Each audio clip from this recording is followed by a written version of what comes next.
The agents have been tasked with picking up two important prisoners that the rebellion wanted on the wheel.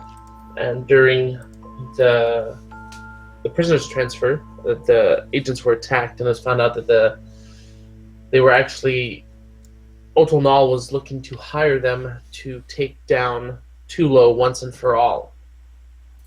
Ultimately, in the end, the agents came to an accord with Otal Nal that if they could keep the Cool Twins, that they would take on their assignment and finally squash Tulo's rebellion. So the broker has approved of this, as the broker is seeking to get rid of some of the favors that are owed across the galaxy. The many favors. Yeah. So this is where you stand at the moment. We're not recording, so I don't think we need to do I'm recording, so. Oh, you are? Oh. Well, okay. Hello, people at home. In that case, we will do introductions. So going from the left, Dan. All right, I'm playing Arlo Stonefist. He's a monk from Killia 4, recently making his way into the Great Galaxy. He's interested in basically rescuing some of the family that he had to leave behind on Killia 4 at the end of the Shadow of the Veil campaign. And he also, as far as morality goes, he has a strong sense of justice, but he's liable to go a little too far and be a bit cruel when he's meting out that justice. Cool. Next, Jack.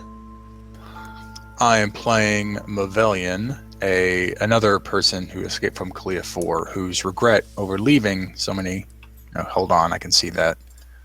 Regret over leaving so many loved ones behind to suffer has been driven to the dark side in suit of greater power. Okay, James. I'm playing War Chief Nardell of the Razor Tusks, a Whiffid Guardian who joined the agents after a mission on his home planet. And more recently, there was a successful Imperial assault upon his homeworld, and the fate of his people is, as of now, unknown. Oh. All right, Leslie.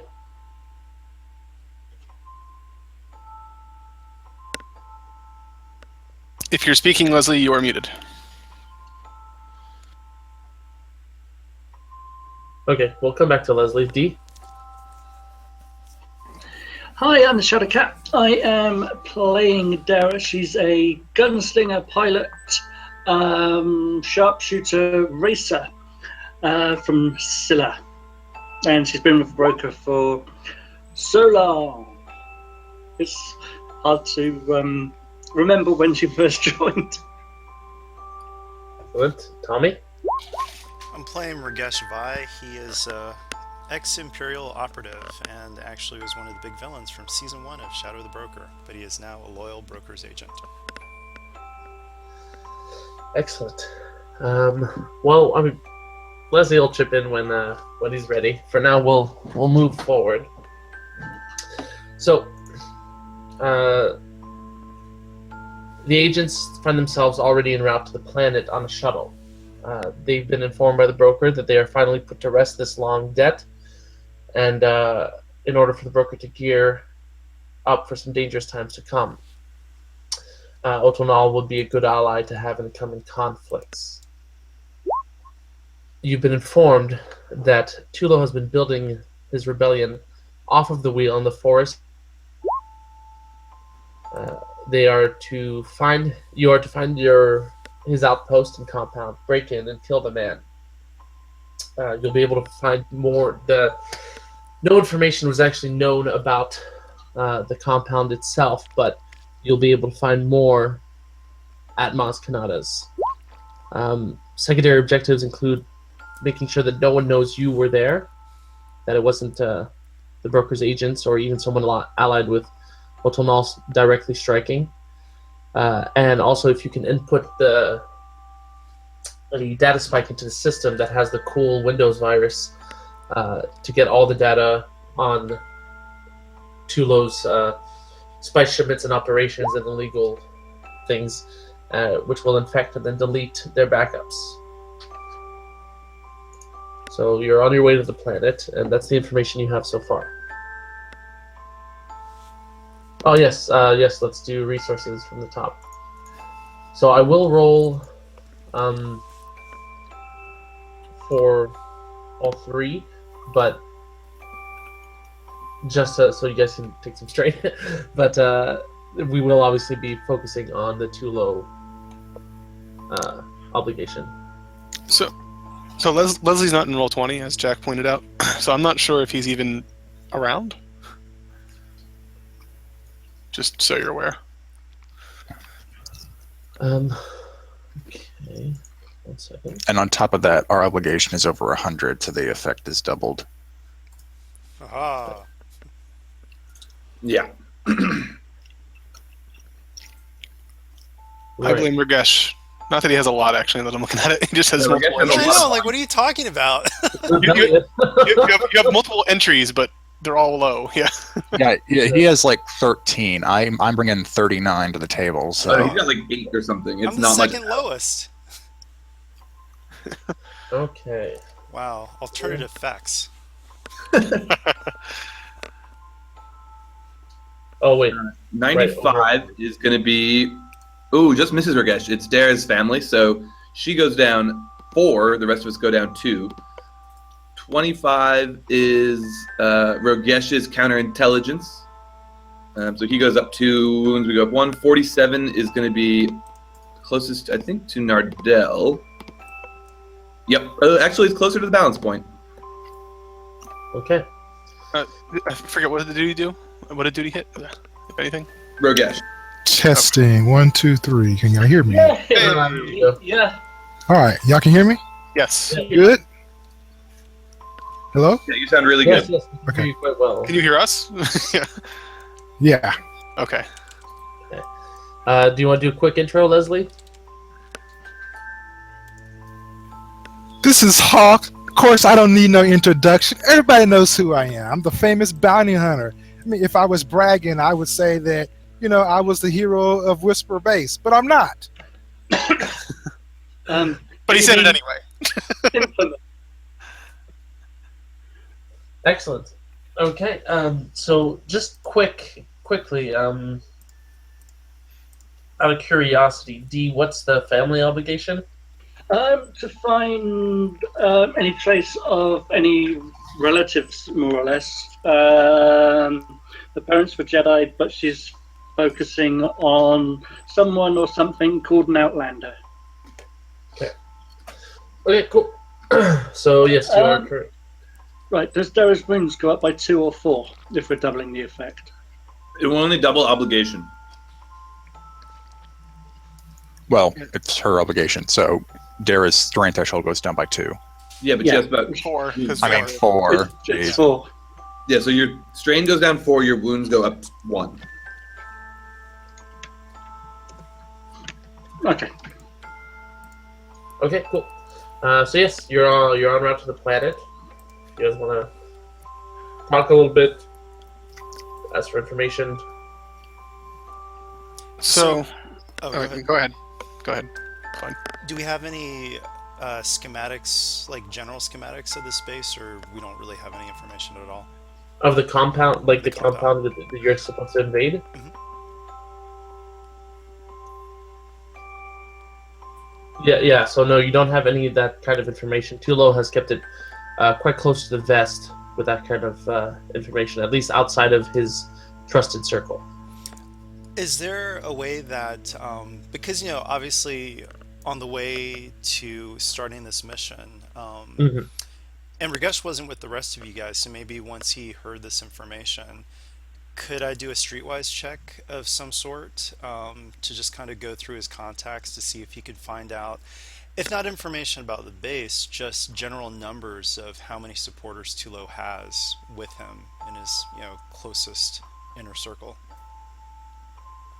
Yes. I think that would be better served. Like that kind of streetwise check Mhm. would be better served once you're actually on planet. Okay. Yeah, So 'cause that's right now we're that's a still route you'll be able to pursue once you're there. Alrighty. If you'd like to make an underworld check, kind of about his general reputation, you can do something like that.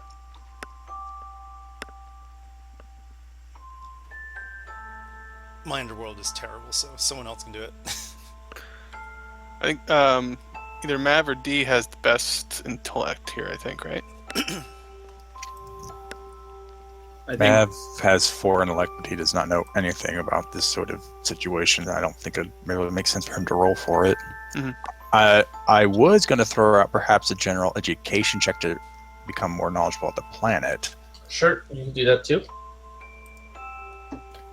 Just Carlo will give unskilled assistance. He'd be interested in knowing too, since he's never heard of half the planets in the galaxy. yeah. So this is for Mav. Yeah. Yeah, so it's an average check, but it'll be up here. I'll start giving you guys some light side. It'll be upgraded once, and however, there's a second check that you may make. Actually, no, we'll just leave it at that. So yeah, average upgraded once. Nice. Cool. Takodana. Takodana is a mid-rim planet, and it's considered by a lot of people to be kind of like a last stop before the frontier, if you will. It's very well known and traveled by smugglers, ne'er-do-wells, that type of unsavory sort. And it's well known that it's mostly Maz Kanata's domain. She has her castle on it, is very well known, and that's the main stop. There are a few other little outposts across the planet. It's heavily, it's kind of like Naboo. It's got a lot of forests and waterways, but not quite so tropical, not quite so swampy. Almost like Yavin, I guess you could almost say too. Was Yavin really swampy? It was more like foresty. it's Well, jungle. that's what I'm saying. It's closer to a little Yavin bit of than everything. Naboo, actually, 'cause it's not swampy. Okay. So Maz Kanata is kind of like the only real standout. Yeah, she's been running her castle for centuries now, and it's known as her territory. Is there any chance we could research her? Sure. I would think that would require an underworld, right? Yeah. What region did you say that Takodana was in? Takodana's mid-rim. According to this map I got here, Just it's roll with it. in the rim. Well, if he starts researching and then sees that she's just been a bunch of shady stuff, then he'd err away from it. What do you mean? Well, I assume that he would at least get enough information to know that he'd have to mechanically roll underworld, so he'd probably get inklings that she's been dealing with who knows what, and then go like, out. I'm out. Yeah, I mean, like, do you want to know more about her? If it involves an underworld check, no. Okay, then it is Underworld.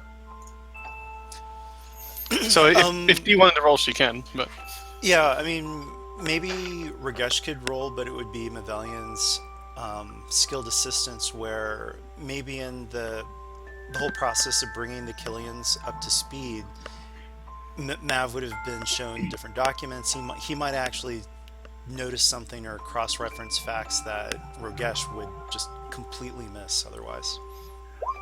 Sure, I can allow that kind of like. Well, it's like he doesn't want to be involved in that Oh, sort of... I see what you mean. Okay. That's what I mean.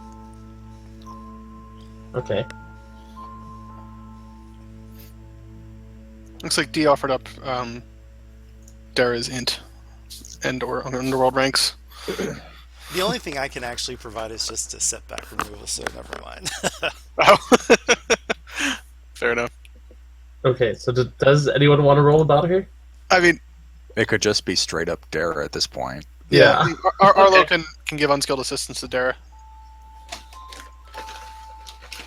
Okay. And the difficulty? On her, that's going to be a hard, naturally upgraded once, and I'll flip. Upgrade it again. Okay. Then what I will do is I will flip back. And oh, nearly forgot there. Okay. Right. Oh. Now, Close. who? Ooh. What? Okay, so in you're looking for how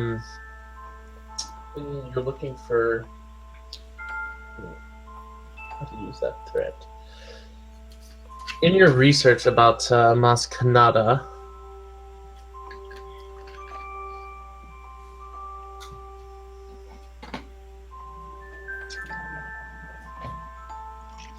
let's see. Yeah, so in your research about her, you found out that she is especially fond of. I don't know. Let's pick a random planet here. A squid that grows on.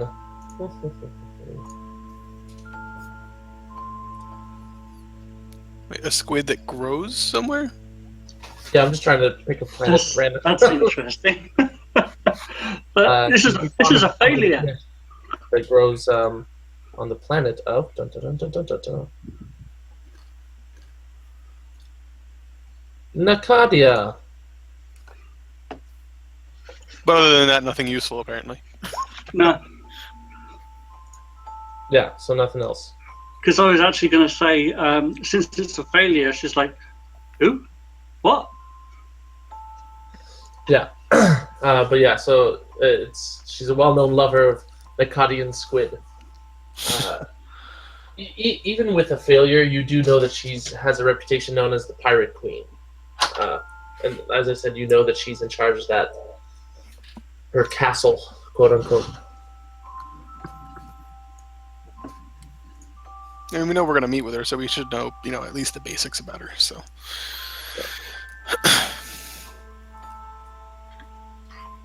Anything else?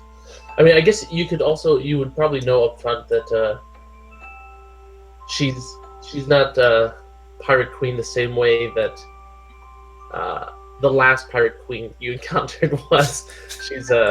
She's well known as a generous person. she's more of like she values more freedom than pillaging. Yes, exactly.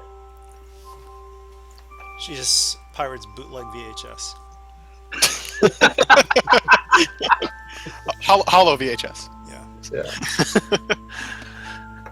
That's going back some. All right. So if there's nothing else you guys want to know in terms of just information you might have garnered before going on the mission. So, I may have missed it. The base is on this planet or elsewhere? Yeah. So what you found out from Otal Nal at the end of the last mission was that Tulo's operation has been running off this planet. Okay. Now, it's unknown whether Maz Kanata knows this, but Otal Nal has kept it close to the chest, and he's informed you that that is where Tulo has been staging his rebellious attacks and his the center of his illegal trading that he's been running under the Yar clan's nose. Okay. And we don't have a chance to stop and get any of this squid that we want. That Maz likes. You had a couple days, so you could get the squid if you want. It'll cost. Oh, let's do. We couldn't hunt the squid. Nardell has already made friends with a previous. We'd probably have to go to the other planet first. I don't know if it's a pit stop or if it's across the galaxy. Right. Well, I'll tell you what. With a so instead of you wanted Nardell to have gone to hunt it. Potentially. Okay. We could did treat it like befriend or I guess it was more of an octopus, but in the past. Yeah, I'm gonna allow it. I think that's cool. I think that's a cool, and I think that's in character. And I'll let you have it. And yes, I apologize. I have been saying Otal Nal as a he, but it is a she. I keep. You did it like 4 times the last session. I know. One day I'll get it. Tualo's male, Otal Nal is female. Got it. Yeah. Yeah. Okay. So yeah, you have the squid. You're not using detonite, are you? No, spear and net. You gotta do it the old-fashioned way. Arlo probably would have helped. It's been a while since he's had to do that. Definitely works. Oh well, here's the 6 squid I owe you. All right. We're just gonna come in for a landing now, I guess. Or I don't know if anyone has anything else. So that is squished. Yeah, that is majorly squished.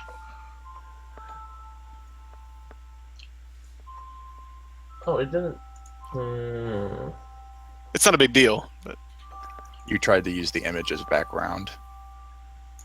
There we go. oh, there you go. It's like. Yeah, I don't like GM enough on Roll20, so. All right, so you arrive on planet, no issues, and you arrive at the landing bay, at one of the landing bays of the castle.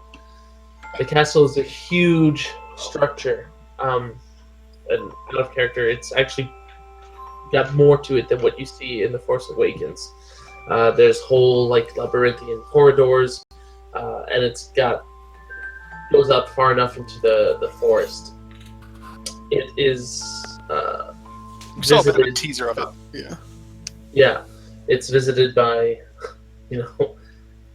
thousands upon thousands, maybe even millions of people throughout the year, in and out, and it's a hotbed. So it is a very busy place to be, and but you know that the central information hub is Maz Kanata's cantina herself.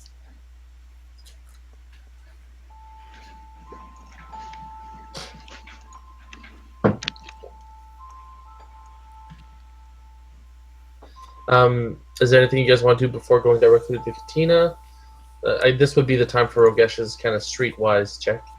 Okay, yeah, sure. What would be the difficulty of that? Cool. So, there's a lot of people here. Yeah, let's give it a hard check, but it'll be upgraded once based on the kind of information you're looking for, and I'll flip to upgrade again. No, you will not have been using the sun flare just because you're trying to stay as incognito as possible. So you had the broker provided like public transport, a shuttle. Gotcha. Let's see, I'm trying to think of if there's a way that I can modify this in any shape or form. Doing that streetwise check.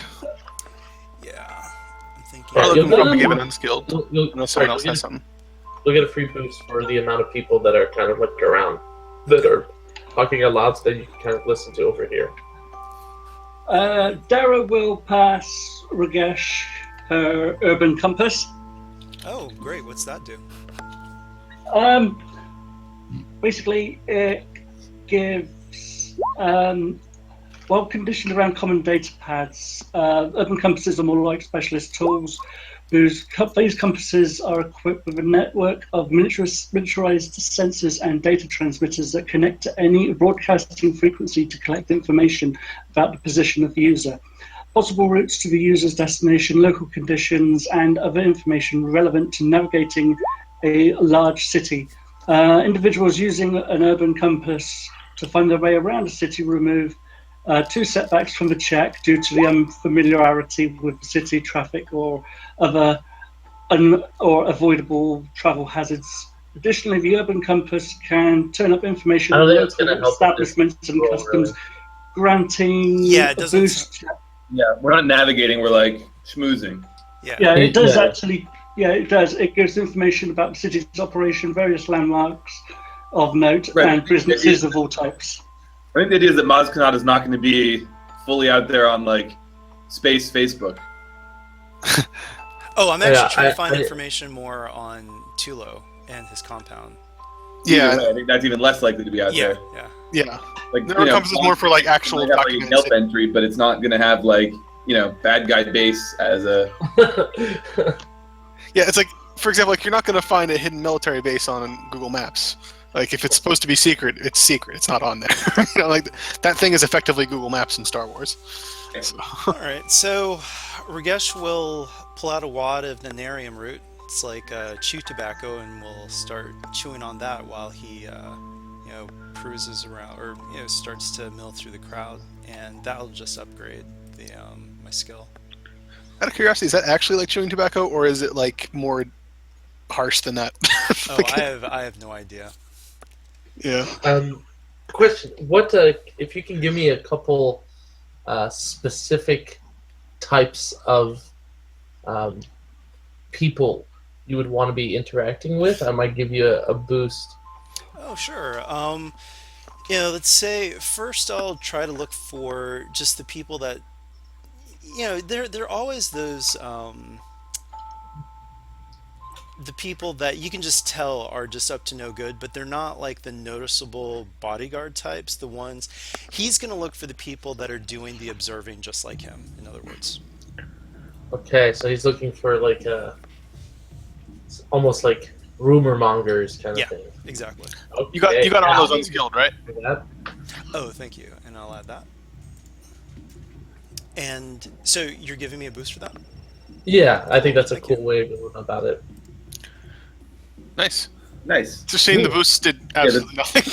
Never do. As usual, classic boost. We have 4 boosts on screen, they're all blank. Okay, so with your streetwise, one second, let me pull my notes here. I got something I want to do as well, so whenever you're done resolving that, just I'll chime in with that too. Okay, so with your rumor mongering and streetwise, you found that there have been a large amount of more mercenary type people coming to the planet recently. So not just the smugglers and bounty hunters, but like what seems like almost outfits of people. And you can also find out that they've been coming, getting supplies, and going off into the northern. They're going north of Maz Kanata's castle. You also know that there have been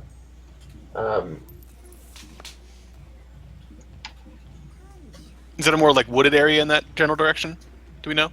so like all around Maz Kanata's castle is this huge forest. The whole planet, is like Right. waterways and forests and stuff and rivers. There have been strikes on Yar ships that have been kind of passing through. That use it like as a stop to pick up supplies and move on. Maz Kanata has been pretty hard to expel anyone caught on those. So there have been a couple prisoners, mercenaries that have been locked up or exiled off planet that have been caught sabotaging other people's ships, specifically the ER planet. What is her relationship with the ER, actually? She, she's aware of them.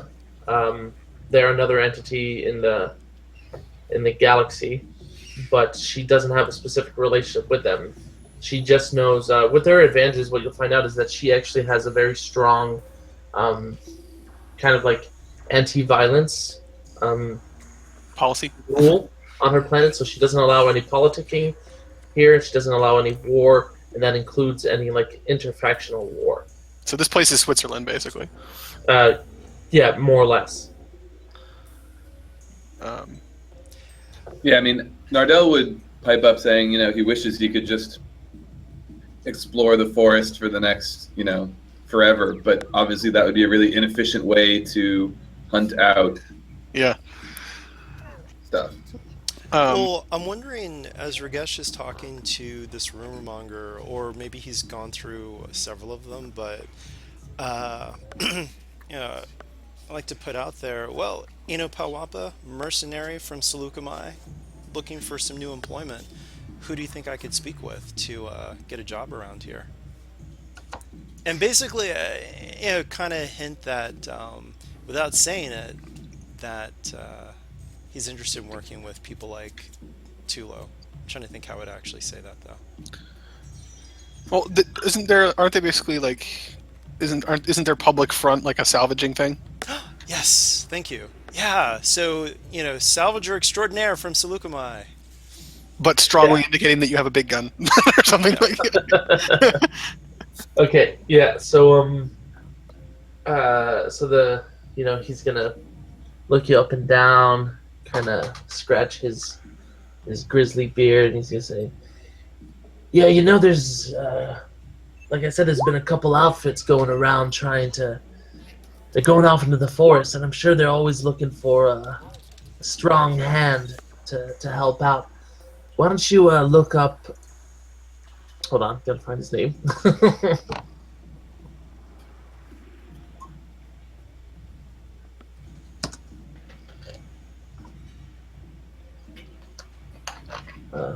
Kill it. Right, kill it, Ento. You'll usually find him hanging out around in the cantina itself. Can you put that in the chat, JB? Yeah. So while all this is going on, can Arlo be taking a look around? He kind of wants to investigate these flags and stuff on the walls. He wants to see if he recognizes anything from like maybe because the Kilia 4 ship that they left the planet on, I'm sure had some kind of markings on it, right? I wonder if anything like that maybe came through here. They got a flag from that kind of thing. The flags. Yeah. I was going to say, Aminette wouldn't probably have any flags on her ship. Well, not necessarily a flag. I just want to see if he sees like whatever the symbol for Kilia 4 would have been, or anything resembling it. Curious if there's any kind of connection. Just because it seems to be such a central hub for the galaxy as a whole, for the underworld part of it at least. Okay. Go ahead and oh boy. I guess this. All right. So this would be lore. I feel. I mean, I know lore is usually more related to like Jedi things, but I feel Kilia 4 is Jedi related. Yeah. But yeah. Would Mav want to assist with that? Would Arlo bring it up? Yeah, he'll say it's like all these flags. I wonder if there's any connection to our home world. Yep. Sorry, I teased you a bit. Yeah, you don't really have to say much to get his interest on that point. So I assume this is probably going to be unskilled assistance unless Arlo has a lot of... Arlo's got nothing. Okay. All right, yes. Arlo and Mav will scan the flags in the courtyard to see if they see any familiar symbols. The difficulty, yes, of course. I'm gonna say, oof. Daunting? It's a long shot. We're just looking for any kind of connection. Yeah, I think it's gonna be daunting. All right. Mav can feel that yearning for home, so he's going to try extra hard and flip. Arlo's got a spyglass too, if that helps. For examining them. I think that's perception. Yeah. If I see something familiar, I don't think I'm going to need help looking at it. That's true. These aren't exactly small flags either. Something. Potentially. Okay, hold on. I'm just I don't know all that much about Kilia, so I'm just waiting for information. If I see a familiar banner, I'm going to want to cut it down. You have what is effectively the god of Kilia in this group today, so it works. Hey, do you see that one, the back of the courtyard, near where the outstretched arm is? Oh, strains his eyes a little bit and takes a look. That looks at least slightly like the Killia crest. Let's find out if it actually is. Yeah, so you do see a flag that looks like it's the Killia crest hanging up in there among the many flags. Help me get up there. I want to get it. Ooh. Can Arlo effectively fastball special him up there? I don't know. How high is it, I guess, for one? It's probably from a long time ago, so it's quite high and in like a mess of the flags. Like you only saw it because the wind happened to gust dramatically as you were walking by. You know what? That does not seem to be a very, very, very good idea. So I think you guys should not do that for the time being. I'm not going to leave the first symbol of home I found off Kalia 4 just waving in the breeze on some apparently abandoned planet aside from this castle. Yeah, perhaps we could take note of it and ask permission to bring it with us when we leave. That's, we are meeting with the idea. owner of this place. Yeah, so defacing somebody's property before you've even met them is not a good idea, and that would also bring undue attention to us. There are so many flags here I don't even see it anymore. But Arlo brings up a good point. There are points too. That one says, you see what that one is? That one is a clan of bounty hunters called Mandalorians, and I don't think you want to tangle with them. I'm not cutting down that flag. It's true. So maybe it could be. Ragesh will see that Mav really wants this flag. I mean, maybe we could, skullduggery it down. So, he's willing to at least ask permission before taking it, but he's going to want to take it. Yeah, we'll make note of where it was. We can shoot it down as we run at the very end, I'm sure. Well, I don't know if we want to set it on fire. Hold on, did someone mention shoot? Not right now. No, just if anyone could shoot that flag down, I think Hawk could. Yep. Aiden could probably do it if he was here too. But he's not, unfortunately. Yeah. Okay, so you guys He's too busy stealing shuttles by just kicking them. He only did that once. Yes, and it was quite the miracle. So you guys want to wait till later to get it? Yeah, we're just making note of where it was. I'm making a mental note that I'm going to want to talk to Maz about that flag. Okay, cool.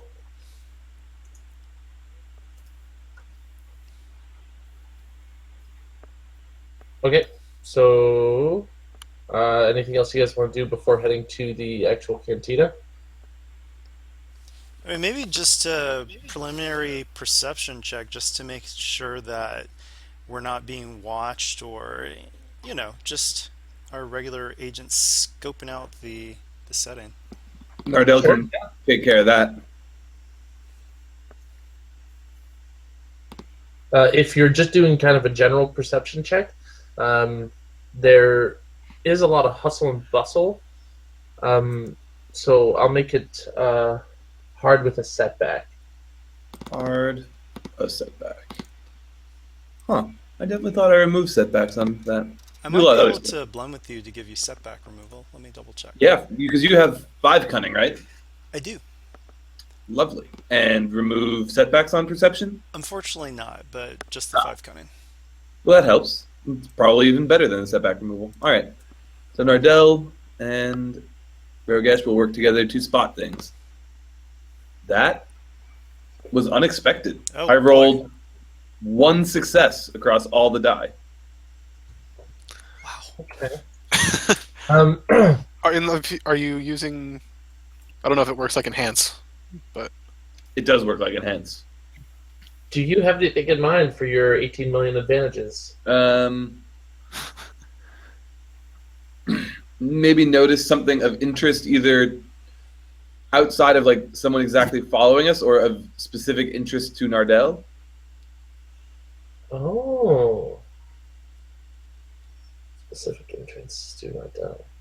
Okay, so you don't see anyone that seems to be looking at you, or kind of following you or anything like that. You seem to have managed to pass thus far incognito on the planet. as I said, it's not Coruscant or even Naboo or anything like that, but there are a lot of people that come through here. It's a very busy hub. So with all those advantages, It's closer to like a Middle Eastern market kind of thing, like that kind of atmosphere, I guess. Yeah, for sure. yeah, for sure. Or like early colonial New York. Like there were quite a lot more people living there than I think people realize, but it's still not. It wasn't London or anything at the time. Mm-hmm.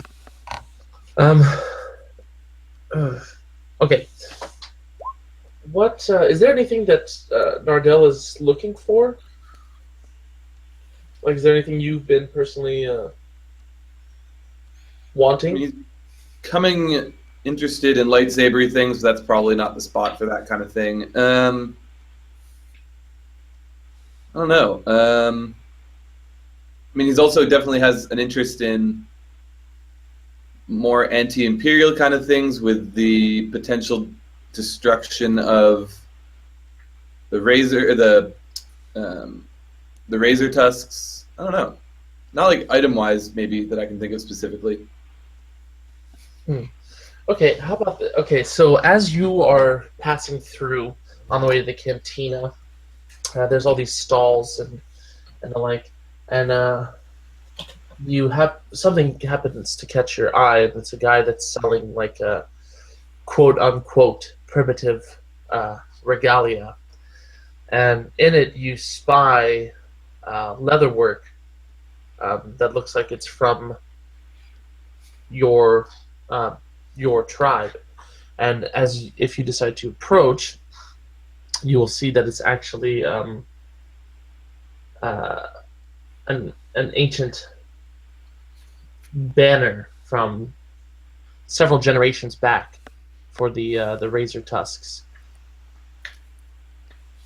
And this was what kind of person? It's a person that's Species-wise? trying to sell this kind of stuff. What species? Yeah. What's a good selly species? A Toydarian, sure, why not? Of course. Go for the easy answer. Nardell will go over to him and say, he'll just ask about, like, where did you get that? You said it was like a banner, sort of? Yeah, like actually, let's make it cooler. It's a banner, and it's like a kind of a unit. So it's a banner on a long stick, and it's attached to like a big war drum. Very cool. Yeah, so Nardell will ask where he got it. Oh boy, here we go. Toydarian accent. Hello, how can I help you?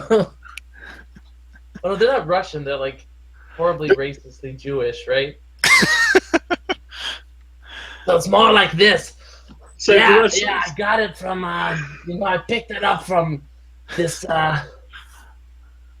kind of looking like you fella. He was passing by and he said he needed to get rid of some stuff. So I picked it up for a pretty decent fee. I'd be willing to give you a deal on it. How would you describe this? Like, it's going to come down to that. All Whiffids look the same to non-Whiffids. Like, did he have any? Yeah, before, like, Nardell will say, I'm definitely interested.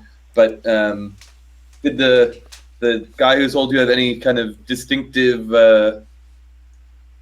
Marks traits about him? Yeah. Like, would other Whiffid clans have like a symbol on them from their clan, or I don't know if that's how Whiffids operate. It's not really, Yeah, fair enough. The Whiffid cultural stuff in the book is a little bit loose, and I've kind of made up the idea that, like, the shaggy manes like grow out extra shaggy manes, and the razor tusks like sharpen their tusks to a sharp point. So I kind of made that up. Oh, okay, interesting. Did he have any distinguishing characteristics? Yeah, okay. Oh, now I forgot which voice I just used. Yeah, this guy, he had like red stripes going up and down his torso. That's the only thing I could really recognize that was standing out from the rest of you guys. Interesting. All right. Well, I'm interested. How much would it be? I'd be willing to part with it for. I mean, the sentimental value alone must be, I don't know, 4,000 credits.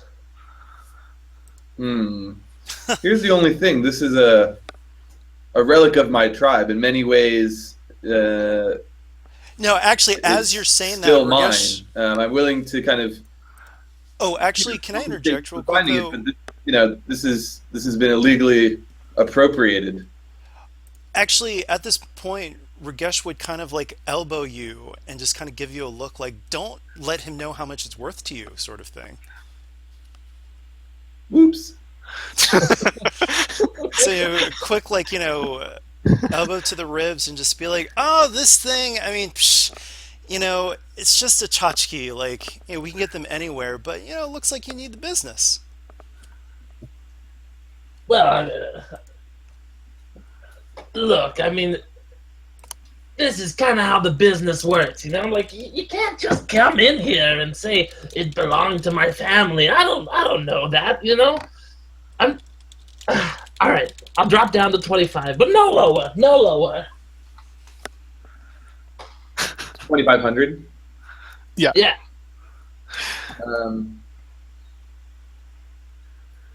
I can So give you 4 Nardell presents will- for your negotiation. Yeah, I might. Well, actually, I might need to borrow your negotiation because I don't think I have any negotiation. No negotiation. Nardell will pull out his little kind of chief stick and show that the symbols match to really emphasize his point that this is in fact. Oh gosh, Ragesh is like, no, shaking his head in the background. Basically, I'm looking for boosts on what would be a. It's more like setbacks where he's like, oh, he really wants it this. It could potentially be both. Boosts in the sense that it was once yours, but This so is you're a probably a symbol little of my angry. people. but- This is something that I really want.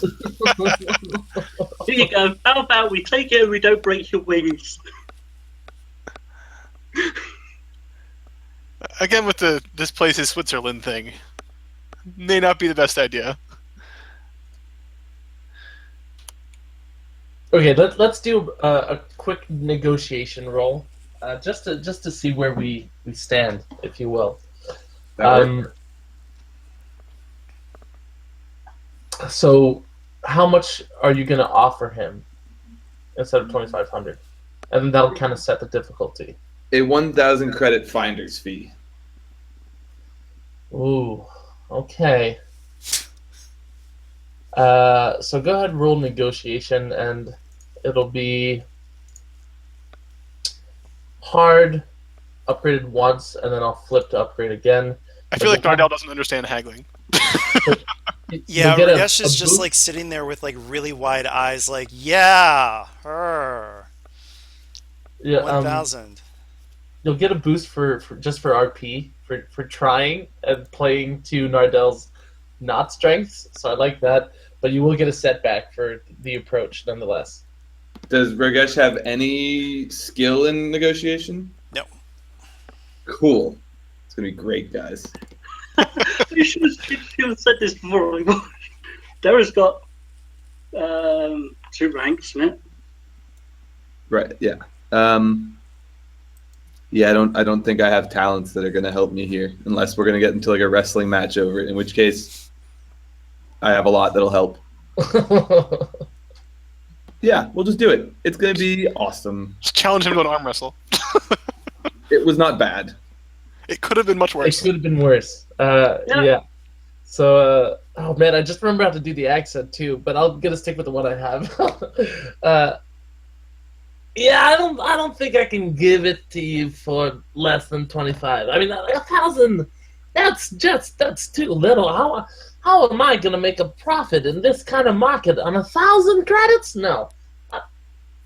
Where's these 2,000, and you can have it. And where's 2,000? He'll drop to 2,000. I'll do it for 2. Where is the certificate of authenticity? And it's just extreme niche. He's the certificate of authenticity. He knows what it's him. Okay, so 2,000 credits, and you have yourself a war drum, and we can talk about if it has any kind of special properties or anything. Like it'll probably help on like leadership and stuff like that. But Sounds good. Maybe We'll talk about that at specifically the in end. combat situations. yeah, I remembered how to do the terrible Jewish accent now. Jeez. Yeah, you kind Alright, of so switched you're into off like I to can't Tina? figure out like which actor it is, but you switched into like I don't know, kind of like a Seinfeldy. Maybe I don't know. I kind of drift all over the place if I'm not focused on. Well, no, I'm really impressed with the warble you gave it. It sounded like you had pneumonia or something. It sounded like it hurt. Yeah, that was impressive. Just practice. Yeah. So if that's so that was fun. Okay, cool. So off you go to the cantina. Yes. Any last things? Well, Ragesh will just say to... Is Nardell carrying this with him? Wait, sorry. Just say, Nardell, don't ever let a merchant know how much you want something or need something. This is Nardell not will to shrug and say, "I got it for half the price he was offering it for." That seemed to work pretty well. but actually 4 times the amount that it was really worth. That's how they get you.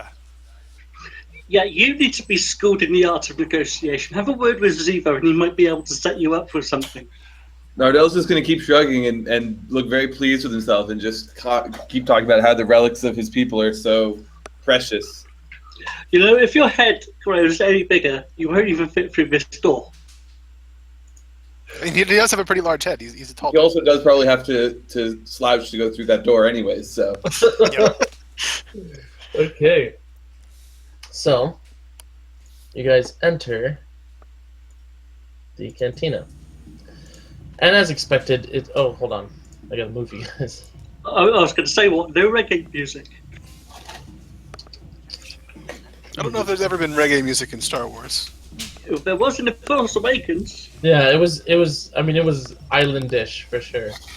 Yeah, fair enough. Did you know that Lin-Manuel Miranda, who wrote Hamilton, wrote the Cantina piece for The Force Oh, yeah. Awakens? I definitely knew. Oh, Yeah. I didn't know that. Yeah. That's cool. I think that's why it's not on the soundtrack. I'm not. Ah. Darn licensing. You guys on the Oh, hey, I've used that before. It's like a Disney World thing or something, right? yeah, the layout Potential. of possible Disney park or whatever. Oh, nice. Disney Star Wars dining. Cool. So you are inside. It is bustling. It is busy. Things. Is the music playing? Not really. Eh? It No. is. I don't hear anything. If it is, it's very quiet. Okay. Oh, you know what? That's probably my Hangout settings. It does that sometimes. Just plays through the speakers. Anyways, instead no of big headset. deal. It's that's the one thing I didn't have time to prep for this adventure. So it's just kind of like the stuff that you can find on there. You had Um, 2 weeks. If you look at my profile, has the entire Old Republic soundtrack on it. So. if you Oh, look okay, at- cool. That'll be good for the future.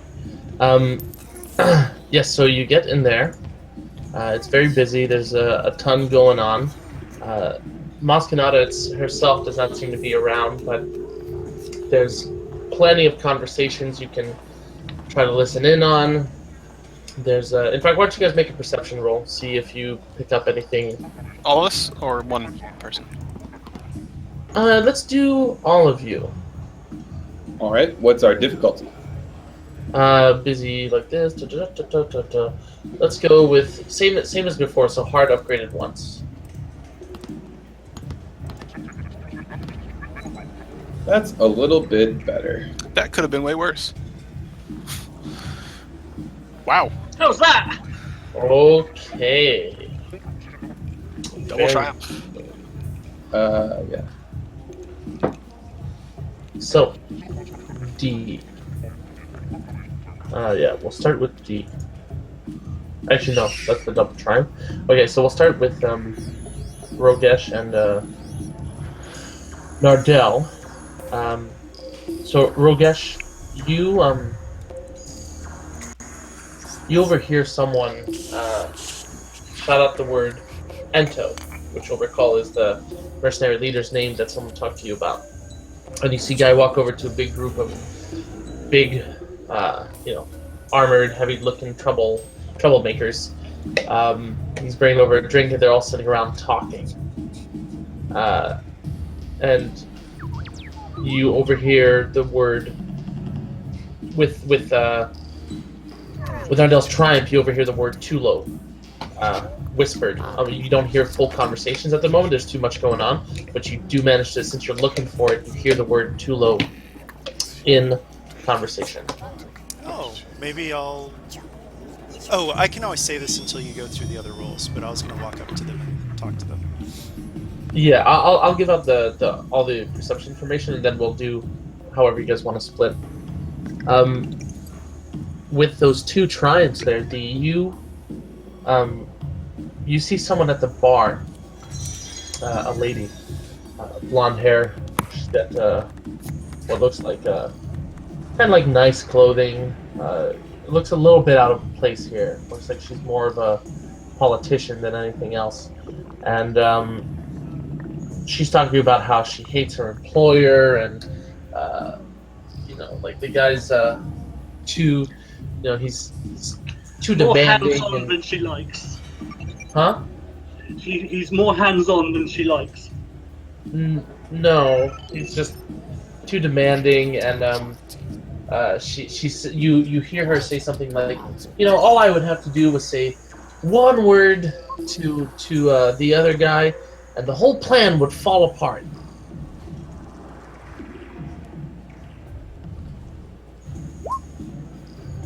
Yeah. Okay.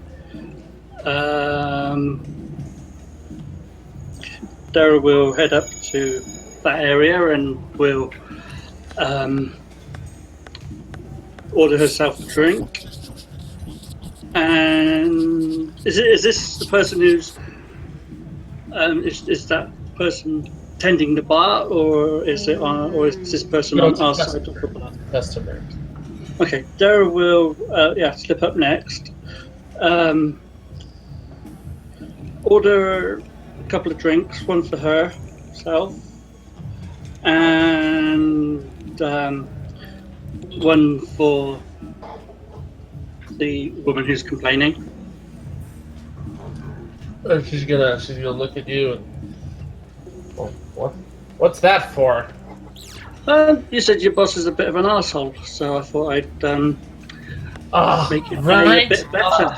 Boss is the worst. Yeah. So What's your boss my boss. Yeah, my boss is pretty good. Yeah, fantastic. Believe it or not. Yeah, helps us out a hell of a lot. Talking about no boss is fantastic. They're always wearing you down, putting you under their thumb. Sometimes. So does this boss of yours have a name? Oh, I can't talk about that really.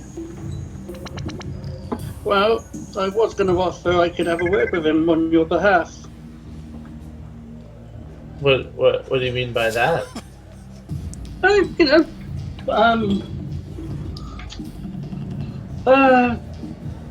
Possibly, get you better hours, better pay. Are you a lawyer or something? My good friend who is a lawyer.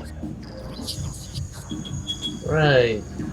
I mean, he's not really the type of guy that you're gonna be able to convince of stuff like that. I think she's like playing with like her cup, and she seems like she's starting to get a little nervous and shy.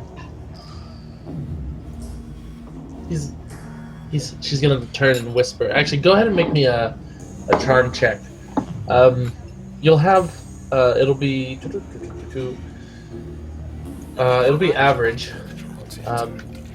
upgraded once, but you'll have a setback since you like your boss. Since you said you enjoy your boss, so no empathy bonus there. Um, while you're rolling that, let's go over to the rest of the team. Question, Rogesh, would you have shared any of the information you got from the info chant guy? Oh yeah, absolutely. Okay, so I'll just do a little reminder that one of the things they told you also was that there have been people that have been arrested and placed into holds that have been attacking ER shipments. So just a reminder in case anyone forgot. So then there's the band of mercenaries that's sitting around in the corner talking. All right, so Ragesh will walk over. He's got a drink in hand, and he is in his Pantoran disguise. But Is anyone going with you? I think he would go by himself, actually, just in case. Okay. So walks over, and by way of introducing himself, he'll say, "So, good gentlemen, what did the snow trooper say to the Pantoran weapon smuggler?" They're all gonna kind of like look around. One of them will roll their eyes. I stick up my hands. Freeze! That was terrible. Let's see. That was not good. And they laugh uproariously. They've never heard that one before. They think it's an amazing joke. They say, where did you find that one out?" Oh, well, it's happened to me way too many times, those Imperials. So you deal in troubled business, as I like to call it, eh? Well, I make trouble for the people that are on the other end of the weapons that I sell. That's a good lad. That's a good lad. Sit down and have a drink with us. Gladly. So, while they're doing their thing, would I be able to do a streetwise roll so that while I'm talking to them, I'm using the conversation to kind of get things out of them without actually asking for it. You know what I mean? The whole streetwise. Yeah. Oh, no, absolutely. Can you give me an idea of what details you're looking for?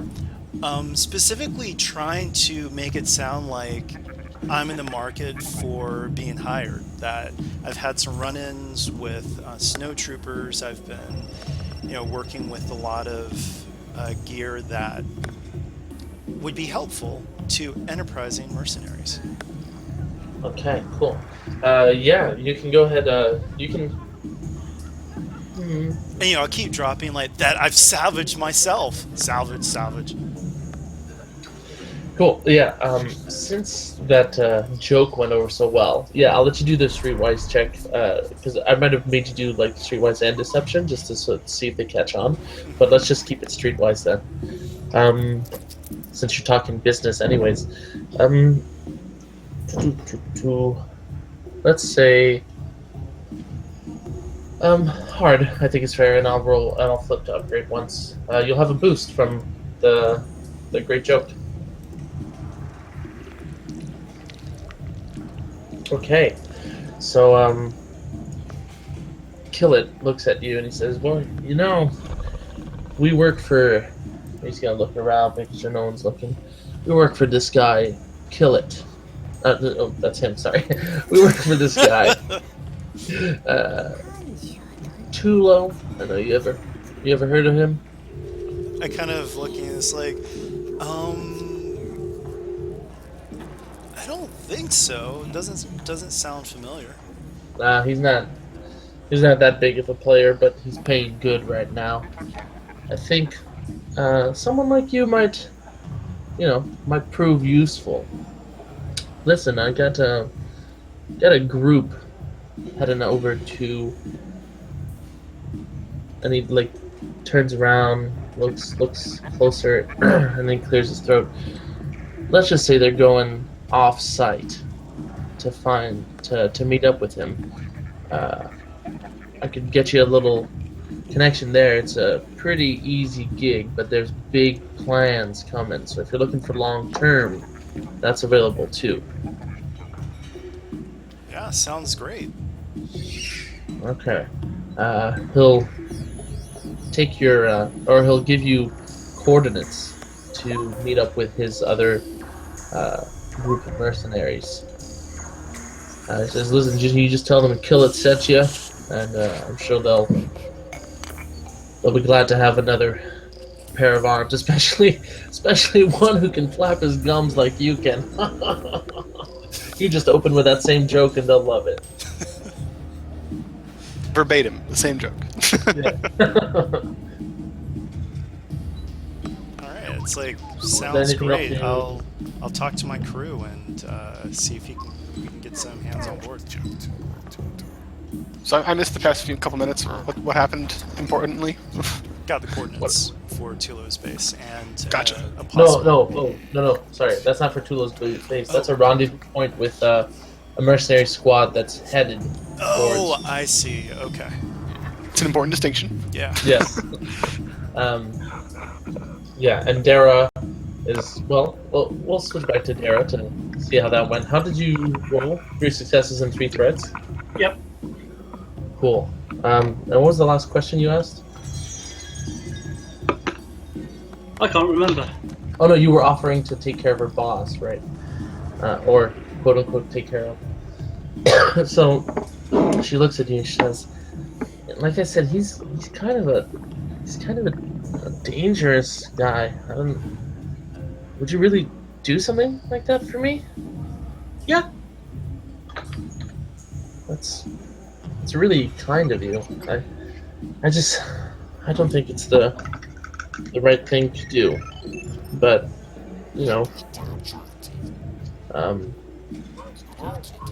maybe we can work out a deal of some sort. Maybe there's something I can help you with down the line. We sell a lot of important weapons and modifications and stuff like that. Yeah, whereabouts are they coming from? What type? Vehicle, spaceship, starship, or personalized? Anything and everything. We deal in everything. We especially deal also with kind of, not a lot of people know this, but we deal in what you might call secret information. I don't really know how to call it, but it's like legends and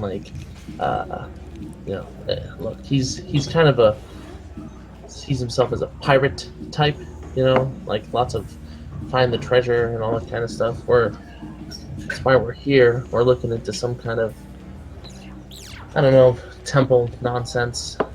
Well, you know what they say about legends? There's got to be a hint of truth in it somewhere. Yeah, I mean, I guess so. I'm supposed to be hiring these spelunkers to go into the caves and find them, but I haven't seen a sign of them anywhere.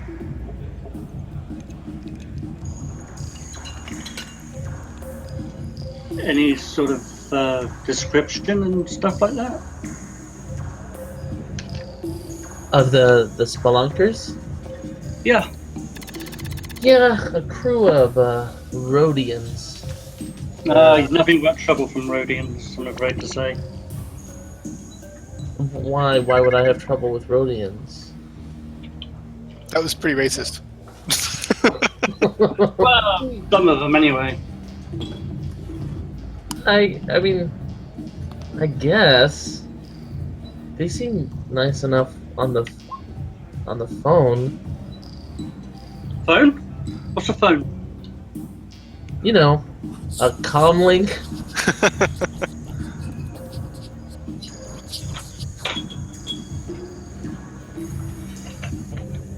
Anyways, thanks for the drink, but and the offer. But I gotta go. I'm gonna go find these adventure seekers somewhere. Well,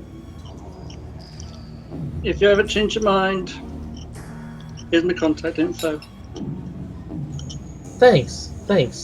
And if you ever need any kind of, material goods, you just give me a shout. Yeah, and what's your number, by the way? Yeah, she's giving you her contact info. Okay, and her name is? Oh, hold on. Got here. Hold on, that's a good one.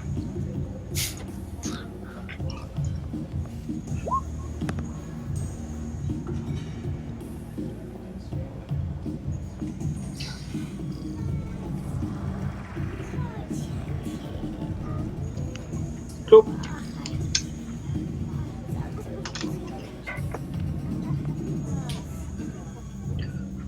When she goes, Dara will make a motion to Nardell.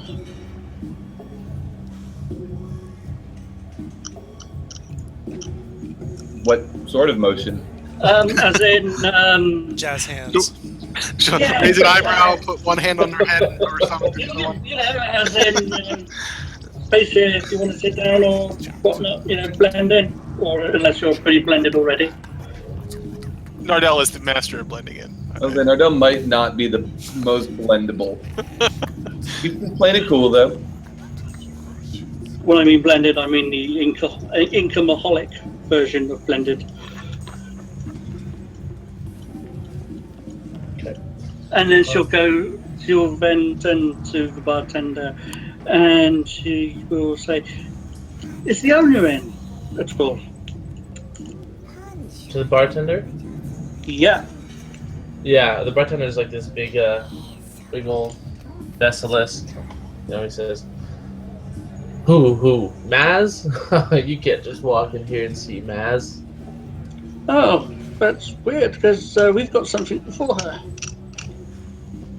Oh, do you? Yeah. Yeah, I mean, Maz lets a lot of people through. She's good people. All right, what do you have for her? Let's just say that it's one of her favorites. Her favorite what? Let's say at this point Nardell has made his way over when he saw the strange signaling and is able to pull out a little cooler with the stuff. Yeah. Quick That's question for you. edible. Yeah. And this is for Nardell. Is it alive or is it dead? I guess, I don't know, had he known, he would have done whatever made more, however, if it was supposed to be kept alive to, eat alive, he would have captured alive, otherwise, he would have killed it. And... Let's see what fate says.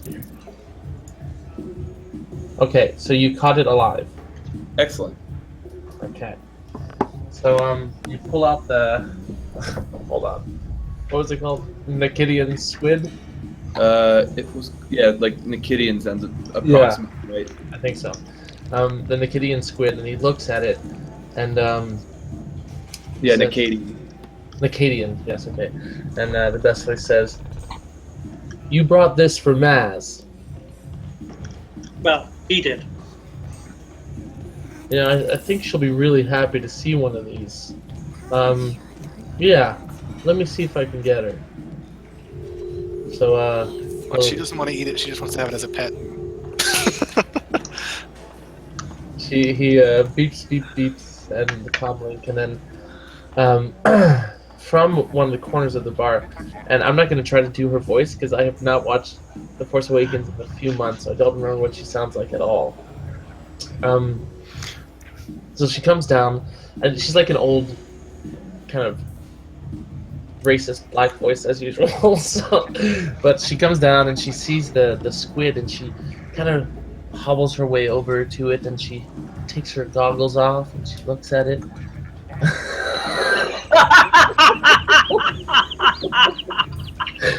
And she puts it back on, and she looks at Nardell and Dara, and she says, "Where did you get this?"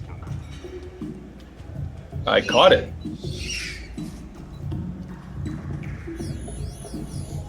"This is a very rare specimen."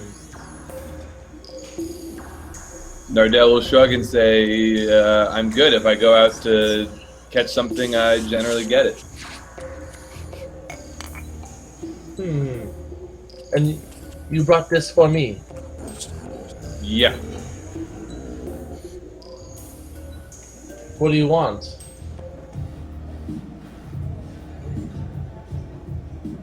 Nardell will look over at Dara at this point, I guess. We're looking for a Celestin. May have been here on planet for, I don't know, a few years. A few years. Yeah. Could be. We're not sure. I don't know any Celestin that's been here for years, but for the past few months, there has been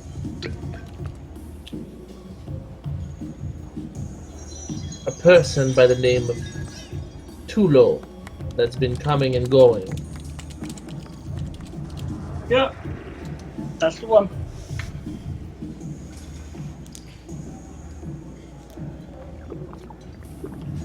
Okay, what else do you want to know? He's been coming and going. He's been a bit of a troublemaker. Anything else?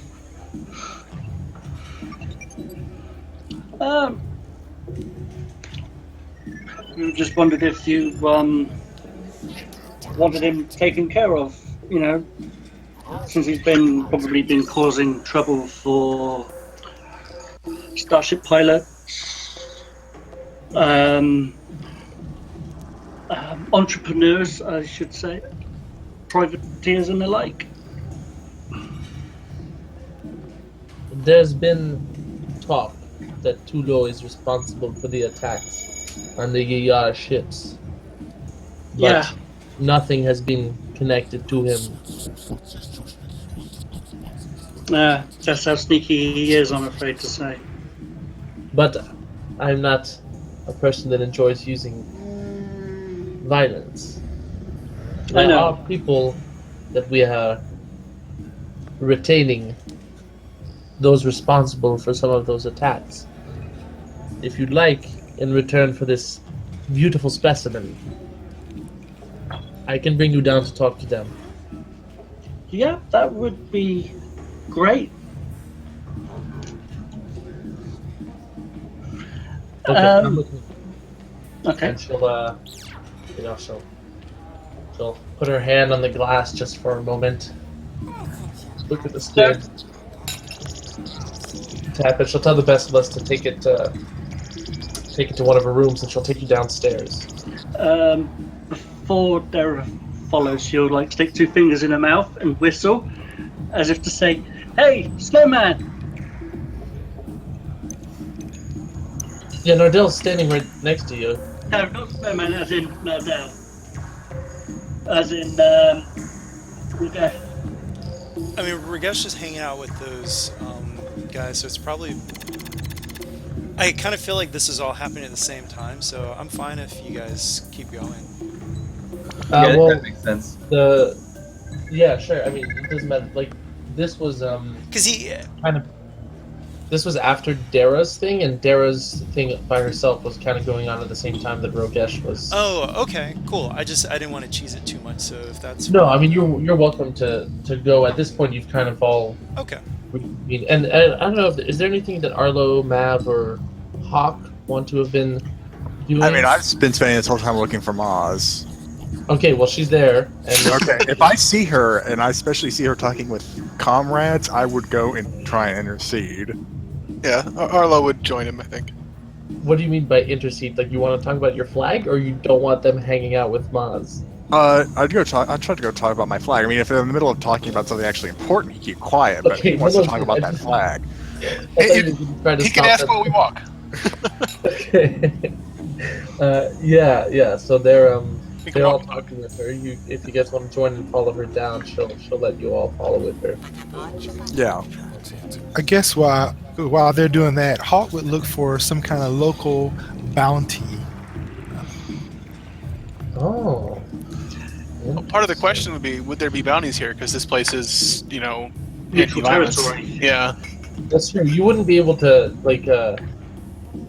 I mean, okay, so you're connected to the network, so there might be people with bounties on their heads here, since this is supposed to be a safe space. But there would be pretty huge ramifications if Hawk were to follow through on those. So you can tell me if you want to. I just need to know. Most definitely. Oh boy. Okay. Yeah, Hawk's not really big on ramifications. Or subtlety, either. or keeping targets alive. Okay. Let me. Oh, and we just left him to his own devices, didn't we? We all just left while he's still there doing his thing. Hawk, I'll deal with you in a moment. Okay, I'll just finish this little sequence first. Let's finish the friendly conversation with Maz before things get unfriendly. Yeah. So she takes you down the stairs and she says, "What is it that you're looking for Tulo for?" Oh, we basically have a debt to pay. You may have heard of. Wouldn't probably. Oh, how would you call a Sith Lord? Stera turns to Nardell. Or would she? Or Did I miss when a Sith Lord got involved? Because I don't What? remember that. You're talking about Eminet? yeah. Oh. Okay. Wait, what does she have to do with anything? I mean, she was kind of the catalyst for Otal Nal and stuff like that, but She was. But that's not exactly to her. No. I mean, you can tell her about it if you want. She has a lot of knowledge. Yeah, so basically the more knowledge we can probably, the more information we could probably give her, the more information that, she can put two and two together and realize what is, put more or less put two and two together. Okay, so go ahead and finish your sentence then. Yeah, basically trapped on the planet, got rescued, and then all of a sudden a bounty was on our heads, and this is part of our debt, if you catch my meaning. And she'll say, yes, and the dark side is very powerful these days. Too powerful. It has been infecting the entire galaxy. Oh, you can say that again, sister. What, I still don't understand though, what is it that you're looking, why are you looking for Tulo? What do you plan to do with him? 'Cause I do not allow any violence. I know your place here is sacred territory, safe haven, call it that way. We just want to basically take him off your hands, and so he won't bother you with customers. You might even say that Tulo's interference in your business has been too high. Yeah. Wow, Tommy. It's a bad pun boy. day for Rogash. She'll say, well, if you can find proof that he is the one behind the attacks, then perhaps there would be no repercussions if you remove him from my planet. If we cut him down to size. Oh, you're just in rare form today, Tommy. Oh, and Welcome back, speaking Tommy. of, Welcome back. and well, my true friend has a request or a proposition. What? That's your cue, Jack. Are we done? It still seems like we're trying to ferret No, out. yes, he's bringing you down to these mercenaries in the prison. Yeah. Okay. You get to the bottom, but we'll say that during the stairs you can talk to her, Math. It's a convoluted journey to get there. It's a large Alright. castle. Then, yeah, I'd bring up that. How would I address her? I guess I go with Maz. There is a banner out in your courtyard that is from my But world. yes, there are many banners. But this one in particular is unique. It is from a planet that has not had interstellar travel for quite some time.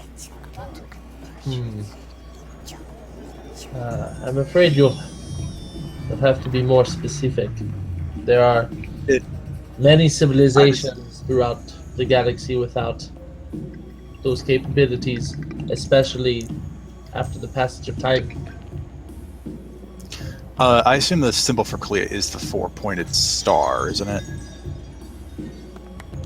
Just so I could actually describe it to her. That's what we recall from the actual Shadows of the Veil episodes, right, Tommy? Yep. Yeah.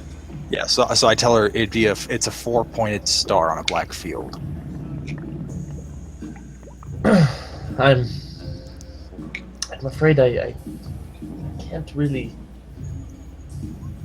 think specifically. As I said, there are many people that have come by here, and many flags fly. If it And that's is enough, of kind of. such little importance to you, I would like to take it with me. It's a memento of our home world that, for now at least, we're prevented from going back to. Well, I don't see anything wrong with that, but as long as it doesn't anger anyone else. We shall remove only that flag. And if it Okay. angers someone, then we might have our answers as to why it's here in the first place. Mm-hmm. Very well. You consider it a bonus for the lovely squid. She'll give Nardell a nice pat on his huge arm, because she's much smaller than you. It's like on his And, forearm. Yeah, exactly. I was thinking his finger. Yeah. Probably. And so yes, you get to the bottom, and there's four prisoners down there, and they look sheepish. You would expect them to be pretty angry, but Too Or bad not they were on the sheepish. lam for so long. Man, Tommy. I should say what is it? Remorseful. You know, they say they greet Maz very reverently, and So, Yeah, out the- of character, would you say this is kind of like, I don't know if you've seen Luke Cage, but kind of like Pop's Barbershop, where everyone respects it, even if they're not directly in agreement? oh, Maz Kanata's place, yeah. Yeah. Okay. But so these guys, they've been, they're quote unquote doing their time, but they don't seem angry like the kind of prisoners you might see in, I don't know, typical prison things. they seem quite remorseful and calm.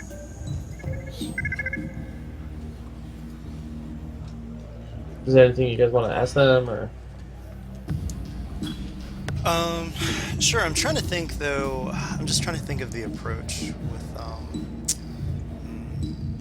And Ragesh is probably the best interrogator here anyway. Depends on your technique.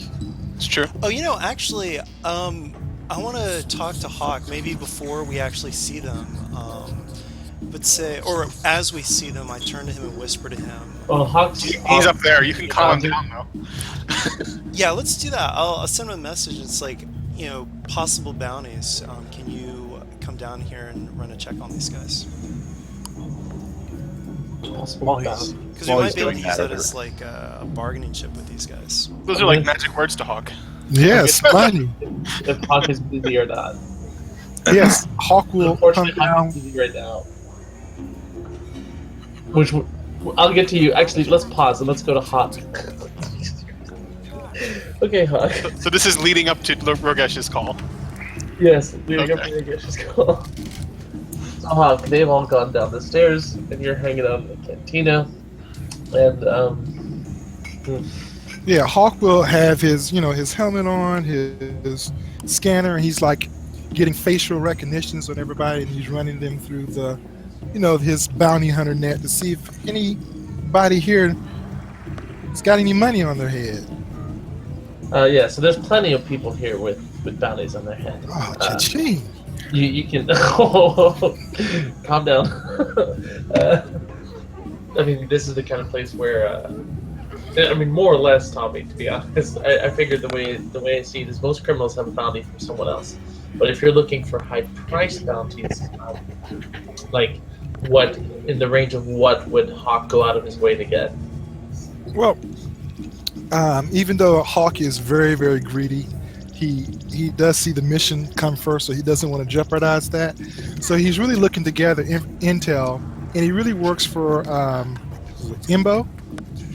Yeah. So he would relay all that information to Imbo, like, "Hey, Imbo, I'm here on something else, but here are some high-price individuals that are just begging to be shot."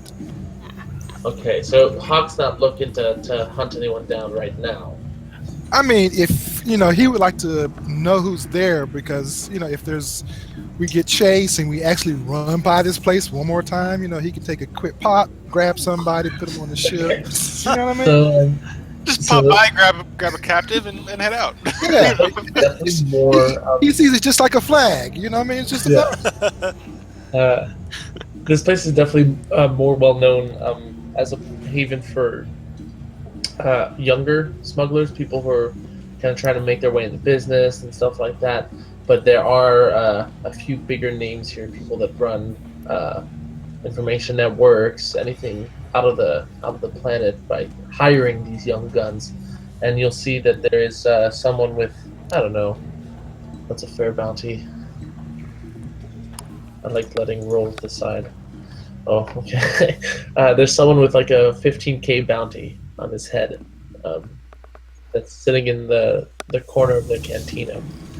His bounty from your network that you find out is that he's wanted for he's recently gone from just spice trading and those kinds of things that everyone kind of partakes of in the underworld to the more serious crime of slave trading, which is not a crime of the empire, but it is nonetheless frowned upon by the good people. So someone has put a bounty on his head in order to stop his network of slave trading. Okay. You see, soon as he reads slave trading, he kind of takes even more of an extra interest in this, since Hawk used to be a slave anyway. Oh, didn't know that. Look at that. Is that like in his public backstory, or is that just something that was added later? I don't remember that ever being part of Hawk's character, but you might have just never said it. Hawk is very secretive about his backstory. Gotcha. Because there's never a character sheet for us to look at.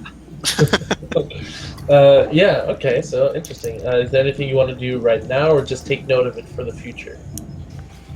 He's still going to definitely relay this message to Imbo, okay. But he would like to take this bounty himself, since it's kind of gotten a little personal in his. He can see if he can draw up any information on this guy, like where is he staying, stuff like that. Even though he is terrible at that, but he's still going to try. Okay, so you can do a either underworld or streetwise check. Different difficulties depending on which one you decide to do. We'll try streetwise. Cool. So streetwise will be hard, and I'll flip to upgrade it once. Jack, your evil twin entered the chat, and is apparently echoing.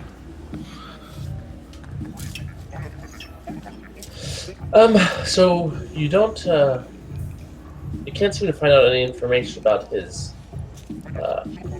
operations per se, but you do find out that he's a regular on this planet to the point that he has a place that he stays at. Now, it doesn't look like he's ever kind of alone. He looks like he's got some big brawlers around with him. But you're able to find out through some talk which part of town he lives in and that kind of stuff. So, do we have any, females that kind of work for money around here? In Mascanadas, no. I mean, like, you mean like, wait for money? Yeah, there's no slaves in Mascanadas. But prostitution. Oh, I don't Galaxy's think oldest Mascanada profession. would like that. I didn't hear you. You said what? I don't think she'd like that. Oh, okay.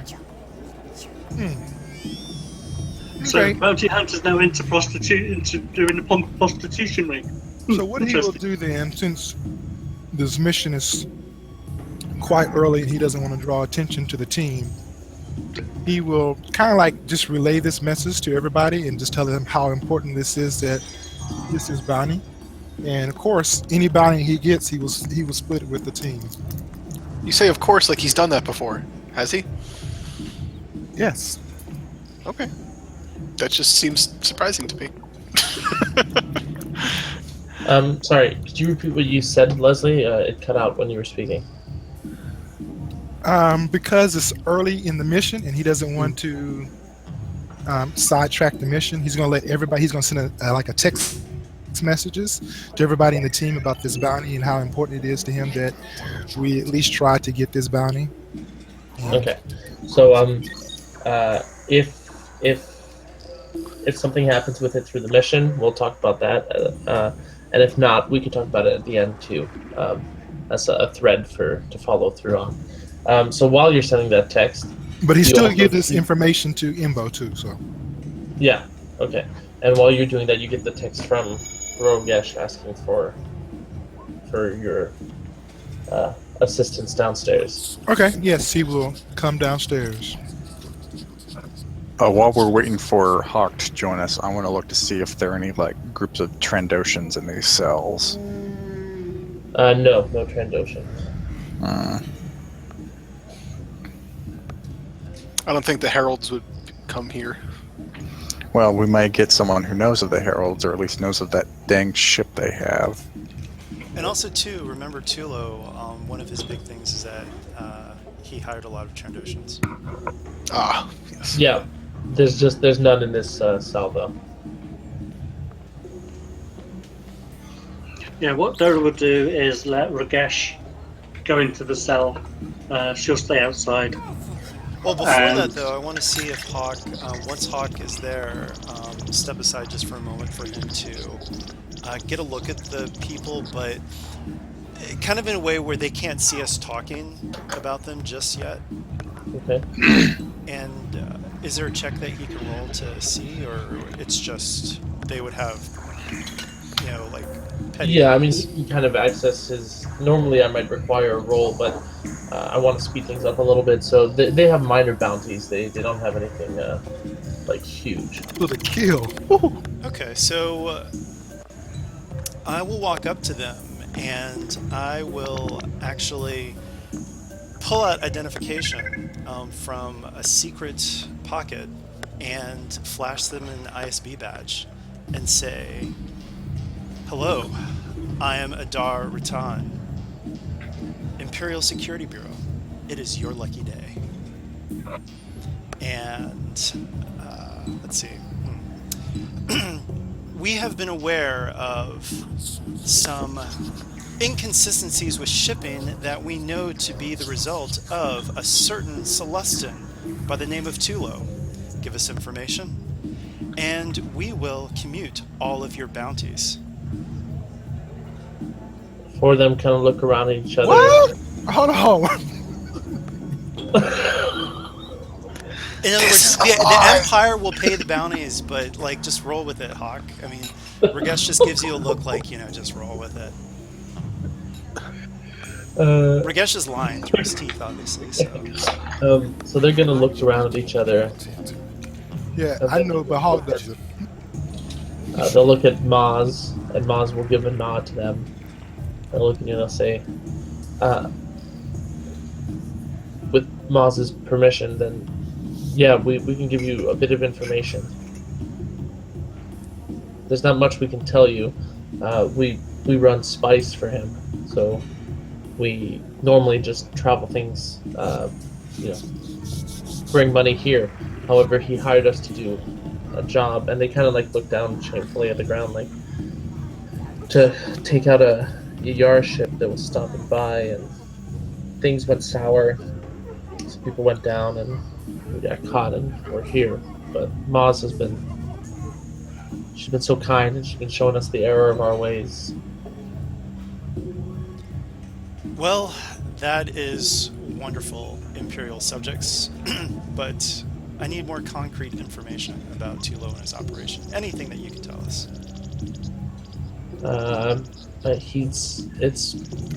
It's bigger than people think. You know, he's got like Numbers. I don't know, nearly 100. It's a lot. He's brought, I don't know I don't know how he got all these people to work for him, but Is it just? Are we talking just bodies here, or are we talking weapons? You know, ships. he's go ahead and roll a. I guess I would say you guys are using charm since you're trying to get them off the rap sheet. Or I don't know. It's not coercion. I mean, Ragesh is absolutely lying to them. Oh yeah, deception. Would Mars actually get to roll as well? You'll get a boost for Ma's presence. And obviously I filled her in on this plan, so she's not, oh my god, Imperial, Security Imperial, oh my god. No, yes, that's. Yeah. I mean, even if you didn't, I don't think you'd catch her off guard with things like that. So you can take Arlo's question, I guess, as a unskilled assist for you, Ragesh. Cool. What's the difficulty?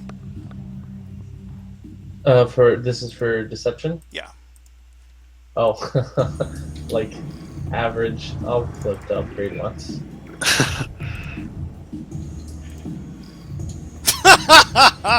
God. That was much closer than it should have been. Yes. Wow. It's the beauty of the system. Okay, so you want to know like what kind of weapons they had and all that kind of stuff? Weapons, patrol rotations, I mean, anything that they can give. I mean, we know he's got this base. Like we've never been. Like you said, we're just runners, and we get told what jobs we're supposed to do. But he's got this base outside of the town, and Does he have like a lot of ships as well, or is it just? he's got at least one big ship. I mean, he's building an army. He's getting ready to take out Yar and take over. He wants Otal Nal dead, and he's ready to take everything by force. So he's got ships coming in and out, and he's got his own.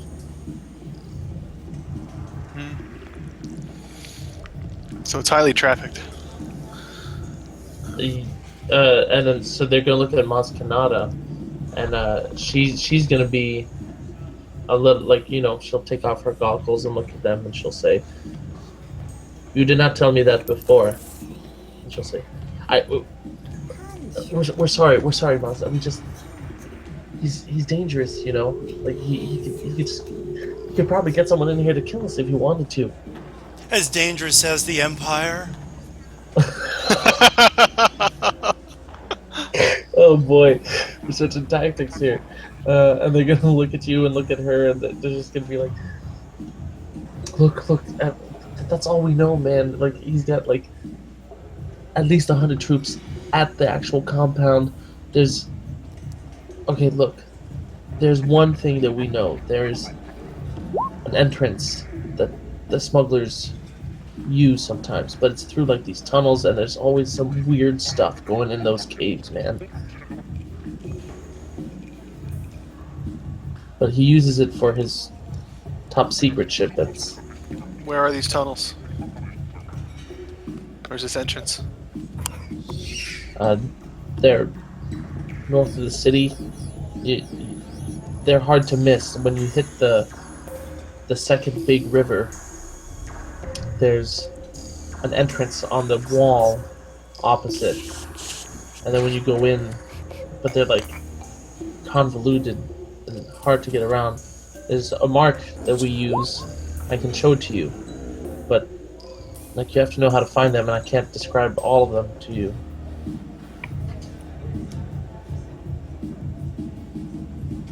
Still, that's pretty good. Okay. Maz will look at them and say, "We'll have another conversation about the fact that holding secrets in is just as bad as lying." And they'll say, yes, Maz, we're so sorry." You know, she's like a stern teacher that everyone respects, but like, you know, also like she inspires people in a weird way. In this case, like she's talking to them like she's their kindergarten teacher. Yeah, pretty much. More or less. Yeah, Lying is bad, guys. Yeah. Don't you mean nunnery school run by nuns? Yeah. So that's so you have so she'll lead you back upstairs. She'll thank you again for the squid, and she'll just remind you that to keep peace in the castle. But if you can stop Pointed look at Hawk. Tulo, she'll owe you a favor, as he's been circumventing her domain. Not just in his little attacks, but also now that she knows that he's been flying ships in and out under her radar. I say that we contact the Oyar clan and get them involved so that if we can infiltrate before they arrive, then they come in and do their thing, catch them off guard. That's not a bad idea. And it's far enough away from the cantina that it shouldn't be a problem. Okay. So before we leave, Arlo will give her a quick bow, a very respectful bow, and head out. Okay. Sarah will hang back and she will ask her this. She'll say, "This is going to be completely separate from what my compatriots are asking, but I'm looking for D, if you can, if it's not relevant to the mission right now, yeah, put a pin on it, and we can play it out after, because we still got a lot to do. And I want to move. Okay, thank you. So we can come back to it after the mission. We'll take a break in a minute here, but let's just to get you guys reviewed. So you have the following information. There's a mercenary group that you can meet up with that are connected with Tulo, or at least definitely work for him. There is the lady who's looking to hire quote-unquote spelunkers that Dara found out about. And then there's the caves that you know the location of due to the mercenaries from the prison. Coincidence? Yeah. So let's take 5 here, and when we come back, we think about how you might want to approach the second part of the mission. Does anyone have a hard stop? I'm good all day. I try not to plan anything for after these games because we never know how long they're going to go. Yeah, I'm going to try to keep it. But I have flexibility. I'm going to try to keep it tight, but we spent more time in town than I expected. So but I think we'll be okay. I think we'll probably finish by 6 EST instead of 5:30. Hope.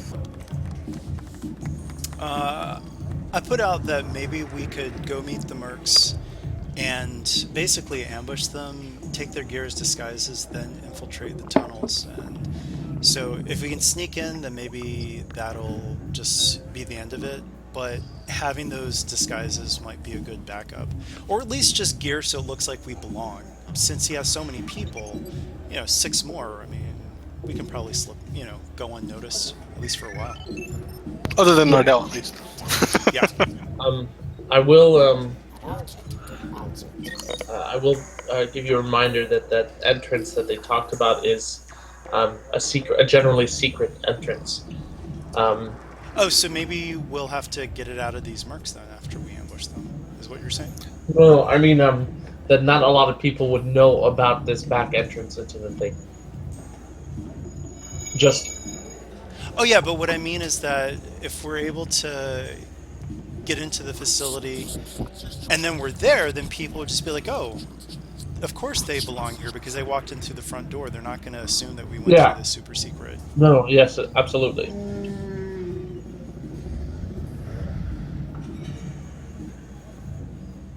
Yeah, and that makes sense. And Sounds good to me. the beauty of impersonating mercenaries is mercenaries can look like all kinds of things. Exactly.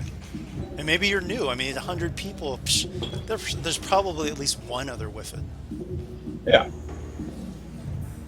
JB's in the background furiously taking notes of making up an NPC that's another Whiffid right now. Just that one whippet, just to connect the strings. Yes. The token Whiffid. Okay, so whenever is everyone back? I have two. Yeah. Oh, there's Leslie. Okay, yeah, and Jack is on his phone listening. Okay. Right. So you guys are gonna go meet the mercenaries, try to get their costumes and then sneak in from the front, right? No, sneak in through the secret entrance. Or you're trying to go through the secret entrance? Yeah. But we still want to have their gear so that, once we're in the base, we just look like we belong. Right. Yeah, so I I was trying to kind of direct you without directing you. What I'm saying is that that secret entrance you may stand out more as like if you come. Oh boy. Are you saying we probably should split up, or we shouldn't? No, you don't. You don't necessarily have to or anything like that. What I'm saying is that one is more stealthy and one is more deception-y. Oh, so you're saying that we kind of need to choose then? You don't have to. You can do both. Absolutely. I'm just giving information that I probably don't need to give. Don't worry about what I'm saying. Because, yeah, just from a character perspective, it's like we'd want to have all our bases covered, and since we've gotten all this information, why not just use it all to our advantage? Yeah, like if we are disguised as the mercenaries and we get in through the sneaky exit, if we are caught, we'll still have a fallback. Right, absolutely. Okay. Yeah, and what's the better in this Lucius in there? So, sorry, we're just a minute here. So I kind of want to set up an ambush, and maybe I'll look to War Chief Nardell and say, it's going to be in the wilderness, so this is our chance to really, maybe set up some traps, and he's the master at this, so. Nardell does have some electro snares. Maybe just one electro snare. I'm not sure how many he has. He has at least electro snare. I was hoping that you had that spec from, what's it called? Jeez. Forged in Battle, the new, I think, is it Trailblazer? I think.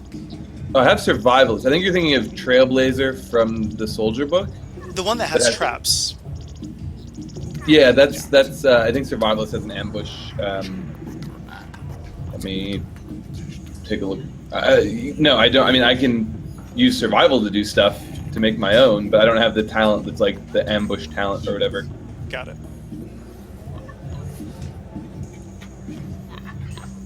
Did you find out they actually had a vehicle or anything, Tommy? Oh, I didn't. We had asked, and they have a big ship and then a bunch of other ships come in and out, but they don't necessarily have like a fleet. No, I meant that gang. That small group. They're traveling through forest to get to the thing. They probably have. I mean, it's difficult terrain, so maybe not, but they probably maybe have a couple. Even better. Let's get some snares ready for these guys. And what Yeah, it's Trailblazer. It's got ambush and cunning snare. But I do have let's see. Yeah, Electros. I've got one Electro snare. Potent in its own right.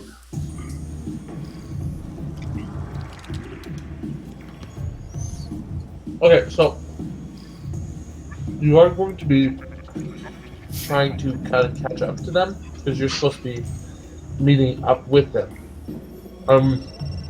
So if you're going to try to Do we have an arranged meeting place, or are we just? Do we have an arranged meeting place with them? yeah, so he gave you, so the mercenary leader gave you coordinates on where you were to meet up with them. Oh, so maybe it's like a competitive survival check? Right, so you're trying to kind of get to them without them noticing you and set up the traps. Well, we want to get to the place before them, so, for us to move through the forest really quickly so that we have time to set up stuff. Okay. So normally you would have been going to meet up with them. Okay. Yeah, they may already be there, potentially. Let's do. But I like the idea of a competitive survival check. That's kind of neat. We don't do that very often. And we've got So- Nardell here, so... Basically to hike faster. Oh, Or and so, speed. Nardell, when I blend with you, you may already have this, but I can cut the overland travel time in half. And Yeah, I have. Is that part of Outdoorsman? Yeah, so I've got Outdoorsman and Swift, so I also don't suffer penalties for moving in difficult terrain. Nice. So that might be a little bit more small picture than we're looking right now. Like that might be covered by Outdoorsman. Yeah. So JB, you got to move us over, by the way, in case. Yeah, I'm doing that. Dara will then turn to. Are we recording yet? Yeah. Okay, because what was it? Dara will turn to Ragash and say, when do we need the Yayar clan here by? Not sure I understand the question. If we're going to be calling them in. Oh, I was just out of character, just however it worked with JB. That's a feasible idea too. If you want to call them to like. Yeah, I mean, I however- assume that we had already called them to be like, we're on it, we'll be there, and get to this plan as soon as you can, and we'll contact you before when it's time. When it's Okay. showtime! What I want to know is how much. Like what? How much are you asking for? Because there's repercussions. Depending on how big of a scene you make this final battle with them. I'll tell Otal Nal the numbers and just say, it's up to you, and if there's a bit of a fallout, this is what you wanted. You take it up with Maskanata. It's on you. Yeah. Okay. I mean, we're So, working for Otal Nal, so she ultimately has to take the responsibility for what happens. Yeah. So she's gonna say, we gave you those people under the assumption that you would take care of Otal Nal. That Oh, you mean Tulo? Yes. Oh, Jesus Christ! These two characters. I don't know why they can't get into my brain. They're not even necessarily similar. It's just just a mental block. I'll have to use Spy's voice to remind myself that I'm a girl. Well, I'll just remind Otal So- Nal, it's like, well, you want the job done. There is a whole army here, so help out. There's not really much we can do with 6 against 100. She's gonna say, I don't want them. I don't want the whole army dead. They'll come back to me. I want Tulo and his influence gone. That's actually a really good point. I didn't even think about that. Yeah, okay. So we can just do a standard assassination job, so. So maybe she could still send just a few that won't even bother Mascanata at all, that can just run a distraction while we do that. Alternatively, if she doesn't even want to do that, she could just come and verify the situation after it's done, or pick up Tulo, to confirm. She'll say, "Okay, I'll send my second in command and a few people down to the city to take Tulo when you get him. And if you absolutely need backup, they can come help you. But I would rather that this does not have my fingerprints on it at all." All right, we'll see what we can do. Just to clarify, does she want us to kill Tulo, or does she want us to bring him back to her? She wants Tulo out of the Picture.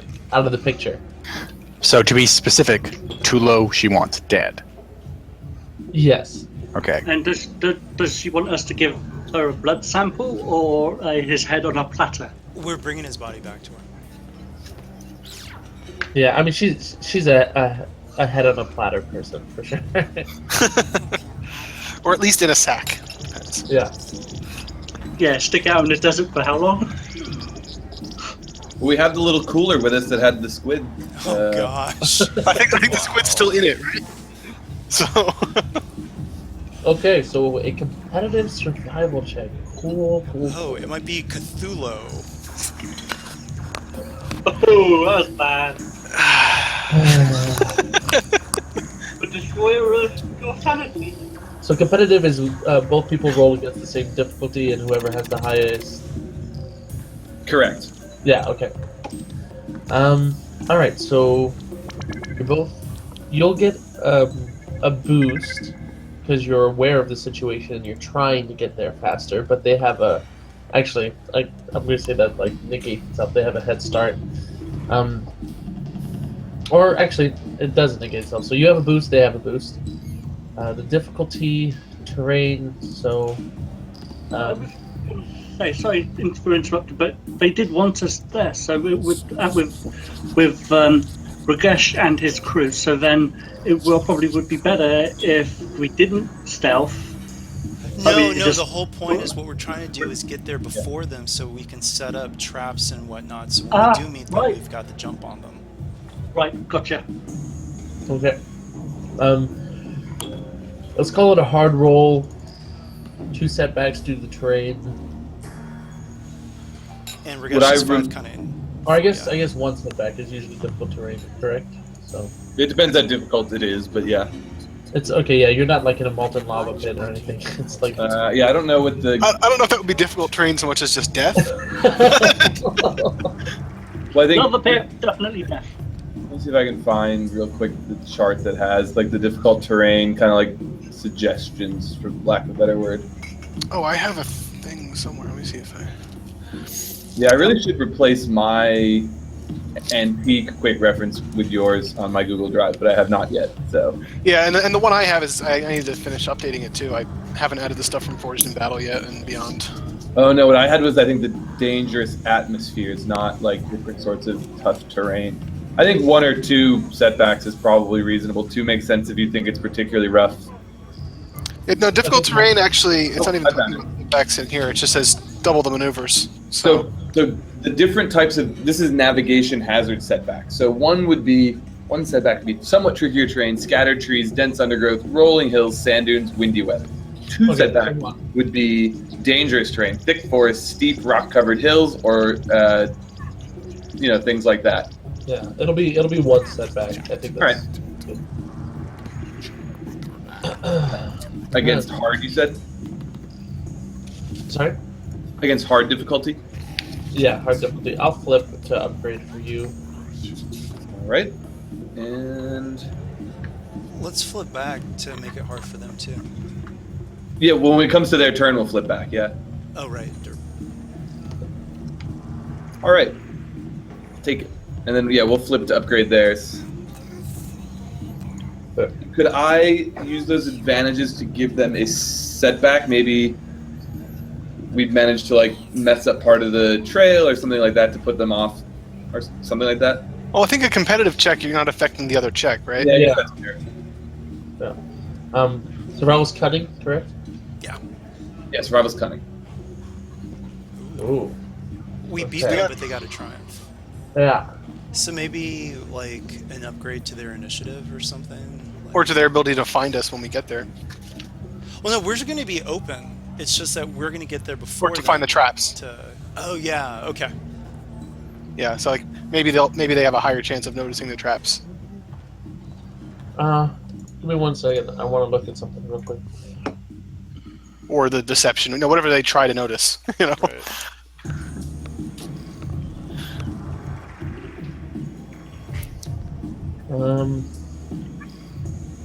Okay, none of that really applies. Okay. Yeah, so you'll get there first. I'll save that triumph for For a thing. yeah, for something. So you arrive. What do you want to do? What kind of traps? Well, we've got the electro snare for one. Could I maybe? Does anyone? No one here has contraption, right? No one's. I don't think any of us are technical in that sense. Yeah, I was gonna say because we could use the net to make some sort of like Ewok net trap or something. But Nardell could probably do it. I was just wondering if we had something that made it more obvious, or more like straightforward mechanically. But yeah, Nardell could also try to make a net trap. He's got a net. Okay, that's survival. That's I would say that's a pretty average thing, to be honest. I'll give you a boost since you already have a net. Yeah, so for the, I mean, just for the closest comparison I can make, the electro snare has it be set by a survival check to against the difficulty set by the GM based on kind of the environment. And the electro snare is kind of like a ankle, like that kind of thing. It's like a what? Like the kind of booby trap that like wraps around your ankle and pulls you up into the tree. No, I think it like wraps you up and then shocks you. The net, I'm imagining a little bit more like that. Yeah, I think the electro snare is more just like it's like almost a landmine that puts a net on you, as opposed No, I to. don't think the electro snare is much of an. It's really about shocking. It does stun damage. Okay. Right. Okay. So for the electro snare, just roll the. Oh, I said the difficulty. Yes. Okay, you'll have I'm gonna say it's hard because it stands out compared to because it's electronic, but you'll get a boost because there is a lot of like Undergrowth. forest clutter. All right.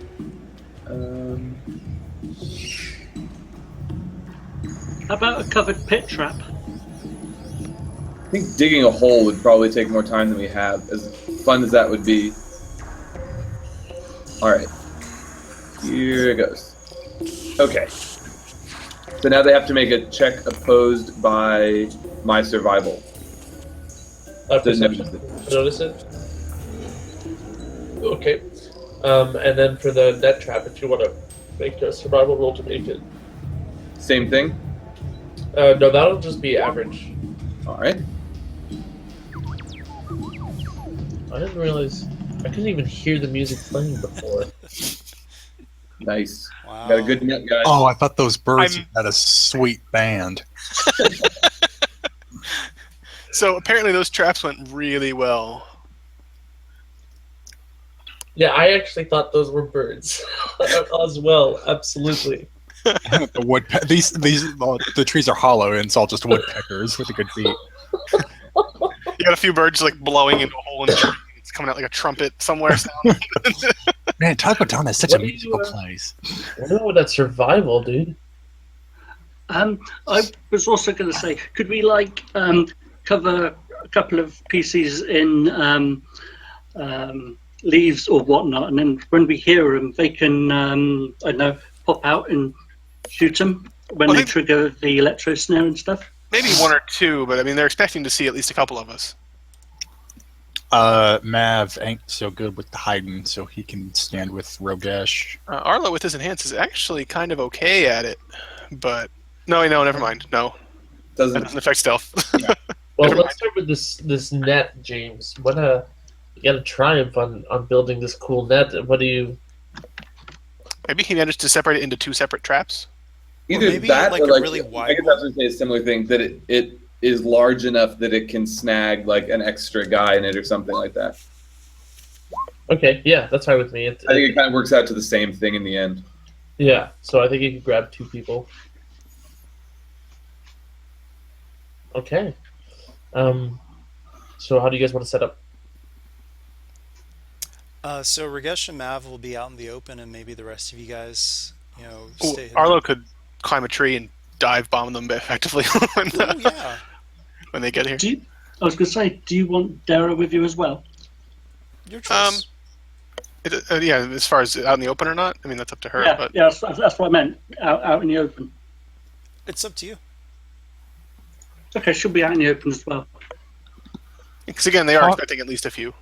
Yeah, she'll be like, I don't know, sitting on a rock or something. Hawk is going to take a hidden position somewhere, maybe like medium distance or something like that. And remember, stun only. What's that? Does your blasters have stun? He turned it off. No. You know, you can pay half price to get a stun only weapon. He paid double to get a lethal only version. That sounds like a Hawk thing. Well, that raises the question. I mean, since we're already attacking them, it's not like we need to keep up the illusion of being friendly. It doesn't mean he doesn't have to stun. He just doesn't have to kill the whole group. Yeah. So Hawk, it's okay that you can't stun, but for the love of the Force, do not kill all of them, Literally. which we know you can do quite well. So we got these 3. Oops. Okay. I mean, do we need someone to talk? We've got Ragesh talking. Okay. Cool. I think you're definitely my first choice to hide. Nardell will hide. Not for any particular reason or anything. He just doesn't. He just doesn't want you around when the talking happens. Yeah, I think you should hide like at long range, maybe extreme. Yeah, somewhere out of the ability to be heard. Maybe like on the next planet over. They'd never see you there. So Arlo's ready to make an athletics check if necessary to get to the top of a tree. You're trying to climb trees to hide? Yeah. No, I think you can get up pretty easily with these kinds of trees. Okay. Okay, so we have 3 people hiding, 3 people meeting. Arlo's going to go medium distance up a tree. Okay. So you're not waiting much longer after you've set down all your preparations, and you hear a couple speeder bikes, but they're not like racing by. They're humming, and they come to a stop. And shortly behind them arrive a few other peoples. You see one Trandoshan. He seems to be the leader. Two of the regular mercenary guys are on bikes, and then the other 2 are flanking the Trandoshan. Any chance you could make them a bit bigger? Yeah. Thank you. Or make us smaller, one or the other. No, they really are just that small, guys. It's a midget army. Yes, exactly. It is a little alien army. Yes, come on. Small alien. Still bigger than the And no offense to small people anywhere. So the Trandoshan looks at you and he says, Are you the guy Killet sent? Indeed. I am Eno Pelwapa, and these are my associates, Tenacious D. Crumb and Indigo. Yeah, and he's Frosty the Snowman. Tenacious D. Crumb. Oh my god. Yes, he told us you would bring others with you. We're planning on resting here before heading to the compound. You can join us for camping. That would be lovely. As a note, Arlo is waiting for a signal. I think the next trap is probably the signal. Fair enough. So I'm just gonna have to make a quick perception roll. So it's against your survival. It's technically I think it's vigilance, but Or see, yeah, it's probably his vigilance. I think the let me check the snare. I think Well, it's their vigilance against something, right? against my survival. Yeah, let me just. Oh no, sorry, it was perception. Yeah, against my survival. Okay. Which I don't know how much of like the positive stuff I have we want to turn around, but it would be at least 4 red to start, and we'll flip to upgrade it. Oh, boy. Okie dokie.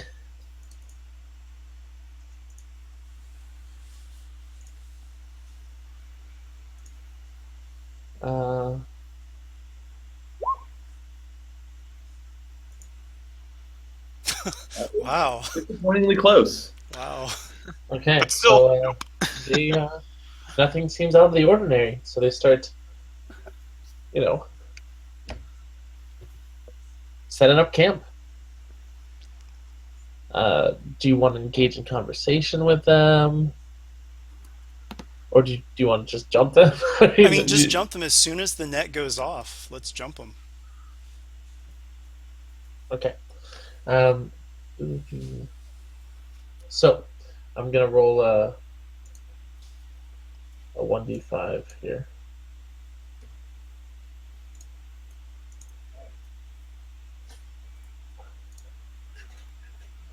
Do we need to do a cool check or something like that, just to show that we know that something's going down and we don't trigger it? Oops.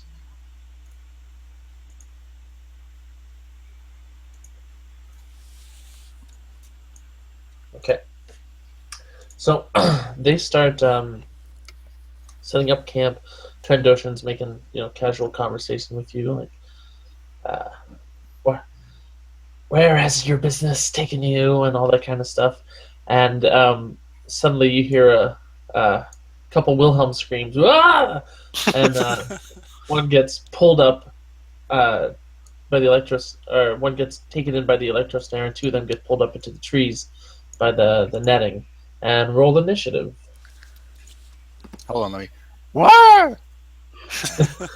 I had the sound effect in my sound library, but unfortunately I can't access it while I'm in your game. So Can we choose what we want to roll? No, because it's cool. You were preparing a trap. Do we have any bonuses for pulling off a successful ambush? The bonuses for pulling it off is that 3 of them are out of the Fair enough. Yeah. That makes sense.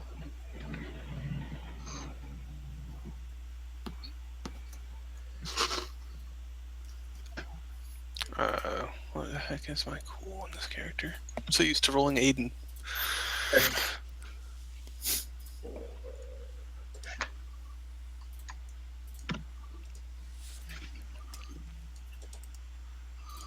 Real helpful there, that 0.1 there, Dan. I know, right? Okay, so that leaves 2 of these guys, really. Yep. Arlo is much better at vigilance than cool. Yeah, Oh, no, sorry, I forgot to add my 2 thingy-me-bobs. Sorry. Okay. Just take the somebody- strain.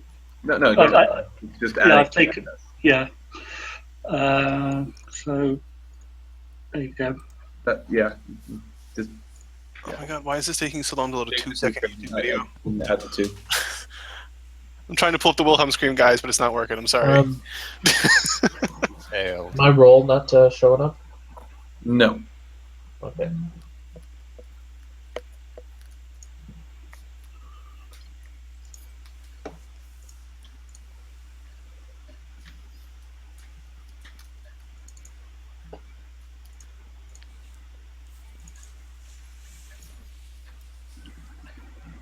Hey there, There it goes. Here we go. Okay.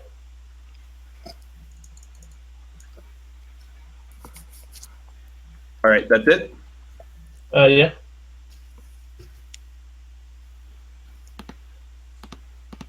How close is the Trandoshan and his guy from Rogesh's little group?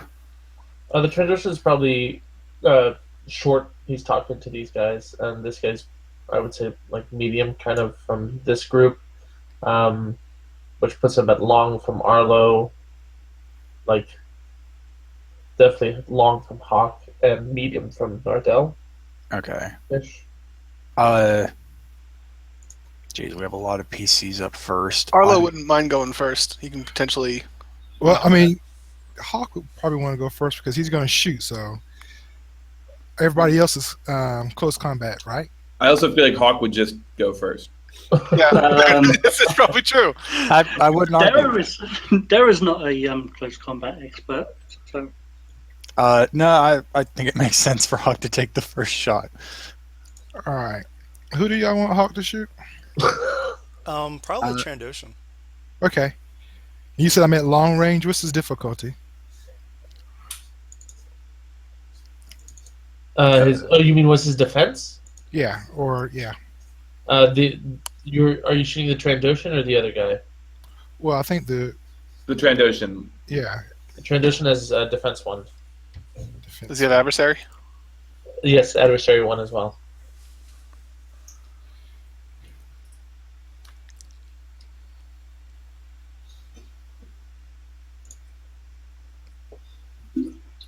Okay. And so they're not. So everybody else is at what range with him? Arlo is medium range above him. So you're at long from. No one's engaged with him, so you're okay on that. Yeah, no one's engaged. Okay. All right. No one's engaged, and he's engaged with that one guy. No one's engaged with anyone. Okay. Boo. It's a complete bachelor pad here. All right. Here we go. There's a shot that rings out. Jesus. It's 11 plus 7. So that's 18. Pierce 3. I guess I should have mentioned I would want to interrogate the Trandoshan because whatever.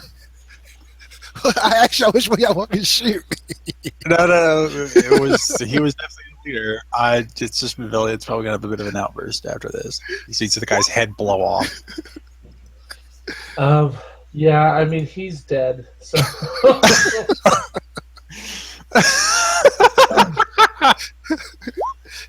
because you Pierce 5, Pierce 3. Pierce 3, yes. Yeah, he's dead. All right. Describe what happened. Tell me, Hawk.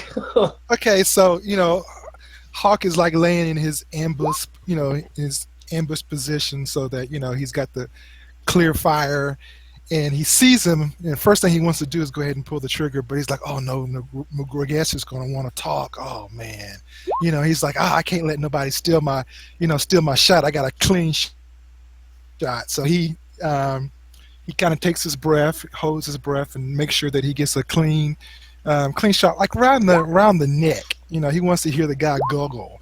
Yeah. Oh, jeez. Yeah. So he just lets one off. Then he kind of looks at who wants to mess with. He'll kind of maybe text Rogash and be like, "Yeah, I can be a serial killer too." Okay, so the guy's just being super friendly with Rogesh, talking, my favorite flavor of ice cream is Rocky Galaxy. And he's gonna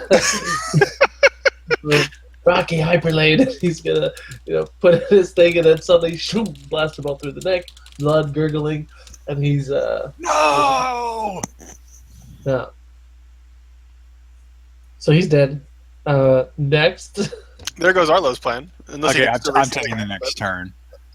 I guess with my 2 advantages, we'll give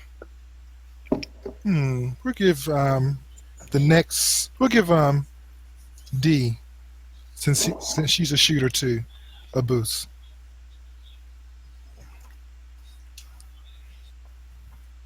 All right. Next turn. I have to Mab wait until I is- get a GM ruling on what I'm planning. So Oh, yeah, I see that. The way I see it is if it's intentional, so you're using enhance to jump down yeah, as opposed to up or anything like that. Um, it's fine. You know, it'd be like kind of an I don't think you'd be able to. it'd be kind of an inverted enhance, I guess. Yeah, I Makes don't think sense. you'd be able to use it to stop a fall naturally from injuring you because it would be like too. I don't know, quick. I don't know how to explain it. But I think it makes sense. I mean, if you're jumping that distance, falling that distance. Yeah, because it just says vertically; it doesn't say up in the description. You know what I mean? So Yeah, I mean, my only thought is that with the new impossible fall talent, I think if you're gonna, I misunderstood. I didn't realize you were going to make the check. I thought you were just saying. That, making the check. Yes. oh yeah, that's fine. Not just letting go of the tree. No. I think that makes sense then. Yeah, absolutely. Yeah, it's not like for free, but yes. All right. Cool. So can I do that? Otherwise, my climbing off the tree was worth nothing. No, you can Oh, jump Frank- down, you can borrow him. Yeah. Because it's all that's left now is just this one guy that was behind the Trandoshan, right? Yeah. Yeah. At Well, least no, this the justifies other me. three are around. They're just like trapped in traps. Yeah. Oh, okay. Because after seeing the Trandoshan's head pop off, Mavelian would probably fly into a bit of a rage. So Arlo could technically just beat him down by falling, but Mavelian would still be gunning for the guy, so it's an So- awkward moment where both PCs would want to go at the same time. Do we want to roll for it? Competitive athletics, maybe? Oh, I just meant D100, but yeah, either one. Uh, That guess probably makes more sense to competitive athletics, actually. You know, Yeah, I mean- technically, it is happening at the same time. Even if it's different, why don't you both just roll your attack rolls and you both hit the guy at the same time? Maybe Mine they would, could mine would just be a jump. Arlo could attack, I miss guess. and land on Mav for hilarity. That's true. I'll flip together. Oh, yeah, that'd be funny. Don't So- worry, the short dude took the fall. So how do we want to do this? Like, it would be a brawl attack, but it would also be a force leap. I don't know, like a force leap maneuver, which I can do. So just do the force leap first and then the brawl, or Yeah. The force well, leap- actually, we could. And I'm getting this from someone who has spoken to the developers on this. You could roll the attack roll into the same sort of roll, like make him roll the force die to see if he can actually use the jump, but then also just have him make his attack roll. okay, so and just add- use the same results for both functions. You just need to roll the requisite amount of force points to make the jump, right? So it could kind of just be two separate things where you land an attack, and as long as you make the wow, I'm getting Yeah. lost in my own train of thought here, but I hear what you're We're- saying. where you can kind of segregate, you succeed on the jump, and then you pretty much make your attack right when you land, and then maybe with some modified difficulty to see if you actually hit the guy or maybe hit Mavelian. Okay, what do you think, JB? I think let's combine it into one roll. Okay, then I'll just you use the have force to- points twice. One pass for the jump, one pass for the enhance on the attack. Because I think it's part of the same roll, you know.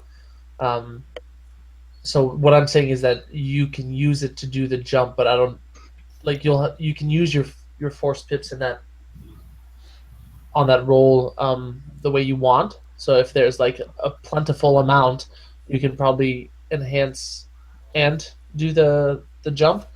But if there's not, you have to choose. You know. okay, I'll take one maneuver to aim first. Get a boost, and what would the difficulty be? Just average in this case, I guess, Yeah, you're just going. because it's almost a ranged melee attack, if that even makes sense. Yeah, I guess. And it's- if but it's medium range anyway. So And if I'm just running at the guy, would I just be rolling the melee difficulty with his adversary? Okay. Hold on, I gotta think about this. You're both trying to get dead at the same time, and you're trying to kick him, and you're trying to punch him. you flip Yeah, for me, I assume. these guys don't have adversary. No, but I'll flip for. Okay, my flips aren't working. There we go. Does he have any melee defense? You used light those times, by the way. The first time. Oh, but they didn't flip, Oh, okay. did they? I wasn't looking when it happened. Yeah, I wasn't either. No, they wouldn't have flipped because it's still doing this weird thing. No, we just lost it. It would be there, I think. We'll just go with that. No, I'm flipping for both of you. Oh, it just said use light though, and then it flipped to dark to me. I'm so confused. No, I think that is. I think a 6 light and 2 dark is a perfectly fair thing to start anyone. So, Okay. it's fine. It's fine. Yes. So you'll both. Oh boy, this is weird. So you're flipping for both of us, or just one? If I'm Both. flipping for both of you. Okay. I guess this is kind of an attack roll for. Yeah, just make it an attack roll. Okay. does he have any melee defense? He does not. Okay. Well, I can. I'm going to use all 3 of those. He actually beats me. Or actually, hold on. I can do 2 for the jump because I need to hit medium.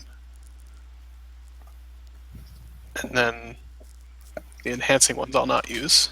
But Well, wait, you flipped to roll, right? was I supposed to? Well, it looks like you did. No, he that was he me was trying doing to- that for just sorting out the destiny problem. Yeah. Okay. It was a whole kerfuffle because it wasn't flipping when I was telling it to. All right, I wasn't sure. Okay. So how much damage did you do? So yeah, I'm just using the one then, so it would be my base damage almost. So So you 9 and jump. yeah. What would the jump do to it? But by default, it would be 9 and 8. The first one would be.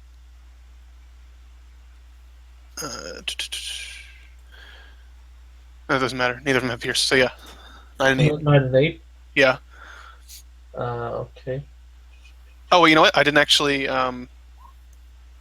increase the difficulty, so never mind. Just 9. Yeah. So you kick him in the head, and he like lets out like a Tim Allen like bro. I feel like the fall would do And, something. he Like, to add kind to of the like stumbles back, but he catches himself. And Would the fall not add to the damage at all? Huh? Would the fall not add to the damage at all? No, because the whole point is you're trying to avoid like that kind of like the way I see it is that you're using the force to kind of control yourself on the way down, so you're not. You get one or the other. You can take the damage yourself and add it to him. Fair enough. That's fair. Yeah, You can't. yeah, beat exactly. The way James described it, that's what makes sense to me too. Okay, so next. I guess since Mav lost the race to the guy, he would take the next turn. Is the guy unconscious now after Arlo's attack? No, he's not. Okay, then Mav would run up and try and finish the job. Okay. I will say I do actually have some extra advantage, so I could probably disorient him. Or knock him down, whichever makes more sense. knock down. I think probably. Makes Yeah, sense. knock down makes a lot of sense, yeah. But another boost for me anyway. Yeah, so just roll an extra boost, I guess, since you already So made that's it. just an extra boost because that roll before was your melee roll. That was my melee roll, but I figured since it was sort of pseudo competitive since I didn't get as many successes, I lost the race. That's still. I still see that kind of like as your melee roll. It's just it's happening simultaneously, right? If you want to do it like that, fine. That's fine with me. I think that makes sense. You were right. You were attacking at the same time. He happened to get there before you, but it's still like the same attack, right? All right, yeah. So that's going to be 6 damage, pierce 3. And don't forget the extra boost. You do get to roll your boost, though. Yes. Actually, that boost I misremembered what superior did. So that boost actually, Shouldn't have been there anyway. Okay. yeah. So actually, I ended up with 4. I ended up with 4 advantage, not 5, since that Okay. was supposed to be 1 advantage, not 2. Okay. So how much damage? 6 pierce 3. Pierce 3.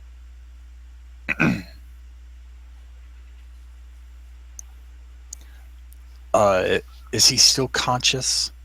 Yes. Okay, I'm going to use the rest of the advantage to crit.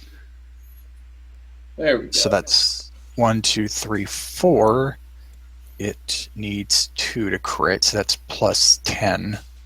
I'm also going to use the vicious quality for 3, so that's plus 40. Okay.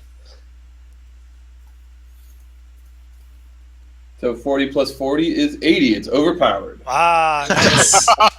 All right. So I knock him down. I land on him and knock him down. You stab him twice, so it's the second attack here. Yeah. It would be the same dice pool, negating the boost that was supposed Yeah, to be remember there. to keep this out. But otherwise, exactly the same. Yeah, let me Oh, go. no, you ahead. get the boost because he's down on the ground. Actually, you would. Oh, yeah, right. Yeah. So the boost. Never mind. Yeah, That's boost kind is of still right there. on me at this point. Oh, The first time, maybe you didn't want overpowered. All right. So this time it's 9 damage, pierce 3. 9 damage, pierce 3.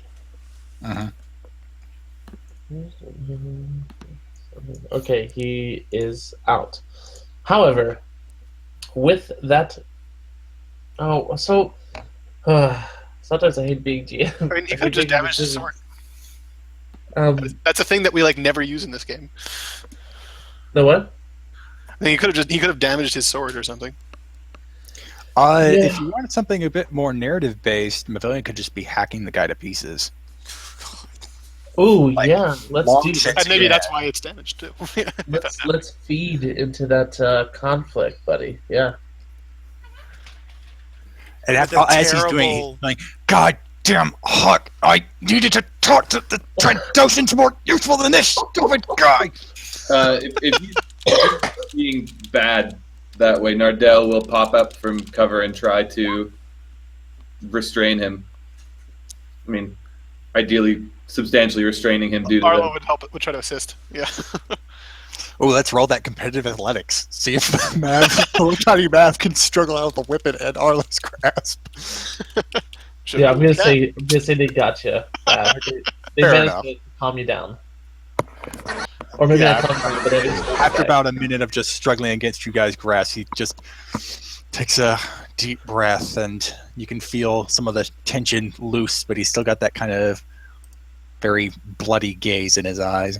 Yeah, Nardell will. Arlo's basically just saying, it's like, Mav, he's dead. Stop. Nardell will say, you aren't the only one with pain for their people, but we cannot lose ourselves in the process of finding them. Hmm. I think Mav already did, but We'd be having a long talk about recovering our lost families. So you have a dead Trandoshan, a dead mercenary, and then 3 chilling in some traps. I think they'd be squirming, wouldn't you? yeah, chilling is probably the one word. They're not pleased, and that freak show that just happened also did not make them happy. So Yeah, you see that? Yeah, you don't cooperate with us, we'll send this guy on you. So, one of them's gonna be like, "What do you guys want? What do you want? We don't have any money on us." Your motorcycle, your boots. Sorry, I'm trying to do an honor here.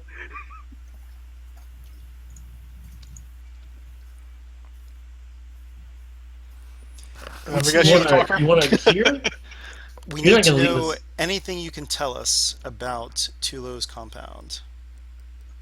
And we can just knock him out and take their clothes later. Yeah. Sure, man. Just don't let the little guy at us, okay? We'll tell you whatever you want to know. We've been working for him for a couple months now. He's got 100-something mercenaries up there. We're about, I think we're about a week or 2 away from hitting the Otal Nal's forces and taking over the whole operation. He's got heavy weaponry, and he's got a ship there, a Corvette class that he's kind of souped up and ready to take it to war. There's regular watch schedules, and it's pretty fortified there. Does he have a data pad or anything like that with schematics? To the compound? Yeah. No, I don't think so. I mean, like, I think of all the places that like you know, like people don't usually carry around maps Okay. of the place that they Um, work at. okay, Dara will pull out her data pad and a stylus and say, "Map," or I set him on you. Right. Okay. So you want him to, yeah. So he can draw you. Sure. He can kind of draw you a design of the place. So you see that it's got it's basically kind of a camp almost. There's a bunch of ships that have been turned into places for people to stay. There's a bunch of that kind of outfit feeling to most of it. However, there is a main base building into the side of a hill. You can almost kind of see it the way the old uh, broker base was. It's that same kind of feel to it. You know, it's got there's no guard towers. It's not a full compound. It's more like here's this part of a building, and then the rest is kind of like a camp.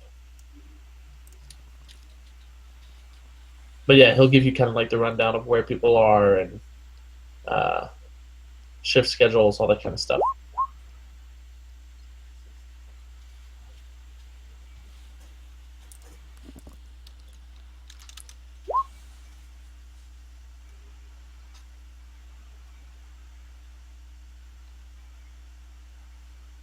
Is there anything else you want to know?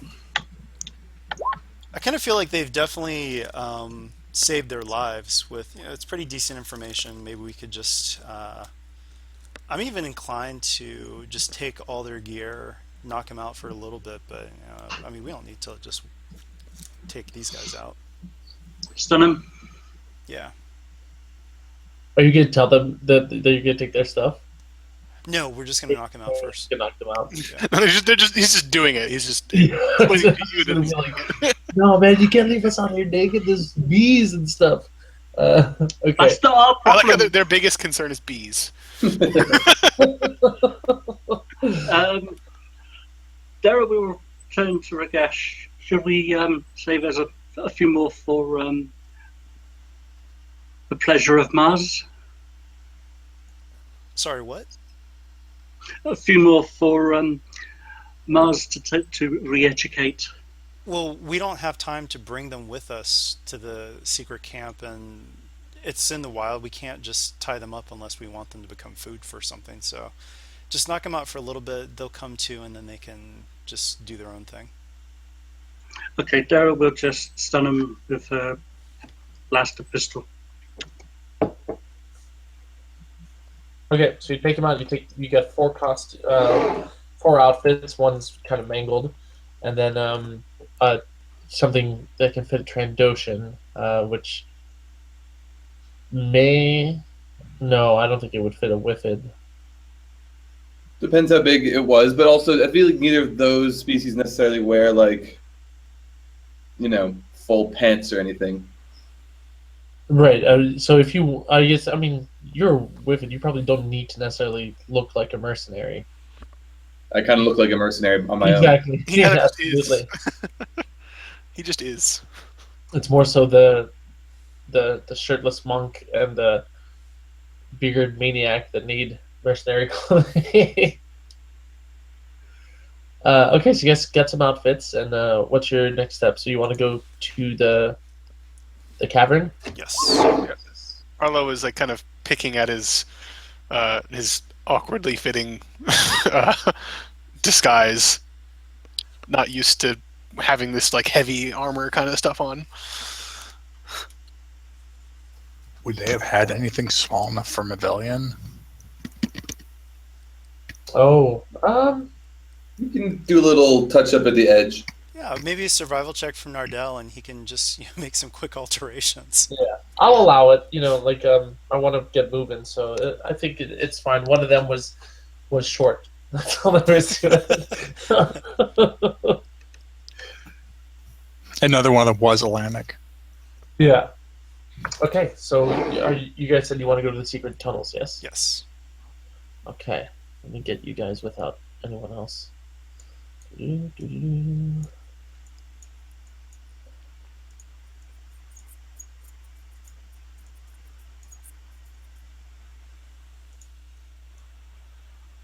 Oh, why is it doing that? Garrett just tugs at this blast vest. God, bloody thing! Oh, that's annoying. Just give me 1 minute. I accidentally put this background as a token, so I can't grab you guys because I keep grabbing the background. There Learn we the go. layers. Love the layers. Yeah, it took me a while to get that. Okay. So in the meantime, you make your way to the second river base that the guy had told you about. Can we do strain recovery?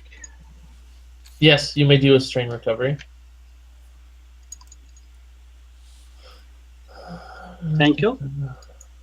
And you make your way into the caves. Oh. Ooh. That's a cool looking cave art thing. Yes, the internet is so amazing, really. Except when you're looking for very specific images of Star Wars art.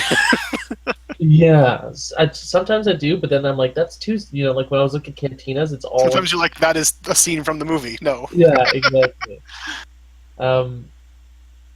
Is this the one? Okay, so you make your way into the caves. The guy had shown you a mark that they used to trail through, but you do not have a map of the caves. They're extremely difficult to get around in, and there's a lot going on. So let's do a survival roll. All right. First, let's get a survival roll from everyone. Individually. Yeah, just for kind of like making your way through the cave, seeing if anyone gets hurt, all that kind of stuff. You ready to watch Arlo's mastery of survival skills? Difficulty? Oh, wow. Okay. For difficulty. Your Yes, difficulty. yeah. This is that was okay. This is just a straight up, no difficulty whatsoever. There's difficulties. It's going to be a daunting roll. It's a difficult way. It's a difficult thing to get through. Dope. And do you guys have lights and stuff? We're all like jumping the gun here. Would there is eyesight work in this as well? For Yes. her. So could I use perception for her? No, Instead of- do the clambering. So, does anyone have any glow rods or anything similar? Nardell can see in the dark with the force. So, no. He doesn't. Sarah's got low light vision, which is why I'm asking, can she use perception? Because I didn't even hear an answer because someone that probably couldn't hear. Perception? No, it's still survival. What about coordination? Okay. I already rolled those, so never mind. Okay. Yeah. Would Hawk get any boost? He has a helmet scanner on there. Would that help any here? That would probably give you infrared or something, right? Oh, Or I like- have hunting goggles. Yeah. Yeah. So anyone who has a way to see in low to no low light will not get any setbacks. Anyone who doesn't is going to get setbacks Just beyond here or on the survival check? Because on the survival check. okay, because we've all rolled now. Okay, so just roll a setback. Okay. All right, that's fine. 4 threat and 4 success. Okay. Considering I'm only rolling 2 greens, that's not bad. Anyone Yeah. who gets threats will take strain, 1 per threat. Anyone who failed will take wounds from scratching and like tripping and all that kind of stuff. It's really difficult terrain and kind of maybe bumping your head and stuff like that. I guess a lot of that sounds like more like strain, but you're going to be like tumbling and falling and things. So you'll take. I'm trying to think of what's fair. 2, I guess, per failure. Okay. Can we use soak?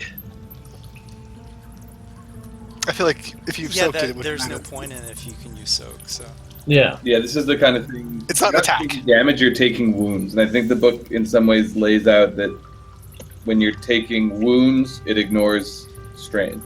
Yeah. Soak.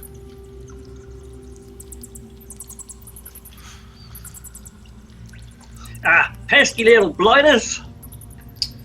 There's a lot of bats apparently. Apparently. Space bats. Minox. Lots of Minox. Yeah. So you're making your way through the thing. So now there'll be a group survival roll for just navigating the All right. the tunnel. This What- will be also daunting, but you'll get a boost. Arlo's got some Because of rope that. if we need to like hang on to something and keep us together. Would it be possible to use my 2 advantage on my last roll for a second boost? Yeah. So you're so confident in this cave that you get absolutely get a boost, and you get a boost from knowing about the marks to look out for. So 3 total boosts. Yes, I'm giving you one. You get one from your advantages. Oh, I thought you said there was another one. Okay, That was the one I was trying to explain. Yeah, is the one from knowing the marks. got it. oh, I think that worked. Yeah. Okay. Cool. Cool. I'm excited. All right. Can Dara cross-check to see whether this is the location that Tav told her about? Well, she told you that there was. She said she was looking for spelunkers. I don't think she said why or where. Right?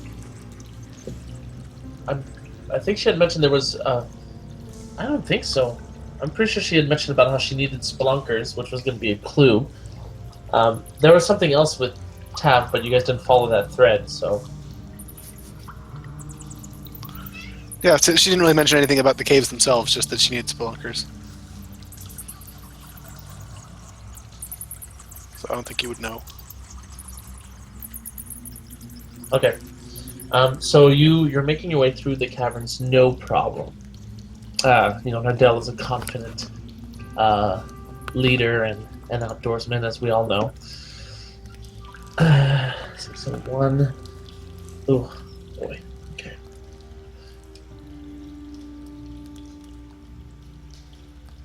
As you travel through the caves,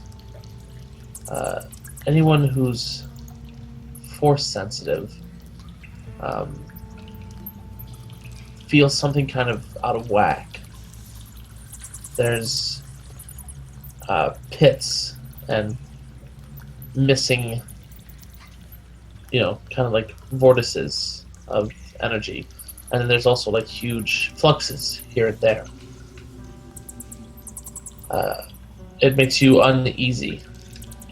So you'll go ahead and roll a discipline. Any force user. It'll be a hard difficulty. Any or all? All. Sorry. Okay. Yeah. Is it Good clarification. Fear check? Yeah, it's like fear. Yeah. Uneasiness. Yeah.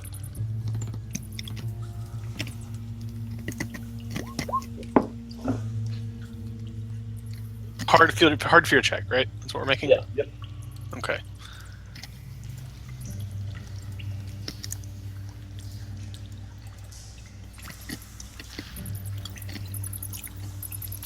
Wow, that was not good. Okay. But a triumph. Do you have an But a idea? triumph. I don't know. Well, you're gonna take a setback on all actions while you're down here. I would get a. Wasn't that for? Never mind. Triumph is normally like, hey, you don't have to make any more fear checks for this, but On a failure, we've always had a little trouble with the triumph on a failure. yeah, I think it's a conflict for failing the fear check, right? It is. You know what? Save it for an upgrade on something that's coming. No, but Dan's right. Force sensitive characters automatically take conflict for failing fear checks.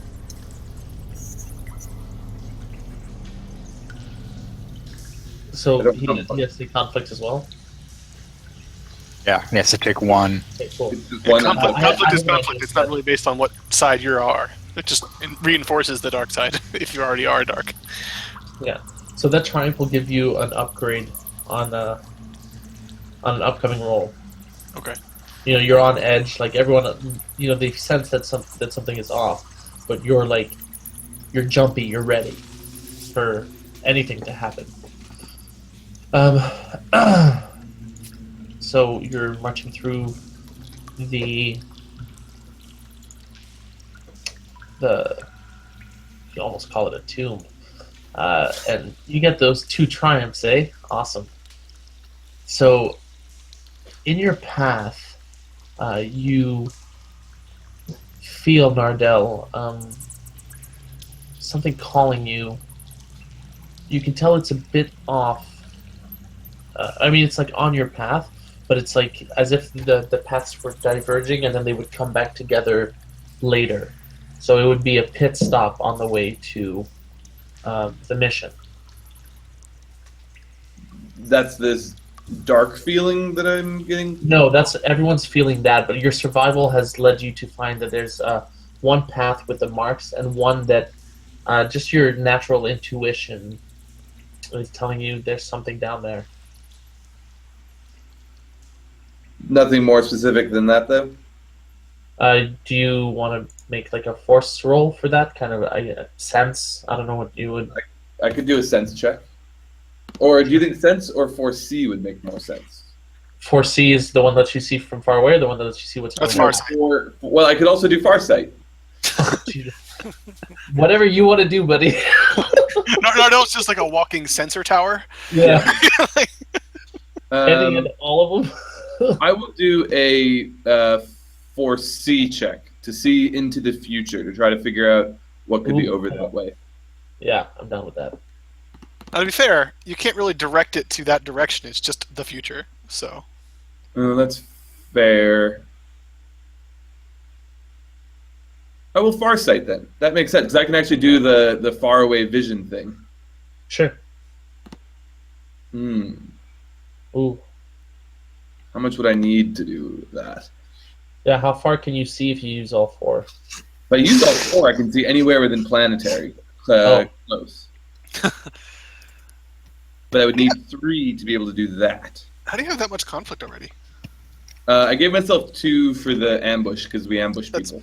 That's actually probably a good idea. To see what you. Well, okay, I'm not gonna tell you. Because you decide how much you want to use, and I'll tell you how much you see. I'm going to do it so I can see as if I'm wherever that feeling is coming from. Okay, so the feeling of like the force like jumps are kind of all around you, but the kind of nexus of power. This is Farsight, right? Roll Yeah, credits. this is farsight. So Yeah. basically, it's as if Nardell is standing wherever he's looking, except, he's standing where Yeah. he's... So you see down the hallway, down the tunnel, a rather large, almost kind of like a ziggurat, with several large poles around it. There seems to be an entrance beyond it, and there's a I don't want to call it a table. Altar. Altar? Thank you. Yes, altar. And you hear the chittering of what sounds like 1,000 tiny feet. And you see like a flash of white skin and dripping green, and I guess I'm That sounds starting nice. to treat this more like foreshadow said. You see the shadow of a huge creature. That's more Farsight-ish. I guess before playing curious, like Nardell, since he's kind of leading, could easily kind of be like, yeah, we're going this way. But he will tell people what's down there, but he'll mention that he wants to investigate. Okay. So you guys, he mentioned that to you guys. You guys can hash it out how you like. I think we should investigate as well. Arlo will Ragesh say, will defer to the judgment of the Force Sensitives for this. Arlo will say, I don't like it, whatever it is. I think we should move on, but I'll go with the group. Well, Hawk would insist that we move on. There's no money in killing a monster. If it's guarding treasure that you could sell for profit, Hawk's how about opinion that? is instantly turned around. It's like, on the other hand, Okay, so we're going to the temple-ish thing. We'll go into the temple-ish thing. Okay. ooh, Need my- Take only the lamp.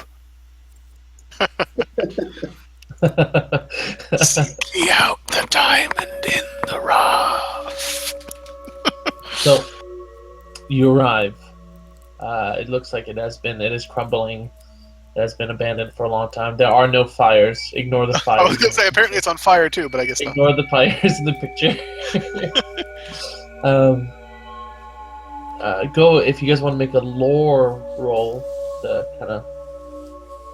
I assume this is a group Does this lore have to be related to galactic culture? Could it just be understanding what the temple was dedicated to?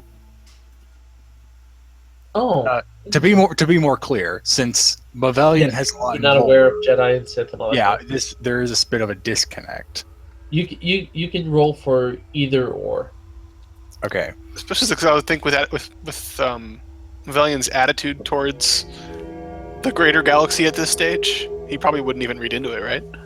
Well, no, it's just the thing that to understand what this is definitely within his wheelhouse, but to understand his association with greater galactic history and culture, I think it would be a bit harder for him, is what I'm trying to say.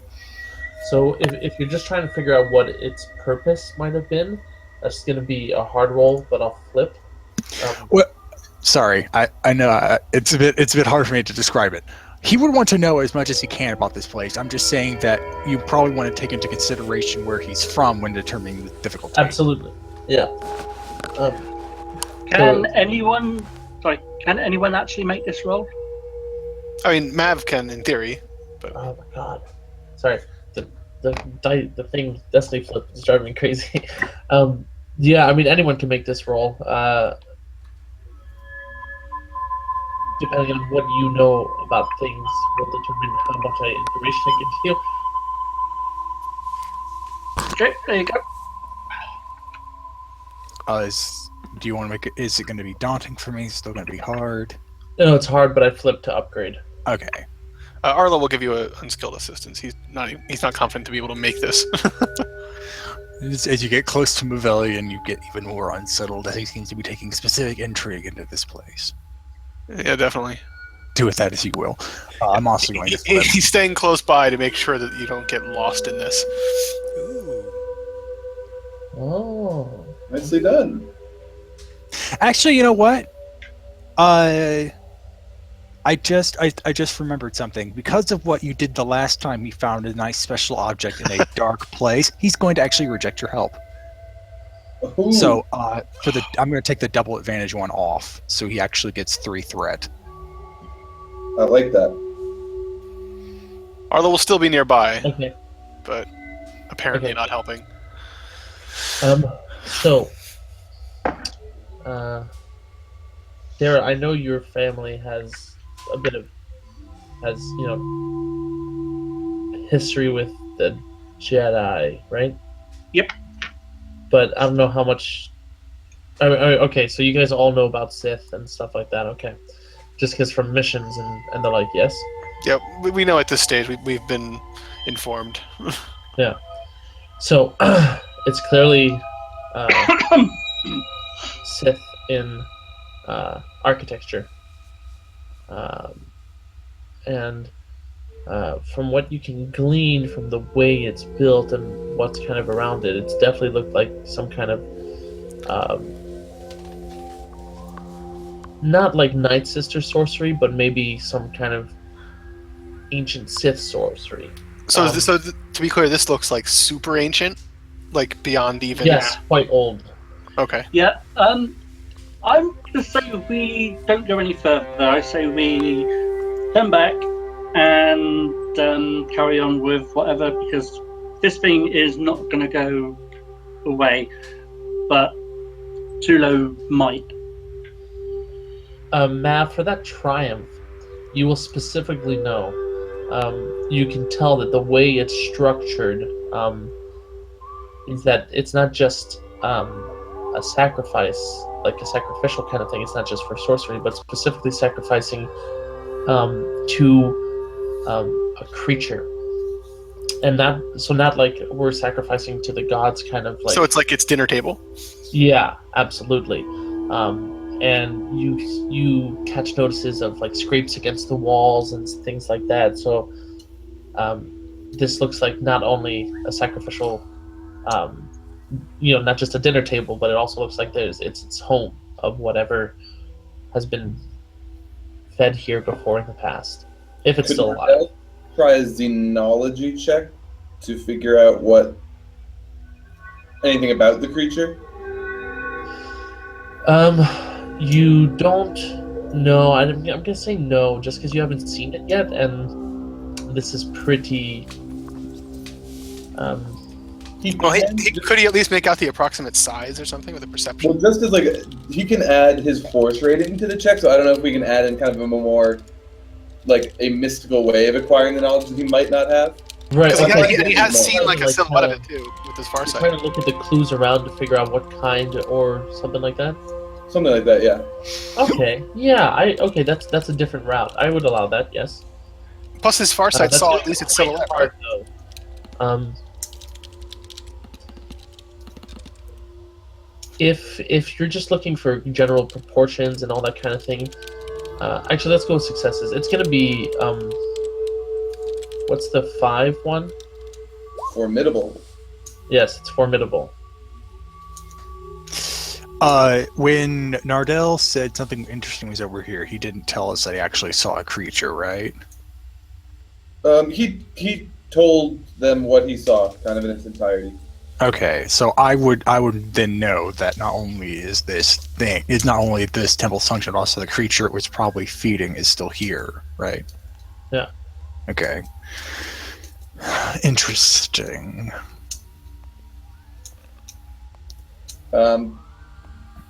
Would Mav want to help look at this clue? Yes, I would actually. Okay. And then you said it was formidable. I assume this is skilled assistance with my Yeah, I'm taking your intelligence. Okay.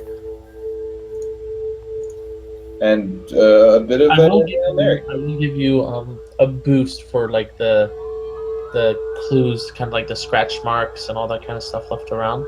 Excellent. A little bit of Hail Mary. Oh, but it's a touchdown. Holy crap. That's actually a touchdown with an attached 2-pointer, and the other team got a safety. I don't know which is better or if it's a mix, but I will add those light side points to either or both. Maybe half and half?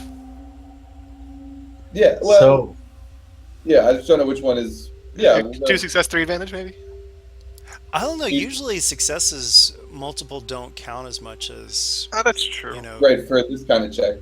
So maybe all advantage then. Yeah, I guess so. So it's 7 advantage. okay, give me 1 second. I gotta. 7 advantage may as well be a triumph.